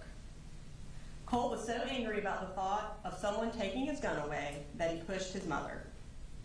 There's no legitimate reason why Colt needs the gun in his room. The defendant acts like this is their escape, this is their bond, this is how they get together and hang out, but the reality is they went hunting one time in 2022, and they went to a gun range twice in 2024, with the last time being in March. Colt doesn't need that gun in his room. They're not bonding over it. The defendant testified that the rifle never came into play with Colt's arguments, not until it did with Marcy. He essentially said, but if it had been involved, sure, I would have definitely taken the gun away. Listen to what he is saying. He would have taken the rifle away once Colt used it. Guns kill people. Once Colt uses the gun, it's too late. The defendant does not get absolved of guilt because he would have taken the gun away if Colt had shot someone with it. He doesn't get absolved of guilt because he's hopeful that Colt won't use it. He is guilty of these charges because leaving the rifle in the room caused the death of 4 people. Now the final warning we have is the red flags. And again, we don't have to prove that the defendant has sufficient warning that Colt Gray would specifically become a school shooter. That is not what the law is, just that he would hurt someone. But in addition to the deteriorating mental health, the escalating violence, the defendant did have 3 huge red flags that specifically pointed at Colt becoming a school shooter. Of course, the first one is the fact that law enforcement came out to the defendant's residence in May of 2023. In the context of Colt previously threatening to murder his dad on a computer, law enforcement is coming out to talk to the defendant about another threat of murder on a computer. And regardless when the defendant found out about this, he absolutely knew it before May of 2023. The defendant claims that the Jackson County investigator said that he believed it wasn't Colt. Again, don't listen to his lies. You didn't hear that on body cam, and you certainly didn't hear Investigator Miller testify to that. And you know that that didn't happen because of what the investigator told, what defendant told Investigator Smith. Remember when they were talking about this incident? The defendant said this was a red flag to him and that he took the computers away. If he believed that Colt had nothing to do with this, why take the computers away? And yet, he still bought his son a rifle 6 months later on November 17th. Ladies and gentlemen, the Friday before Jackson County came out to his house was Colt's last day of 7th grade. August 14th of 2024 was his first day of school since that school shooter threat. And this is what he does that morning before school starts. He texts his father, whenever something happens, just know the blood is on your hands. This isn't a text about Marcy. That's another lie he spent 1.5 years coming up with. At no point in this entire text thread where he's talking about the defendant driving off a cliff and how he twists lies does he ever talk about Marcy. This is a threat, and the defendant knew it. This was another dot that the defendant had that when connected pointed directly at Colt being a danger. And yet, the rifle stayed in the room. Another red flag is Colt's paranoia about his teachers. He texts Marcy on August 28th, "There are people after me and I don't like it. My teachers. I feel as if they're plotting against me. Somehow I feel like they'll hurt me." And we know that the defendant knows about the teachers because as soon as Colt texted Marcy this, she texted the defendant and said, "He just told me about his teachers."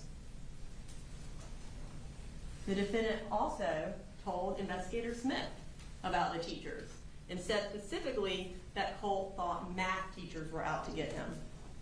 And remember Miss Greer's class? She was Colt's math teacher. That was the class that he couldn't get into when he came out of the bathroom. Not only does Colt now have the means to commit a school shooting, but he has a target that he has identified to his dad, math teacher. And then the last huge red flag is obviously the school shooter shrine. Colt wanted his dad to see this shrine. It is on the most prominent wall in that room. It is on the wall right across from the bedroom door. This door is 12.2 feet from that wall.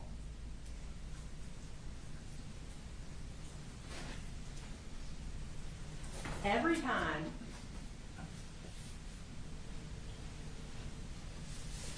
the defendant walked into that room, this is what he saw.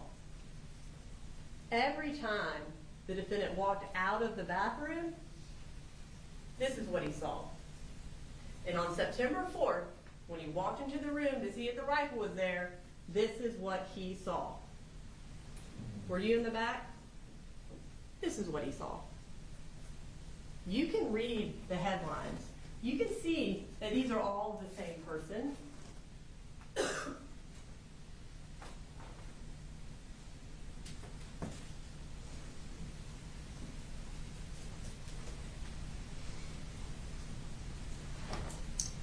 Now, he downplayed how many pictures were on the wall. He said it was just one. But he did finally admit on cross-examination to Mr. Smith that he knew who it was. He knew it was a school shooter on his wall. And it took him a while to admit that because it's really bad evidence against him. But it's also something he specifically tried to cover up. He initially admitted to Special Agent Ward that he knew who the picture was of. He said it was the last school shooter. That's what he told Special Agent Ward.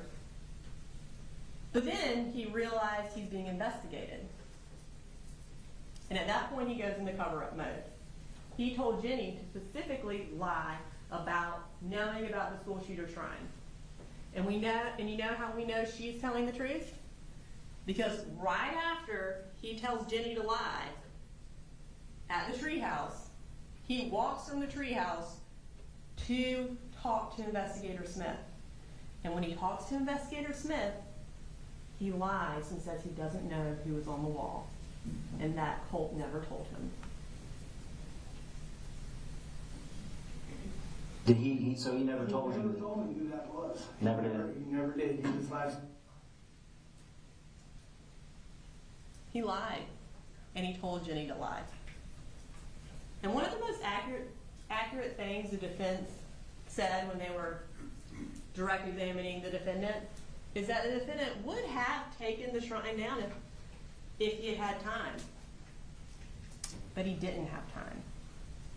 He pulled into his driveway at 12:27 on September 4th. Less than 5 minutes later, law enforcement is already out of their car going to bang on his door. And he heard sirens well before that. He didn't have time to cover anything up.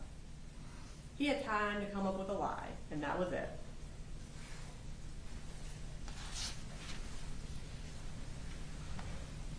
Don't believe the defendant's downplayed version that there was just one picture on the wall.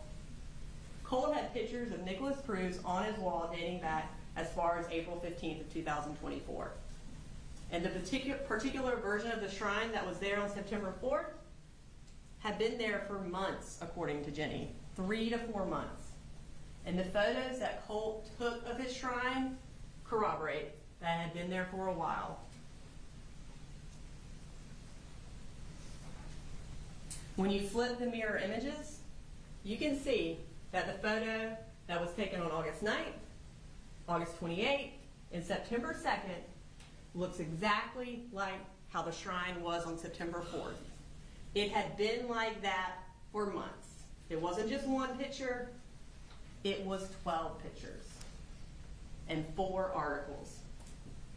Teenagers have athletes on their wall. They have movie stars. They have musicians. They don't have mass murderers of children tacked all over their wall. Colt was glorifying a mass murderer for months, a mass murderer of children for months, and the defendant left the rifle in his room.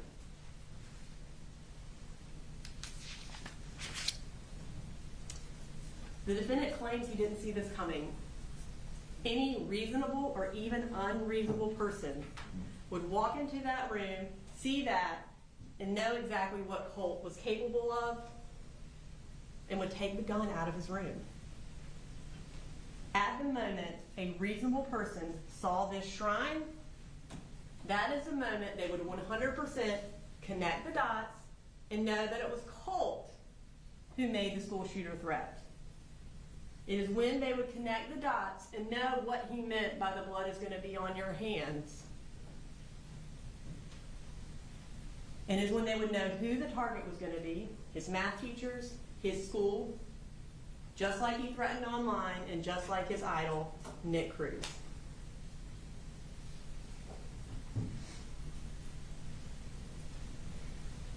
And the next thing the state has to prove is that the defendant gave Colt access to ammunition and rifles. And the defense talks about, well, it's not illegal to keep your guns and your rifles unlocked. Sure, there's no specific law in Georgia that says every single person has to put their gun in a gun safe. But there is a law that says you can't not secure your guns if it is a gross deviation from the standard a reasonable person would do. And that's what the defendant did. He gave his son access to a firearm, and that was a gross deviation from what a reasonable person would do. And for the ammunition, we know the defendant was the one who purchased the actual ammunition that was used in the shooting. He purchased it on June 7th. He purchased Lake City Winchester full metal jacket, and that was the ammunition that Colt used and that Colt had left on September 4th. Colt also took pictures of the ammunition he was allowed to have in his room. And when law enforcement got to the defendant's house, more ammunition was just in an unsecured box in the laundry room where Colt often slept. The ammunition was not secured, it wasn't separated from the weapons, it was just out and all over the house. And just like Colt can't buy a firearm, he can't buy ammunition. He's under the age of 18 and he can't get it without the defendant's help. Without the defendant getting him ammunition, this would not have happened. On August 11th, Colt sent the defendant this text message. Could you stop by Academy and pick up a 150 round pack of 5.56? If they don't have it, or if they don't have that, or 5.56, 223 will do. And then he follows up on August 16th, hey, if we can get 150 rounds, that's fine, but could we get at least 50? These texts show more than just that a defendant buys Colt ammunition. It shows another red flag. Another warning that should have triggered the defendant to put the gun up. Why is Colt asking for 150 rounds of ammunition? The defendant claimed on the stand it was to go to a gun range over the holiday weekend. Well, they didn't go to a gun range over the holiday weekend, and there are no text messages showing that they were planning that, or that was ever something that they were gonna do. But also remember, when they went to the gun range on March 29th, the defendant did buy ammunition on March 28th, right before. He went to Academy Sports and bought Hornady Custom 223 rounds. He bought 20 rounds to go to the gun range, not 150 rounds. And he did it without Colt asking him for it. Colt only started asking him for specific rounds of ammunition when he was building his plan to commit a mass shooting. Colt did not need 150 rounds to go to a shooting range. Any reasonable person would have connected the dots and realized Colt wanted ammunition for an entirely different and evil reason. We've also proven he had access to the rifle. First, the rifle definitely wasn't in the defendant's closet like he claimed on the stand. This was another lie to make himself look better. Initially, he actually admitted to Special Agent Maddox and Ward exactly where Colt's gun was supposed to be on September 4th. I said, help, it's not him. I said, all the guns are accounted for. They're in my closet.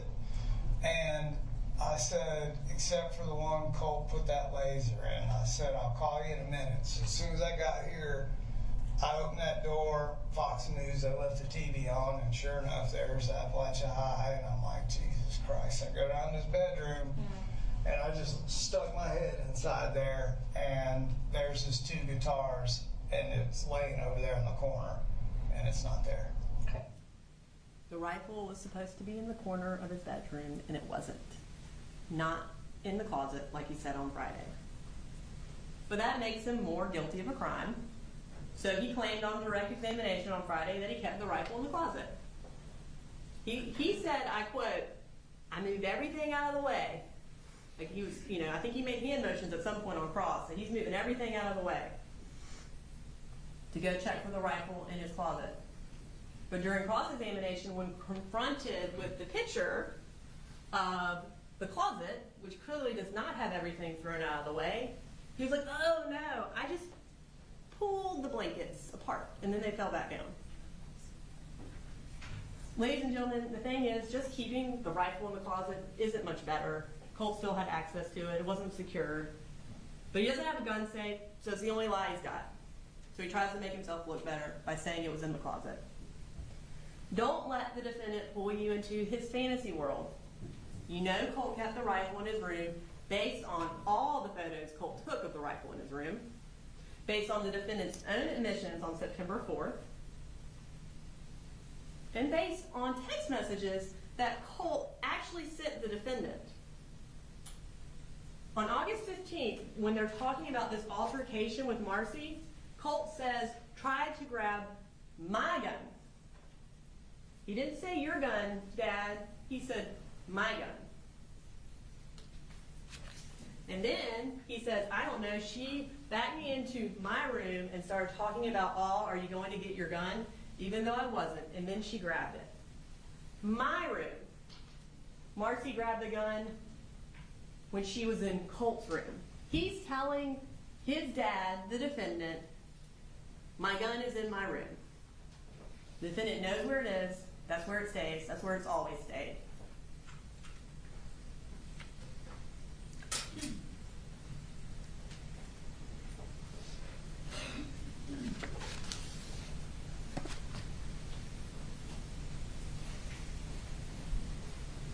The defendant wants you to believe that he didn't need a safe because he and Colt had a trust pact with the blood oath, and Colt would never use the firearm improperly.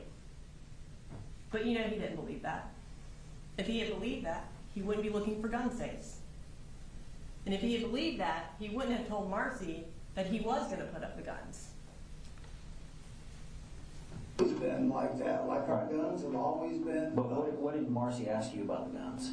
What did she say to you about the guns? She just said after the confrontation she had with Colt was like, you need to put them up or get rid of them. And I said, okay. The defendant wants you to absolve him of guilt because he was about to get a gun safe. He just needed $78 more. Don't believe the defendant's lie.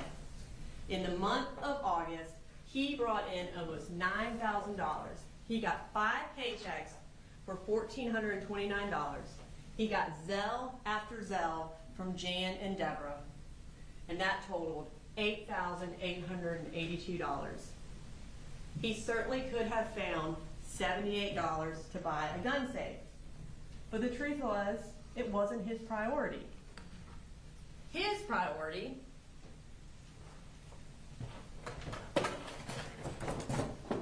was getting accessories for Colt's gun. It was getting the sight, the iron sights, the rails.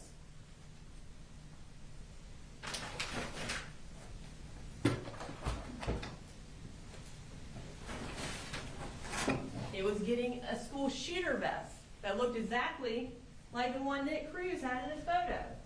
It was getting a half mask that looks like the one he has in that photo.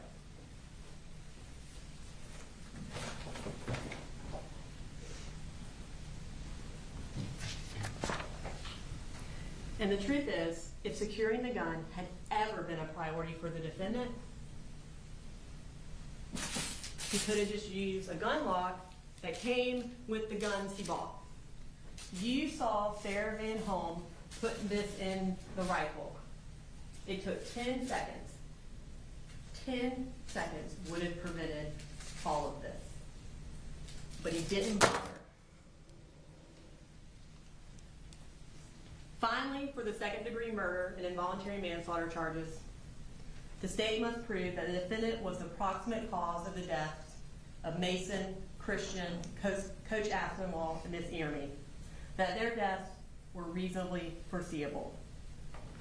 And again, the defense is misstating the law. We don't have to prove that the defendant could foresee exactly the way Colt was going to murder people, that he was going to get on a bus with a long gun. We just have to prove that the deaths were reasonably foreseeable. And the board over there, that's enough. You see that, you know what he's going to do. But there's more. The defendant knew that Colt had committed a mass shooting even before the news broke that there was a mass shooting at Apalachee High School. At 10:55, Jenny texted him, "I'm scared." The only time he had talked to her was at 8:30 after she had gotten off the bus. Yet, he doesn't say, "Why are you scared? Everything okay? What's going on?" He says, "It's going to be okay." Because he knew exactly what she was scared of. After he heard that there was a shooting, but before Colt's name was released, the defendant knew for sure his son had committed this crime. Everyone who had a child at Apalachee High School was leaving work and going to the school because they had heard about the shooting. Remember Jackie Garcia? She ran across the street after telling her employer, "I'm going to go check on my daughter." We didn't just have her testify for emotional effect. Her testimony had a purpose. The body cam we played through her had a purpose. It showed that her and parent after parent came running to Apalachee High School. They were terrified. They were wondering if their child was hurt. But not the defendant. He told Special Agent Ward that he left the job site as soon as Colt texted him, "No, I love you," and Coley and Jenny. But that text was at 10:03. He didn't leave the job site until 11:18, an hour and 15 minutes later. He knew what Colt was about to do, and he just continued to work. He didn't call George Clackham until 11:07 to tell him he was leaving. He lied to George and said his son broke his arm. And do you remember his explanation on the stand? He needed to tell George something that was serious to get his attention. Are you serious? Are you joking me? Jenny texted the defendant at 11:01. 3 people are dead at the high school. You can see under red, the defendant read that at 11:01. So at 11:07, when he's calling George Clackham, he knows 3 people are dead at the high school. Something serious would be, "Hey George, there's a shooting at my son's high school. I've got to go." He lied to George for one reason.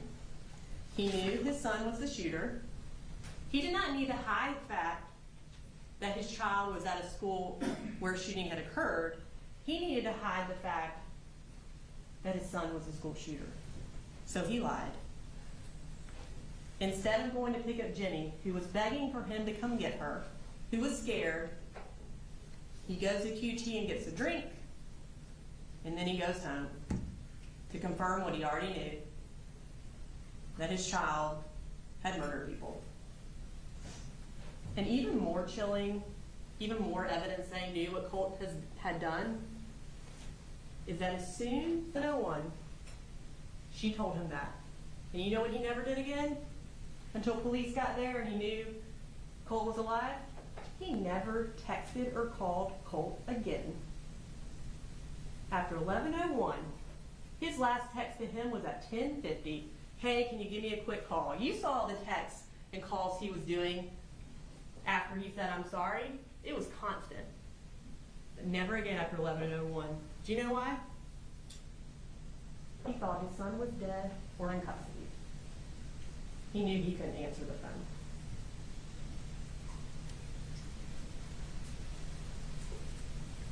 Not only was the shooting foreseeable, but the defendant knew he was responsible. You heard how Marcy researched Ethan Crumbly, a case where the parents of the school shooter were charged for not securing a gun. And you heard how Marcy clearly communicated that to the defendant based on their constant phone calls. You heard how the defendant lied to his boss to hide the fact that his son was a school shooter. And you heard how he made Jenny lie for him. The defendant not only knew what his son had done, but he knew what he had done too. Of the 2,000 students at Apalachee High School, only one set of parents suspected that their child was a school shooter. And only one parent had custody of that child and had given him the rifle and ammunition that he used. And that one parent was the defendant, Colin Gray. That is foreseeability, that is murder in the second degree, and that is involuntary manslaughter. Ladies and gentlemen, the defendant wants you to believe that this wasn't his fault, that he was trying his hardest, that being a single dad is hard. The defendant wants you to believe that he needed just one more day, and he would have taken that rifle away and everything would have been different. I knew I could, like, I needed just one more day. I think this would have just changed everything because I could feel it. I could see. You could feel what? Just his whole attitude change. How? The defendant had 292 days between the day he bought his son a rifle on November 17th of 2023 and the day this unspeakable crime happened. 292 days to take any number of heartbreakingly small steps to prevent this mass shooting. He could have not lied to Miss Pierre Charles the day she did a home visit, and as have not bought his son, who had been accused of threatening to shoot up a school, an AR-style rifle on November 17th of 2023. He could have put his son in 8th grade any day that school year, so he had resources available to him. He could have called 911 the day his son had an anxiety attack and begged him for help. He could have locked the rifle in his truck the day Colt asked the defendant for 150 rounds. He could have sold the rifle back to Mike's gun room the day Colt told the defendant that the blood would be on his hands when something happened. He could have bought a safe and secured the rifle the day Colt used it in a fight with Marcy. He could have put one of those gun locks he had on Colt's rifle the day he saw the mass murder of children tacked on his wall. He could have answered the phone the day Don Crook called. He could have picked Colt up and taken him to any counselor the day that he had an anxiety attack at school. He could have taken Colt to Advanced Behavioral Crisis Stabilization Unit the day of August 31st. The defendant did not take any of these heartbreakingly small steps. And because he didn't, because the defendant consciously disregarded the very apparent and obvious risk that his son was going to harm people, Mason, Christian, Coach Aspinwall, and Ms. Earmy do not get another day. They do not get one more day. Because of the defendant, their families will never get one more day with them. Because of the defendant, every student and teacher in Ms. Ryan's class will not have one more day where they are not the victims of a mass shooting.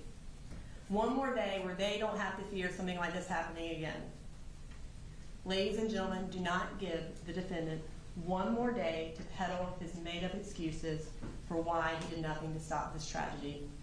Do not give the defendant one more minute of listening to his lies about how he did everything he could. Do not give him one more second of not being held responsible for what happened on September 4th. Ladies and gentlemen, we have done our job. It's time for you to do your job and find him guilty of all charges.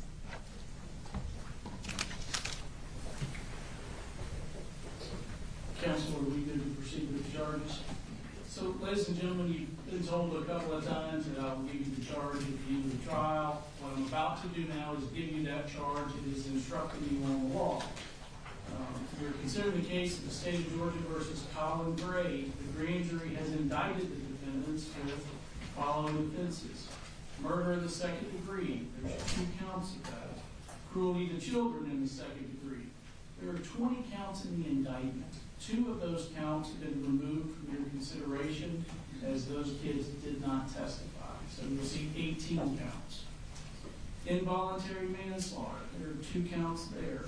And reckless conduct, 5 counts in the indictment.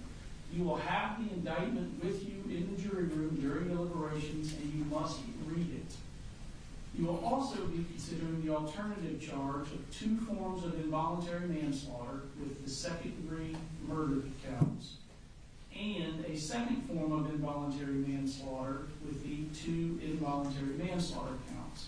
All of the charges will be defined for you here in just a minute. The defendant has entered a plea of not guilty to this indictment. The indictment and the plea form the issue that you are to decide. Neither the indictment nor the plea of not guilty should be considered as evidence. The defendant is presumed to be innocent until proven guilty.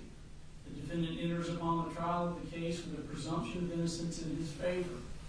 This presumption remains with the defendant until it is overcome by the state with evidence that is sufficient to convince you, beyond a reasonable doubt, that the defendant is guilty of the offense or offenses charged. No person shall be convicted of any crime unless and until each element of the crime is proven beyond a reasonable doubt. The burden of proof rests upon the state to prove every material allegation of the indictment and every essential element of the crime charged beyond a reasonable doubt. There is no burden of proof upon the defendant whatsoever, and the burden never shifts to the defendant to introduce evidence or to prove his innocence. However, the state is not required to prove the guilt of the accused beyond all doubt or to a mathematical certainty. A reasonable doubt means just what it says. A reasonable doubt is a doubt of a fair-minded, impartial juror honestly seeking the truth. A reasonable doubt is a doubt based upon common sense and reason. It does not mean a vague or arbitrary doubt, but it is a doubt for which a reason can be given, arising from a consideration of the evidence, a lack of evidence, or a conflict in the evidence. After giving consideration to all of the facts and circumstances of this case, if your minds are wavering, unsettled, or unsatisfied, then that is a doubt of the law, and you must acquit the defendant. But if that doubt does not exist in your minds as to the guilt of the accused, then you would be authorized to convict the defendant. If the state fails to prove the defendant's guilt beyond a reasonable doubt, it would be your duty to acquit the defendant. Facts and circumstances that merely place upon the defendant a grave suspicion of the crime charged, or that merely raise a speculation or conjecture of the defendant's guilt, are not sufficient to authorize a conviction of the defendant. Members of the jury, it's my duty and responsibility to determine the law that applies to this case and to instruct you on that law. You are bound by these instructions. It is your duty to determine the facts of the case from all of the evidence presented. Then you must apply the law that I'm giving to you in this charge to the facts as you find them to be. Your oath requires that you will decide this case based on the evidence. Evidence is the means by which any fact that is put in issue is established or disproved. Evidence includes all of the testimony of the witnesses and any exhibits admitted during the trial. Evidence does not include the indictment, the plea of not guilty, opening or closing remarks of the attorneys, or the questions asked by the attorneys. Evidence may be either direct or circumstantial or both. In considering the evidence, you may use reasoning and common sense to make deductions and reach conclusions. You should not be concerned about whether the evidence is direct or circumstantial. Direct evidence is the testimony of a person who asserts that he or she has actual knowledge of a fact, such as by personally observing or otherwise witnessing that fact. Circumstantial evidence is proof of a set of facts and circumstances that tend to prove or disprove another fact by inference. There is no legal difference in the weight you may give to either direct or circumstantial evidence. You would be authorized to convict the defendant only if the evidence, whether direct, circumstantial, or both, excludes all of the theories of innocence and proves the guilt of the accused beyond a reasonable doubt. You, the jury, must determine the credibility of the witnesses. In deciding this, you must consider all of the facts and circumstances of this case, including the witnesses' manner of testifying, their means and opportunity of knowing the facts about which they testify, the nature of the facts about which they testify, the probability or improbability of their testimony, their interest or lack of interest in the outcome of the case, and their personal credibility as you observe it. Testimony has been given in this case by certain witnesses who are termed experts. Expert witnesses are those who, because of their training and experience, possess knowledge in a particular field that is not common knowledge or known to the average citizen. The law permits expert witnesses to give their opinions based upon that training and experience. You are not required to accept the testimony of any witnesses, expert or otherwise. Testimony of an expert, like that of all witnesses, is to be given only such weight and credit as you think it is properly entitled to receive. In determining the credibility of a witness, you may consider, where applicable, evidence offered to attack or challenge the witness's credibility. This may include evidence of bias toward a party, shown by specific instances of conduct of the witness in question, and may relate to the witness's bias towards a party. The credibility of a witness may be attacked by disproving the facts to which the witness testified. Your assessment of a trial witness's credibility may be affected by comparing or contrasting that testimony to statements or testimony of that same witness before the trial started. It is for you to decide whether there is a reasonable explanation for any inconsistency in a witness's pretrial statements and testimony when compared to the same witness's trial testimony. As with all issues of witness credibility, you, the jury, must apply your common sense and reason to decide what testimony you believe or do not believe. The testimony of a single witness, if believed, is sufficient to establish a fact. Generally, there is no legal requirement of corroboration of a witness, provided you find the evidence to be sufficient. The defendant in a criminal case may take the stand and testify and be examined and cross-examined as any other witness. You should evaluate such testimony as you would that of any other witness. Now, sometimes evidence is admitted conditionally, that is, although you've been permitted to hear the evidence, it is only admitted and you may only consider it if you also find certain required but disputed predicate facts which allow you to consider such evidence. If you do not find the conditions necessary in order to allow you to consider the evidence, then you must disregard it completely, even though you've heard that evidence. In that connection, I charge you regarding the statements made by the defendant.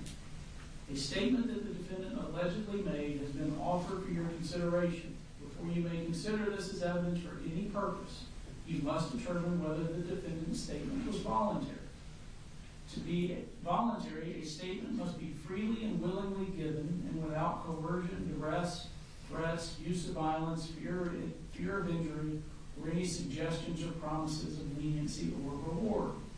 A statement induced by the slightest hope of benefit or the remotest fear of injury is not voluntary.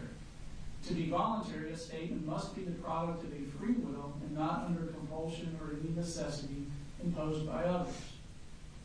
The burden of proof is upon the state to establish that the statement was voluntary, that is freely and willingly made. If you do not find that the statement was voluntary, you may not consider it for any purpose.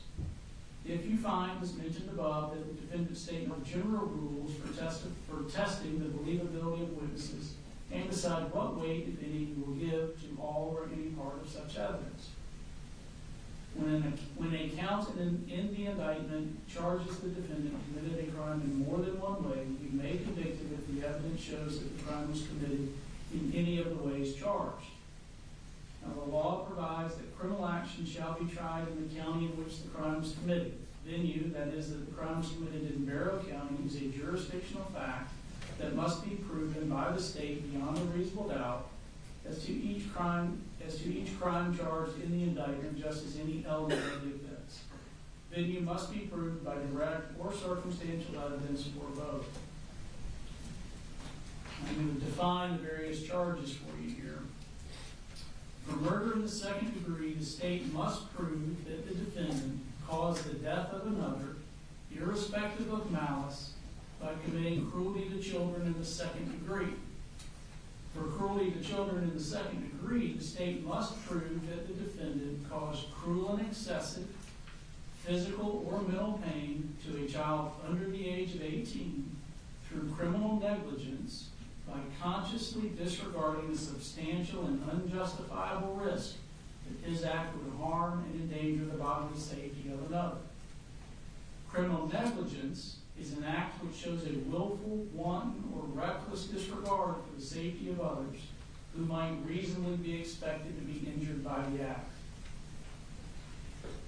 Involuntary manslaughter. As I mentioned, there are two forms of this. This first is unlawful act, involuntary manslaughter by an unlawful act. For involuntary manslaughter, the state must prove that the defendant caused the death of another without intending to by committing the offense of reckless conduct, which is defined as follows. For reckless conduct, the state must prove that the defendant endangered the bodily safety of another by consciously disregarding the substantial and unjustifiable risk that the defendant's act would endanger the safety of another person. A conscious disregard must rise to the level of a gross deviation from the standard of care a reasonable person would exercise in a particular situation. Now, this is the second form of involuntary manslaughter, that is a lawful act in an unlawful manner.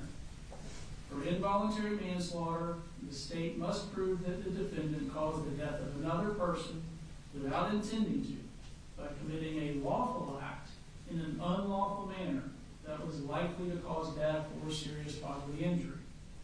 To prove involuntary, must prove that the defendant acted with criminal negligence, which I've previously defined for you. Now, for each charge that you're considering, to find the defendant guilty, the state must prove that his criminal conduct was the proximate cause of the injury or death. Proving that a defendant caused the injury or death of another human being requires proof of proximate cause. This showing has two components: cause in fact and legal cause. A defendant's conduct is a cause in fact of an injury or death if the defendant's conduct played a substantial part in bringing about or actually causing the injury or death, typically shown through evidence that the injury or death would not have happened but for the defendant's conduct. And a defendant's conduct is a legal cause of an injury or death if the injury or death was reasonably foreseeable. That is, a probable or natural consequence of the criminal conduct according to ordinary and usual experience, not merely a possible result. There may be an intervening act between the defendant's criminal conduct and the injury or death. However, if the defendant could have anticipated or reasonably foresee the intervening act, you may conclude that the injury or death was reasonably foreseeable and caused by the defendant. An intervening act is reasonably foreseeable if it may have occurred in the ordinary course of events or was set in motion by the defendant. An intervening act may be reasonably foreseeable even if that act was not intended by the defendant, so long as the intervening act was a reasonable foreseeable consequence of the defendant's criminal conduct. You may conclude that the injury or death was a reasonably foreseeable result of his conduct. Now, recordings of interviews have been admitted into evidence. Only portions of the interviews have been played to ensure that the videos comply with the rules of evidence and skips past, and we also skip past periods of inactivity on the videos. Only introducing portions of the videos was not a mistake or an oversight by the parties, but was intentional so that the video could be admitted as evidence. You are not to hold or consider the unplayed portions of the videos for or against either party. Now, a verdict form has been prepared for you. You will have the verdict form with you. The verdict form lists all of the counts that you would consider from the indictment and then the additional charges that have been added as alternative charges. Note on the verdict form that there is no count 9 or count 21. Those are the counts that were removed due to those children not testifying. And you're to consider each one of these charges separately and independently. Now, if after considering the testimony and evidence presented to you together with the charge of the court, you should find and believe beyond a reasonable doubt that the defendant in Barrow County, Georgia, did on or about the 4th day of September 2024, commit the offenses as alleged in the indictment and appearing in the verdict form, you would be authorized to find the defendant guilty. In that event, the form of your verdict would be, we, the jury, find the defendant guilty of that count. If you do not believe the defendant is guilty, or if you have any reasonable doubt as to the defendant's guilt, then it would be your duty to acquit the defendant, in which event the form of your verdict would be, we, the jury, find the defendant not guilty of that count. Now, if you do not believe beyond a reasonable doubt that the defendant is guilty of the indicted crime, but do find that beyond a reasonable doubt that the defendant is guilty of one of the alternative lesser included crimes, then you would be authorized to find the defendant guilty. In which event the form of your verdict would be, we, the jury, find the defendant guilty of blank. Now, I'm going to go through these here so that you see them. So, count 1 is murder in the second degree on the verdict form. It says, we, the jury, find the defendant blank.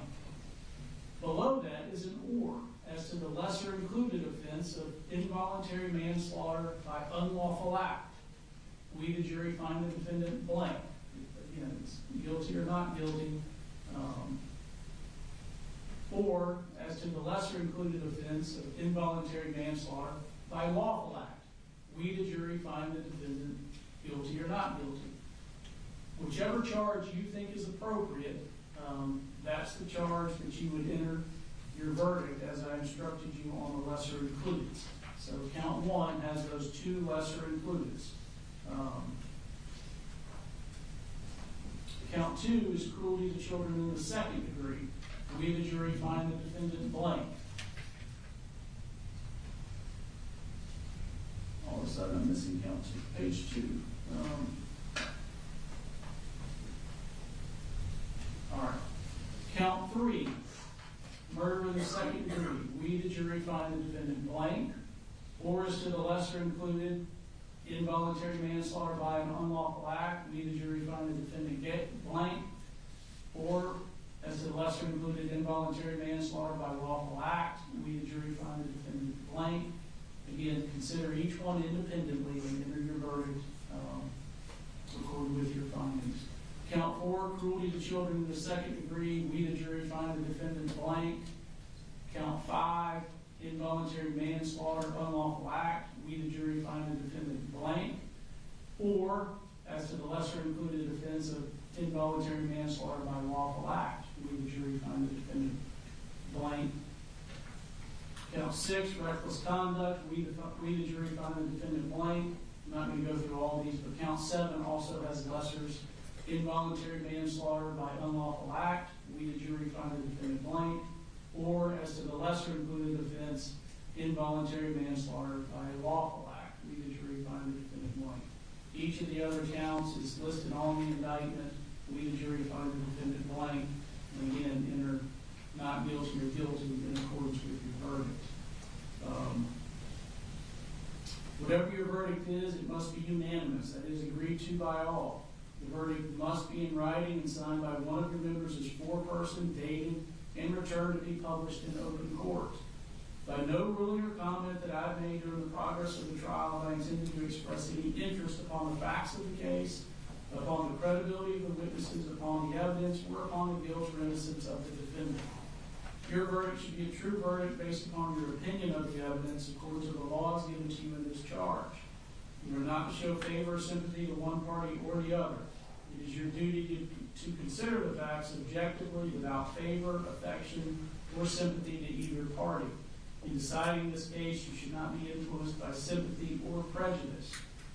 You are only concerned with whether the defendant is guilty or not guilty. You are not to concern yourselves with punishment. One of your first duties in the jury room would be to choose one of your members to be the foreperson. The foreperson will manage your deliberations and will sign the verdict to which all 12 of you freely and voluntarily agree. You should start your deliberations with an open mind. Talk with each other and consider each other's views. Each of you must decide this case for yourself, but you should do so only after discussing and considering the case with your fellow jurors. Don't hesitate to change an opinion if you're convinced that it's wrong. However, you should never give up an honest opinion to be congenial or to reach a verdict solely because of the opinions of other jurors. During your deliberations, you must not communicate with anyone other than your fellow jurors about the case. You're also, of course, not permitted to do any research about the case, including looking up anything about any of the legal concepts or anything that you heard during the course of the trial. These rules apply not only to in-person communication, but also using your cell phones to access the internet. If you have any questions, your foreperson needs to put that question in writing, give it to the bailiff, and the bailiff will give it to me. I've got alternates, but aside from that, are there any issues with the charge? No, Your Honor. Nothing to state, Your Honor.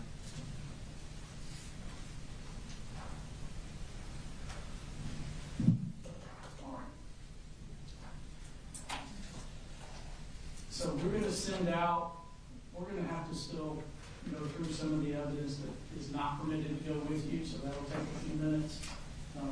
We will send out the verdict form and the indictment as I indicated.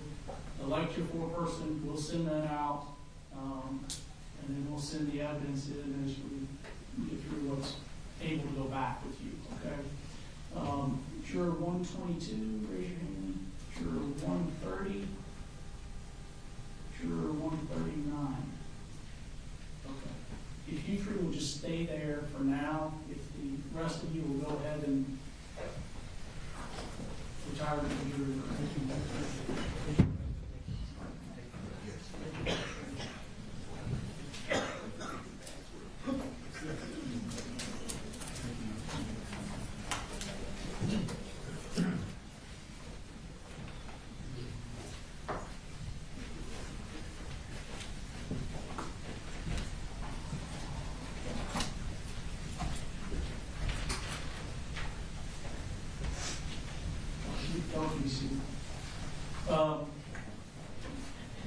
So you don't, of course, realize there are 15 of you, and you always hear about 12-person verdicts and juries. You guys are the alternates, and it's only based on summons number. So as the jury was selected, they go down the list by summons number. I very well may still need you, okay? And to be honest, I'm kind of shocked that we got through a trial of this length without having to use an alternate. Normally a case lasts about a week, and probably in 25% of those cases, in just week-long cases, we've had to put an alternate on. And it can be somebody got sick, it could be somebody did something that they're not supposed to do. There's a number of reasons that a juror could be removed. If we didn't have alternates and something happened to a juror, then we'd have have to try the case again. You can't move forward with less than 12. So presently, you're gonna go to the other jury room, the three of you, if you need snacks or drinks or whatever, they'll get those for you. Don't discuss the case, and really, and I apologize, I know you sit here for 2 weeks or however long it's been. You may still wind up on the jury, but until that time, I have to keep you in the other jury room. Just don't discuss things, and then I'll just follow up with you as I get more information about whether or not we're going to need you to be seated on the jury. Do you have questions? Okay. If y'all will, put them in jury room 4, and then see what drinks or snacks or anything. You can take your notes with you.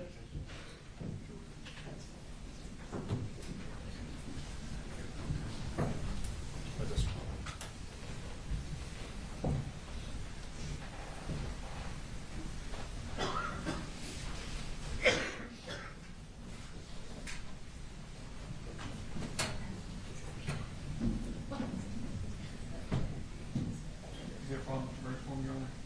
Do we need to- No, there was not a problem with the verdict form. It was more of me just struggling to, That's fine, I just want to make sure we didn't. yeah, no, no problem with the verdict form. All right, so no objections to the charge. No, Your Honor. No, Your Honor.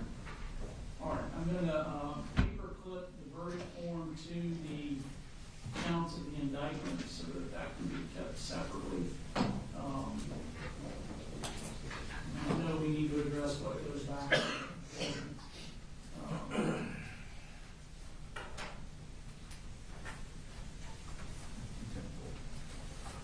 I need to step off. I think I have a case or two on point about what goes back and what doesn't, just for a couple of issues.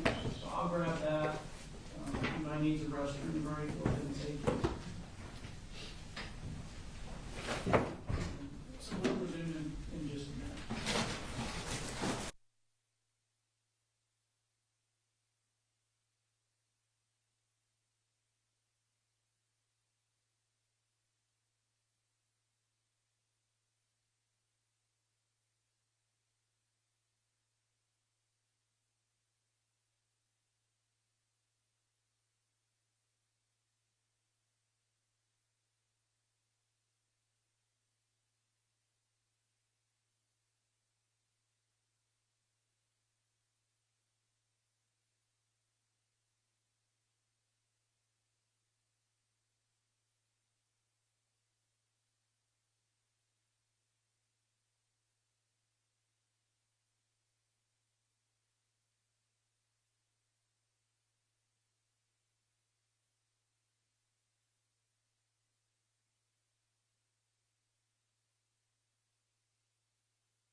basically they went through and flagged any pages that they would object to going back.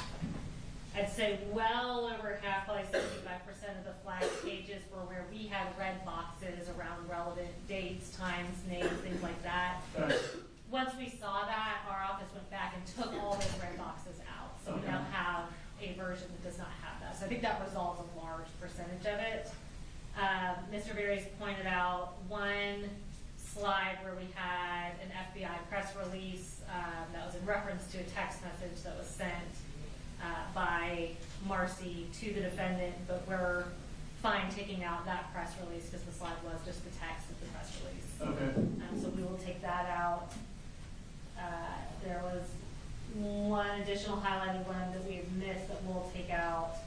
And then I think the only other two issues in flipping through it is there's one picture that's duplicated a couple times that I can address why we did that and why we think it's appropriate to stay. And then we have the calendar that we use for reference throughout with different things on it that I think is appropriate evidence as it was prepared by the witness and isn't continuing evidence that would go back to the jury. I've got all the numbers, so once they pull those out, if I can go through them, I've probably got maybe 15, 18, so shouldn't take us. Can I see the calendar? Is that readily accessible? It's on multiple slides, but I can show you like an example of one. We essentially had a running calendar that was filling out.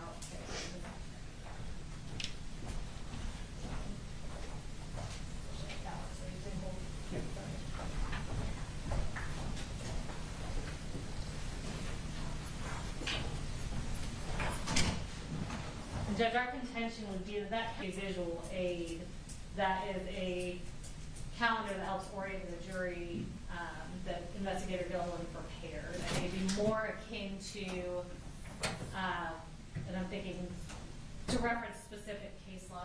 I have this case in front of me, but I know a more recent case about continuing witness is there's one about an anatomical drawing that goes back to the jury. It has writing on it. The writing was fine. The drawing was fine. I think a calendar like this that was prepared as reference would go back with the jury. I think it's more akin to that than, say, an affidavit or a transcript of a deposition or something like that, or a witness statement that would obviously be a continuing witness issue. Judge, we feel like it's like a witness statement, number one, and it should be demonstrative. There are probably half of these that have marked or calendars with writings on them. So testimony is already come concerning what's on the calendar. So.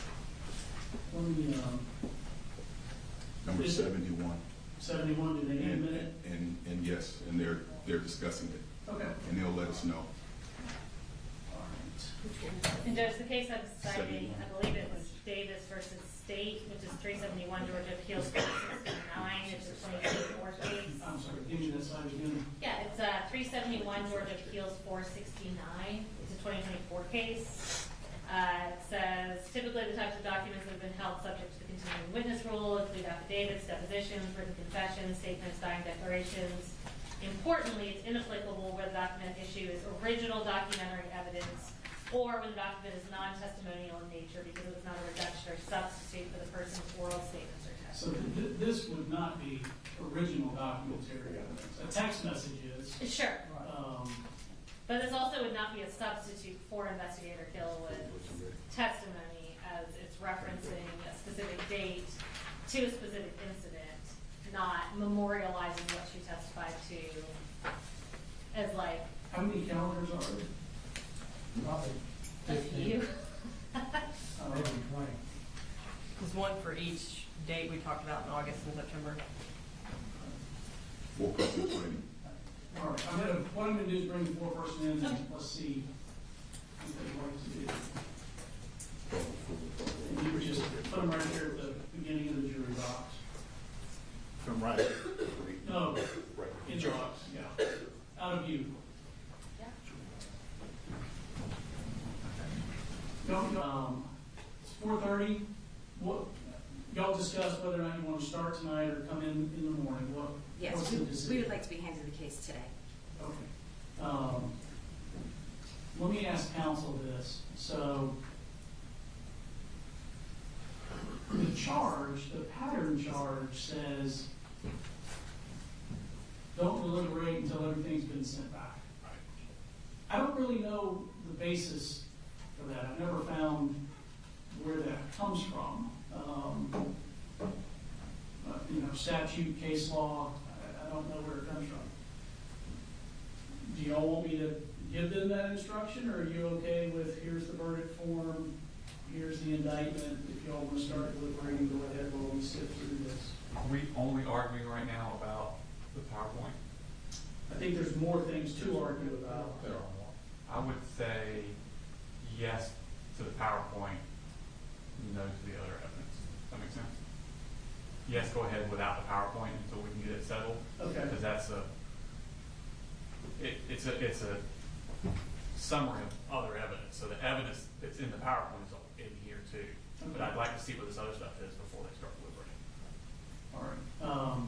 But I don't think there's much to say. But I don't think that's much to dispute at all. Okay. We're gonna let you, we gotta get some things together. We're still fighting a little bit about what can and can't go in the jury room with you. Okay. But go ahead, hold off deliberating, and as soon as we send some stuff in, then y'all can start deliberating. Okay, thank you.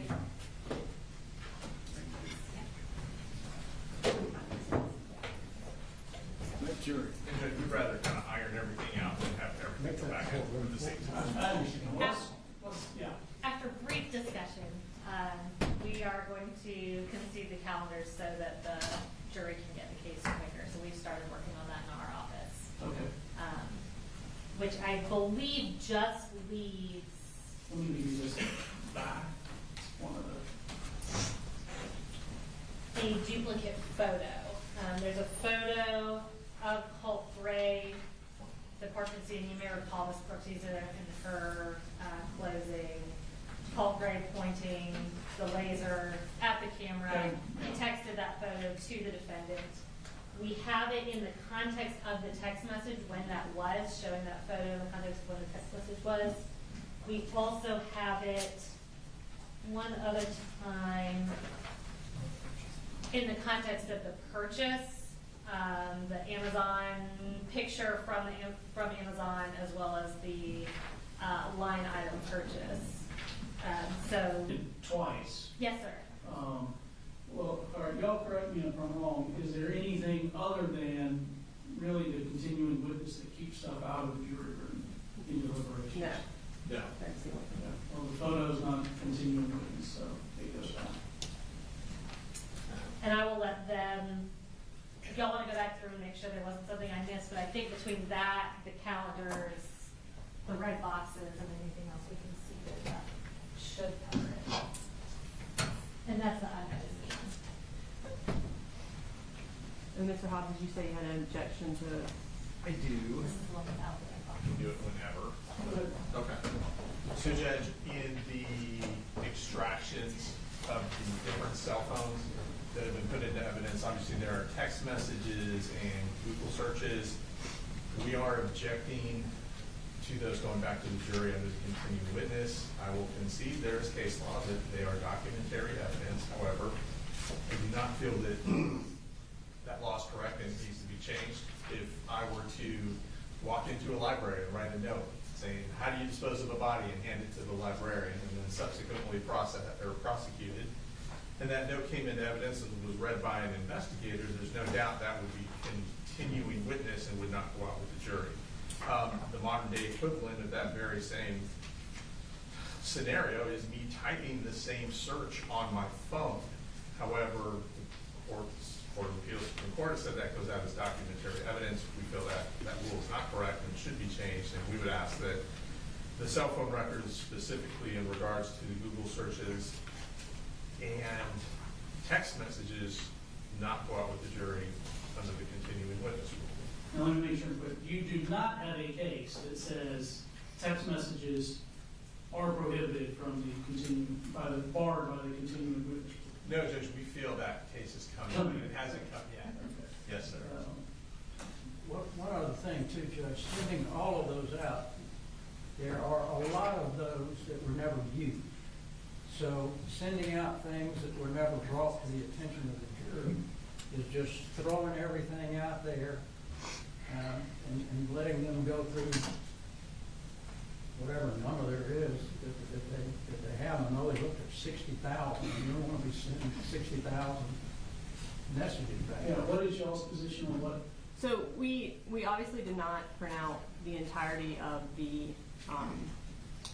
extraction, but a lot of times in Investigator Gilliland's testimony, she referenced what wasn't present. And so on those days, we put timelines so that we can show, hey, the defendant never called 911 on the day of September 4th. Or here's what the defendant and Marcy talked about on August 29th.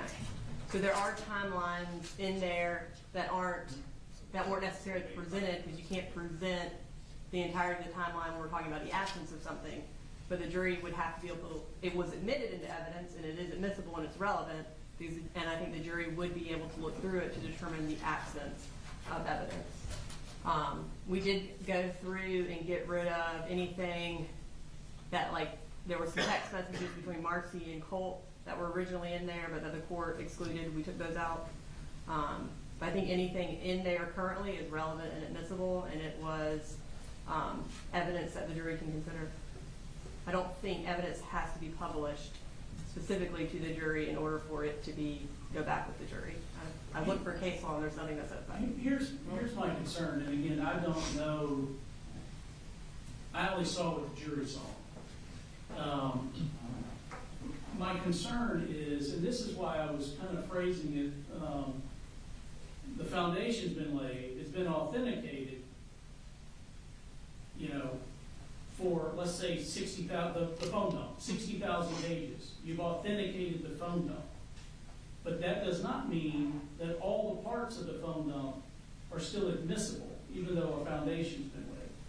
For instance, if there were web searches about pornography, well, that's part of the phone dump, the foundation's been laid, but it's not admissible for various, it's irrelevant.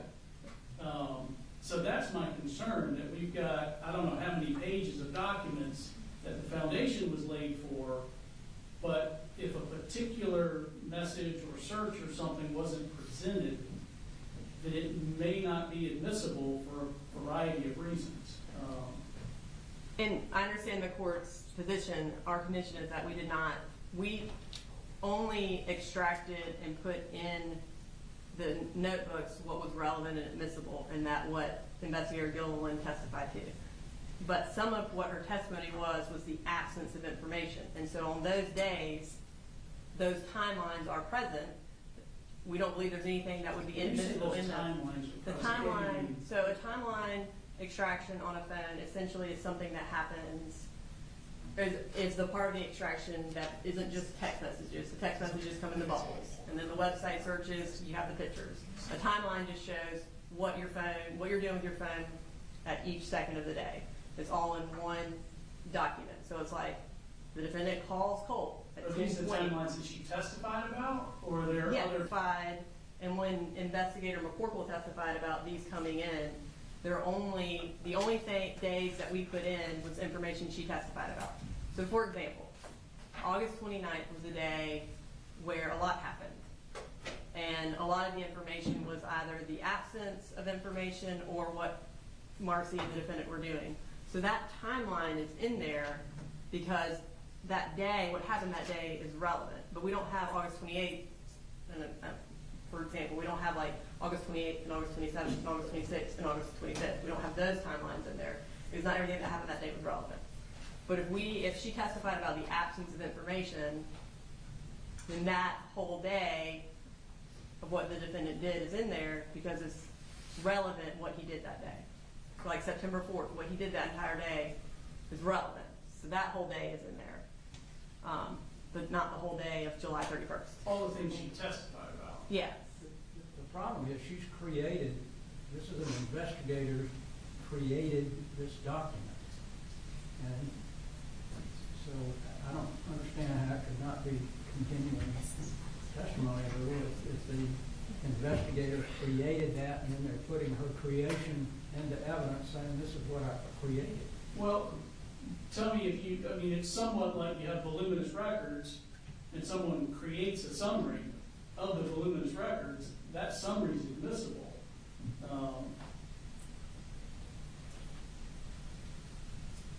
I mean, my real concern, just having, of course, I know there are big notebooks, so this big notebook closest, or the one you got your hand on, Yeah. Ms. Brooks, is, This is August for Colin. There are so many things that we didn't go into.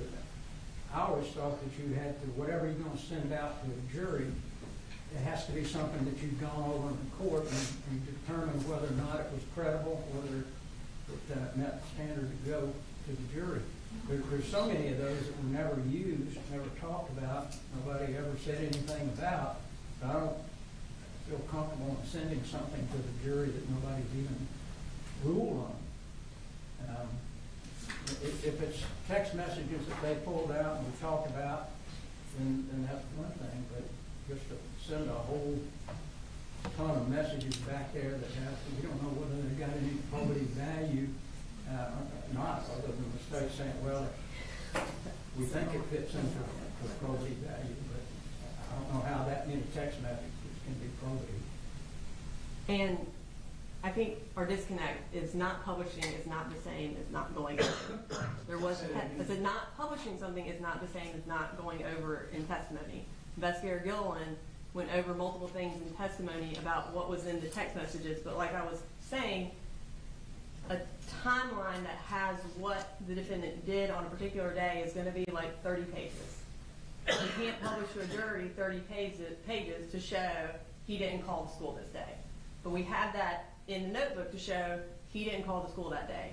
And therefore, that timeline is relevant and admissible. If there's a particular text message that they find is inadmissible, I mean, we've had these books available for them to go through for a month. If there's something that they specifically don't want to go back with the jury because it is prejudicial, we can look at that. But our intent was to put in the notebooks what was relevant, what was admissible, and what was part of Investigator Gilliland's testimony, though some of it wasn't published because of the impossibility of publishing that in that manner. It just has to be through testimony. show me, hand me one of the big notebooks, please.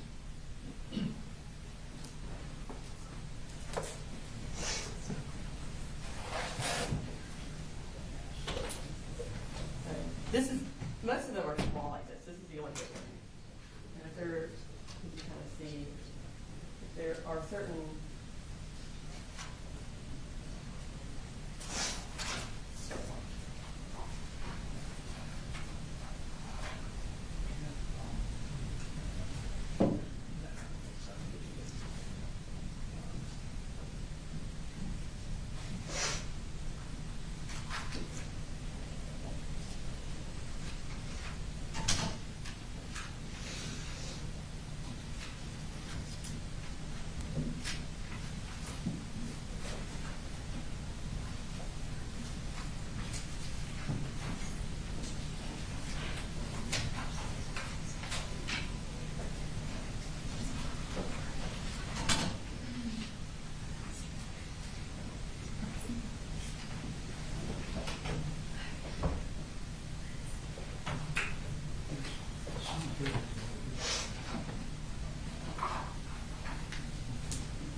sitting here to go through.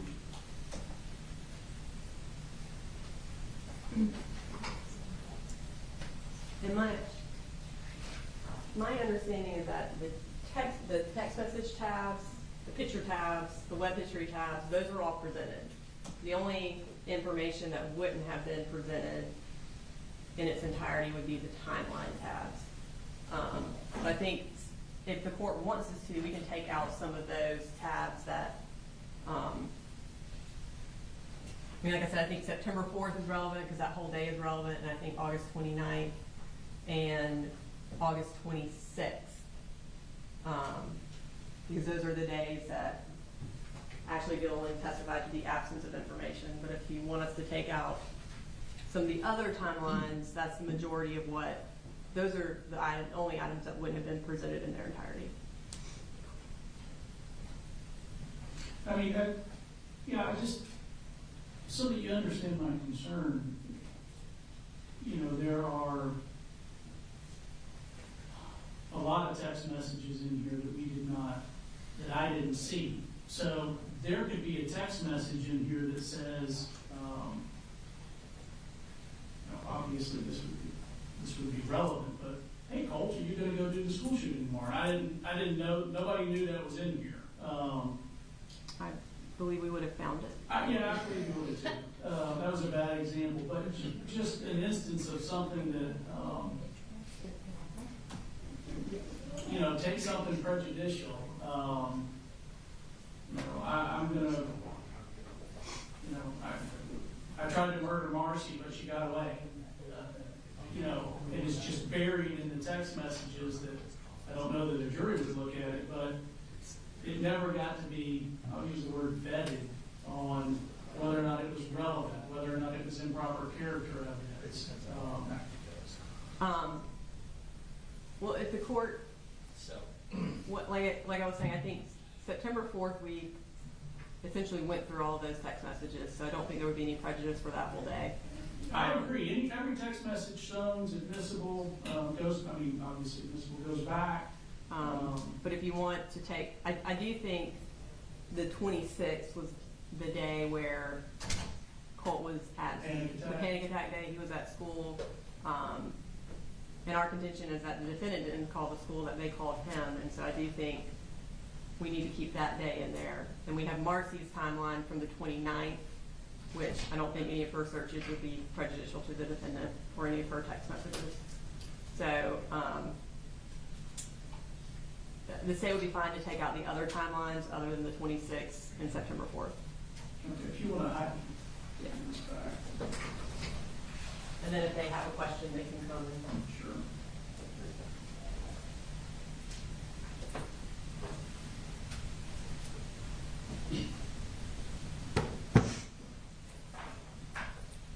Can we get some paperwork?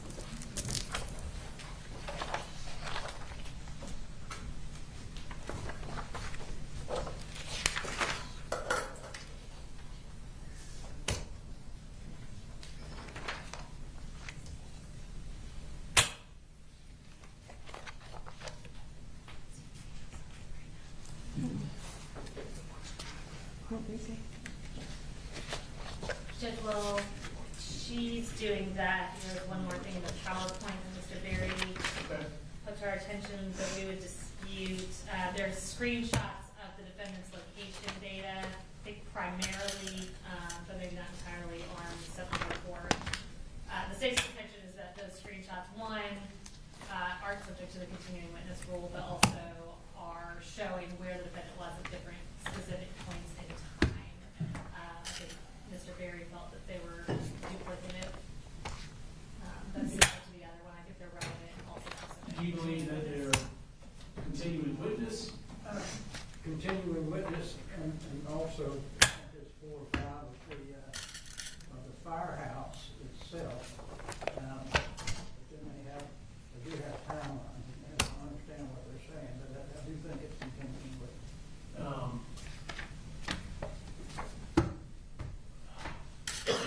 So it's a screenshot, or it's a printout of his location at a particular time? Correct, like a Google map locating, but it's the location data from the phone.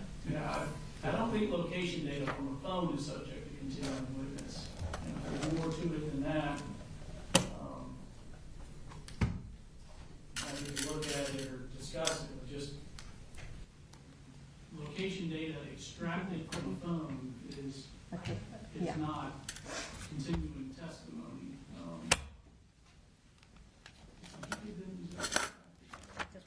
Yeah, for now.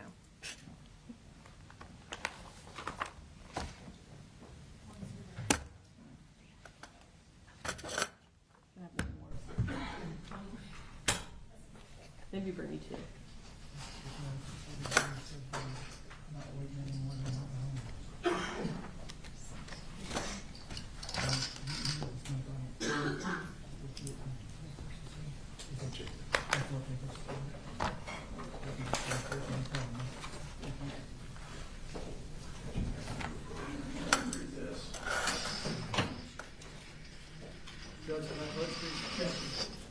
As long as you're not bringing me a problem. The jury foreperson came to the door and said they thought they were going to be able to start right away. They're not going to wait any longer. They want to come back tomorrow and start deliberations tomorrow. I'm going to bring her out and I'll tell you that. So they shifted gears. They want to come back tomorrow morning. Do you want me to bring just foreperson in? Do you want me to bring them all in? We don't mind if you just send a message back. Don't discuss the case, but we'll take it home. We're also about to give them all the things, so. Okay. Yeah, if they know it'll just be a couple more minutes, does that change their mind? I don't want to, we say a couple of minutes and then it turns into 15.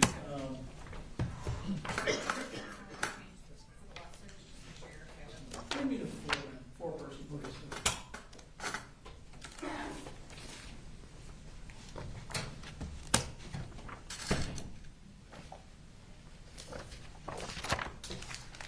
I think we resolved all of ours.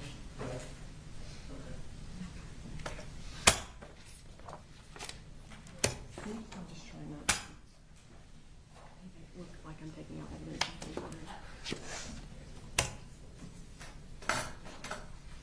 Of course, just for the record, we still object to any of the text messages going out. Based on what we hope the courts will do sometime down the road. There's one attorney that I'm familiar with often argues what all should be. Ma'am, our apologies, It's okay. but you don't want to go home, come back in the morning. Yeah, we were under the impression you guys were ready and we were gonna take it then, but if you still hashing stuff out, we'd rather come back fresh in the morning. Okay. Tell them 8:30, Brooks, tell them 8:30, again, nobody should be discussing the case or looking up anything, that continues. And then you don't deliberate until all 12 of you are in the jury room. Understood. Okay. Thank you. And then Brooks, if you'll bring me the 3 alternates. Yes, sir. Yes, will we have the evidence in there tomorrow when they get here? Or wait until they get here and then bring it? All right, did both sides see the written charge? Yes, sir. Yes, sir. Does everybody think it's okay? No objection. You just changed the less included part? Yeah, it's, the couple little things that I had just added, I had already written down, so Danielle changed those. All right, so we're gonna send the charges out then? Yes, sir. All right.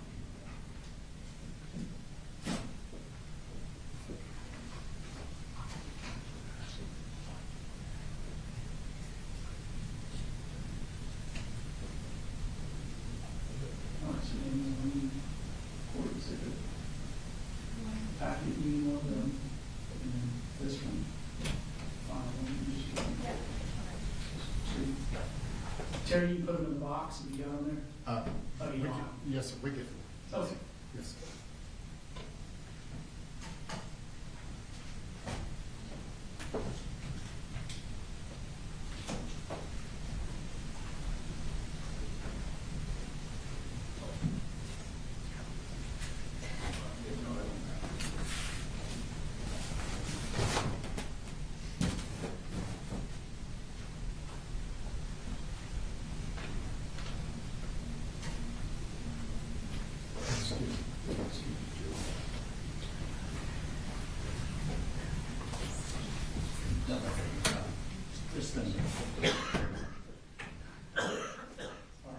jury's decided that they're gonna come back in the morning to deliberate, so you will be on the bus and come over with them, okay? Did y'all get in your lunch orders for tomorrow? Yes. Okay.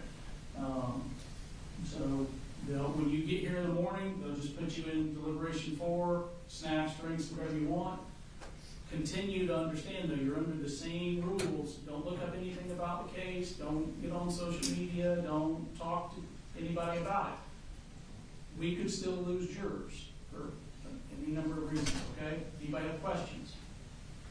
You'll have a good evening. See you in the morning. Normal time, Yes, sir. meeting 8:30. Yes, sir. Yes, sir.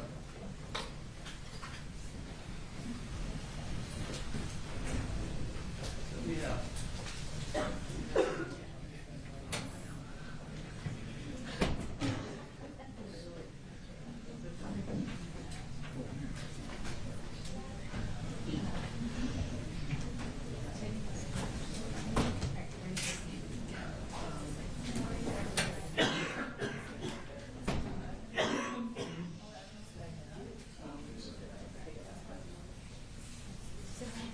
She was, okay, so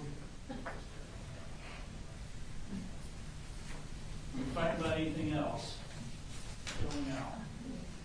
The text messages are going, photographs are going, states removed, things that were red boxes or whatever on the, Yeah. did we never decided that this was the PowerPoint, is that right? Yeah.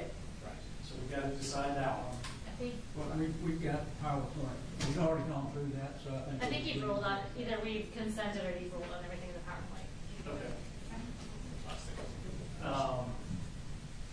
We did want to put on the record for the Amazon records, we did redact, there was something that was ordered related to masturbation, we took that off. We redacted that. We're going to ask about that. But, so this should be either relevant or non-prejudicial items that were purchased. All right, so you've seen that, y'all are fine with that, is that right? I'll double check it, Okay. just to be sure.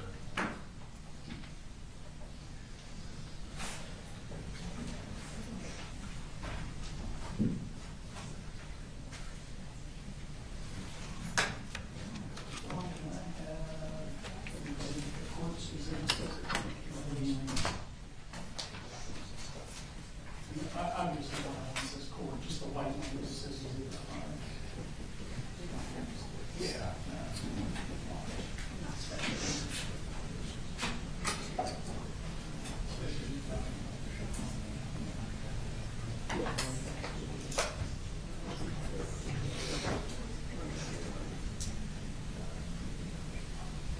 And, Your Honor, for the unredacted version of the PowerPoint, I'll just be for the court's record, I put a U next to it, so it's 191U for unredacted, so that it's part of the record, but doesn't go back with the jury. Thank you. So you're emailing Yeah.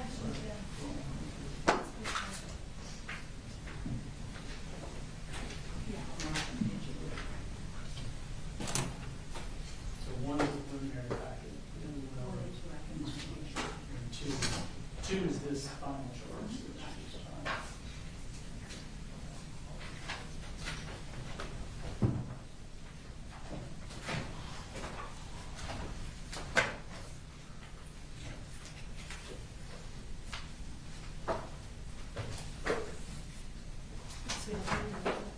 Physical copy of unredacted, yeah.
looking at State's Exhibit 162, I think they can keep in what's relevant, but there's all kinds of things that are purchased that really are not relevant to the case at all.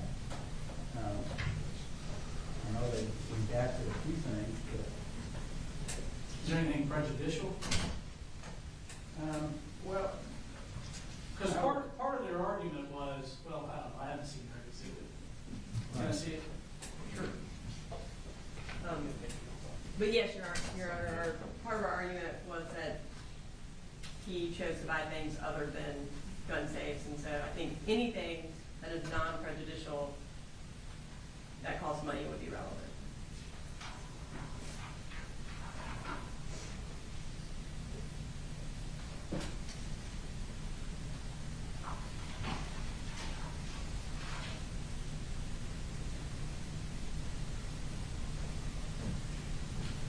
So I see two that were redacted, or it says redacted in the item. Actually, And some of them came to us redacted. okay. And we redacted, I think, one additional one. The other one's just, it was like that when we received it.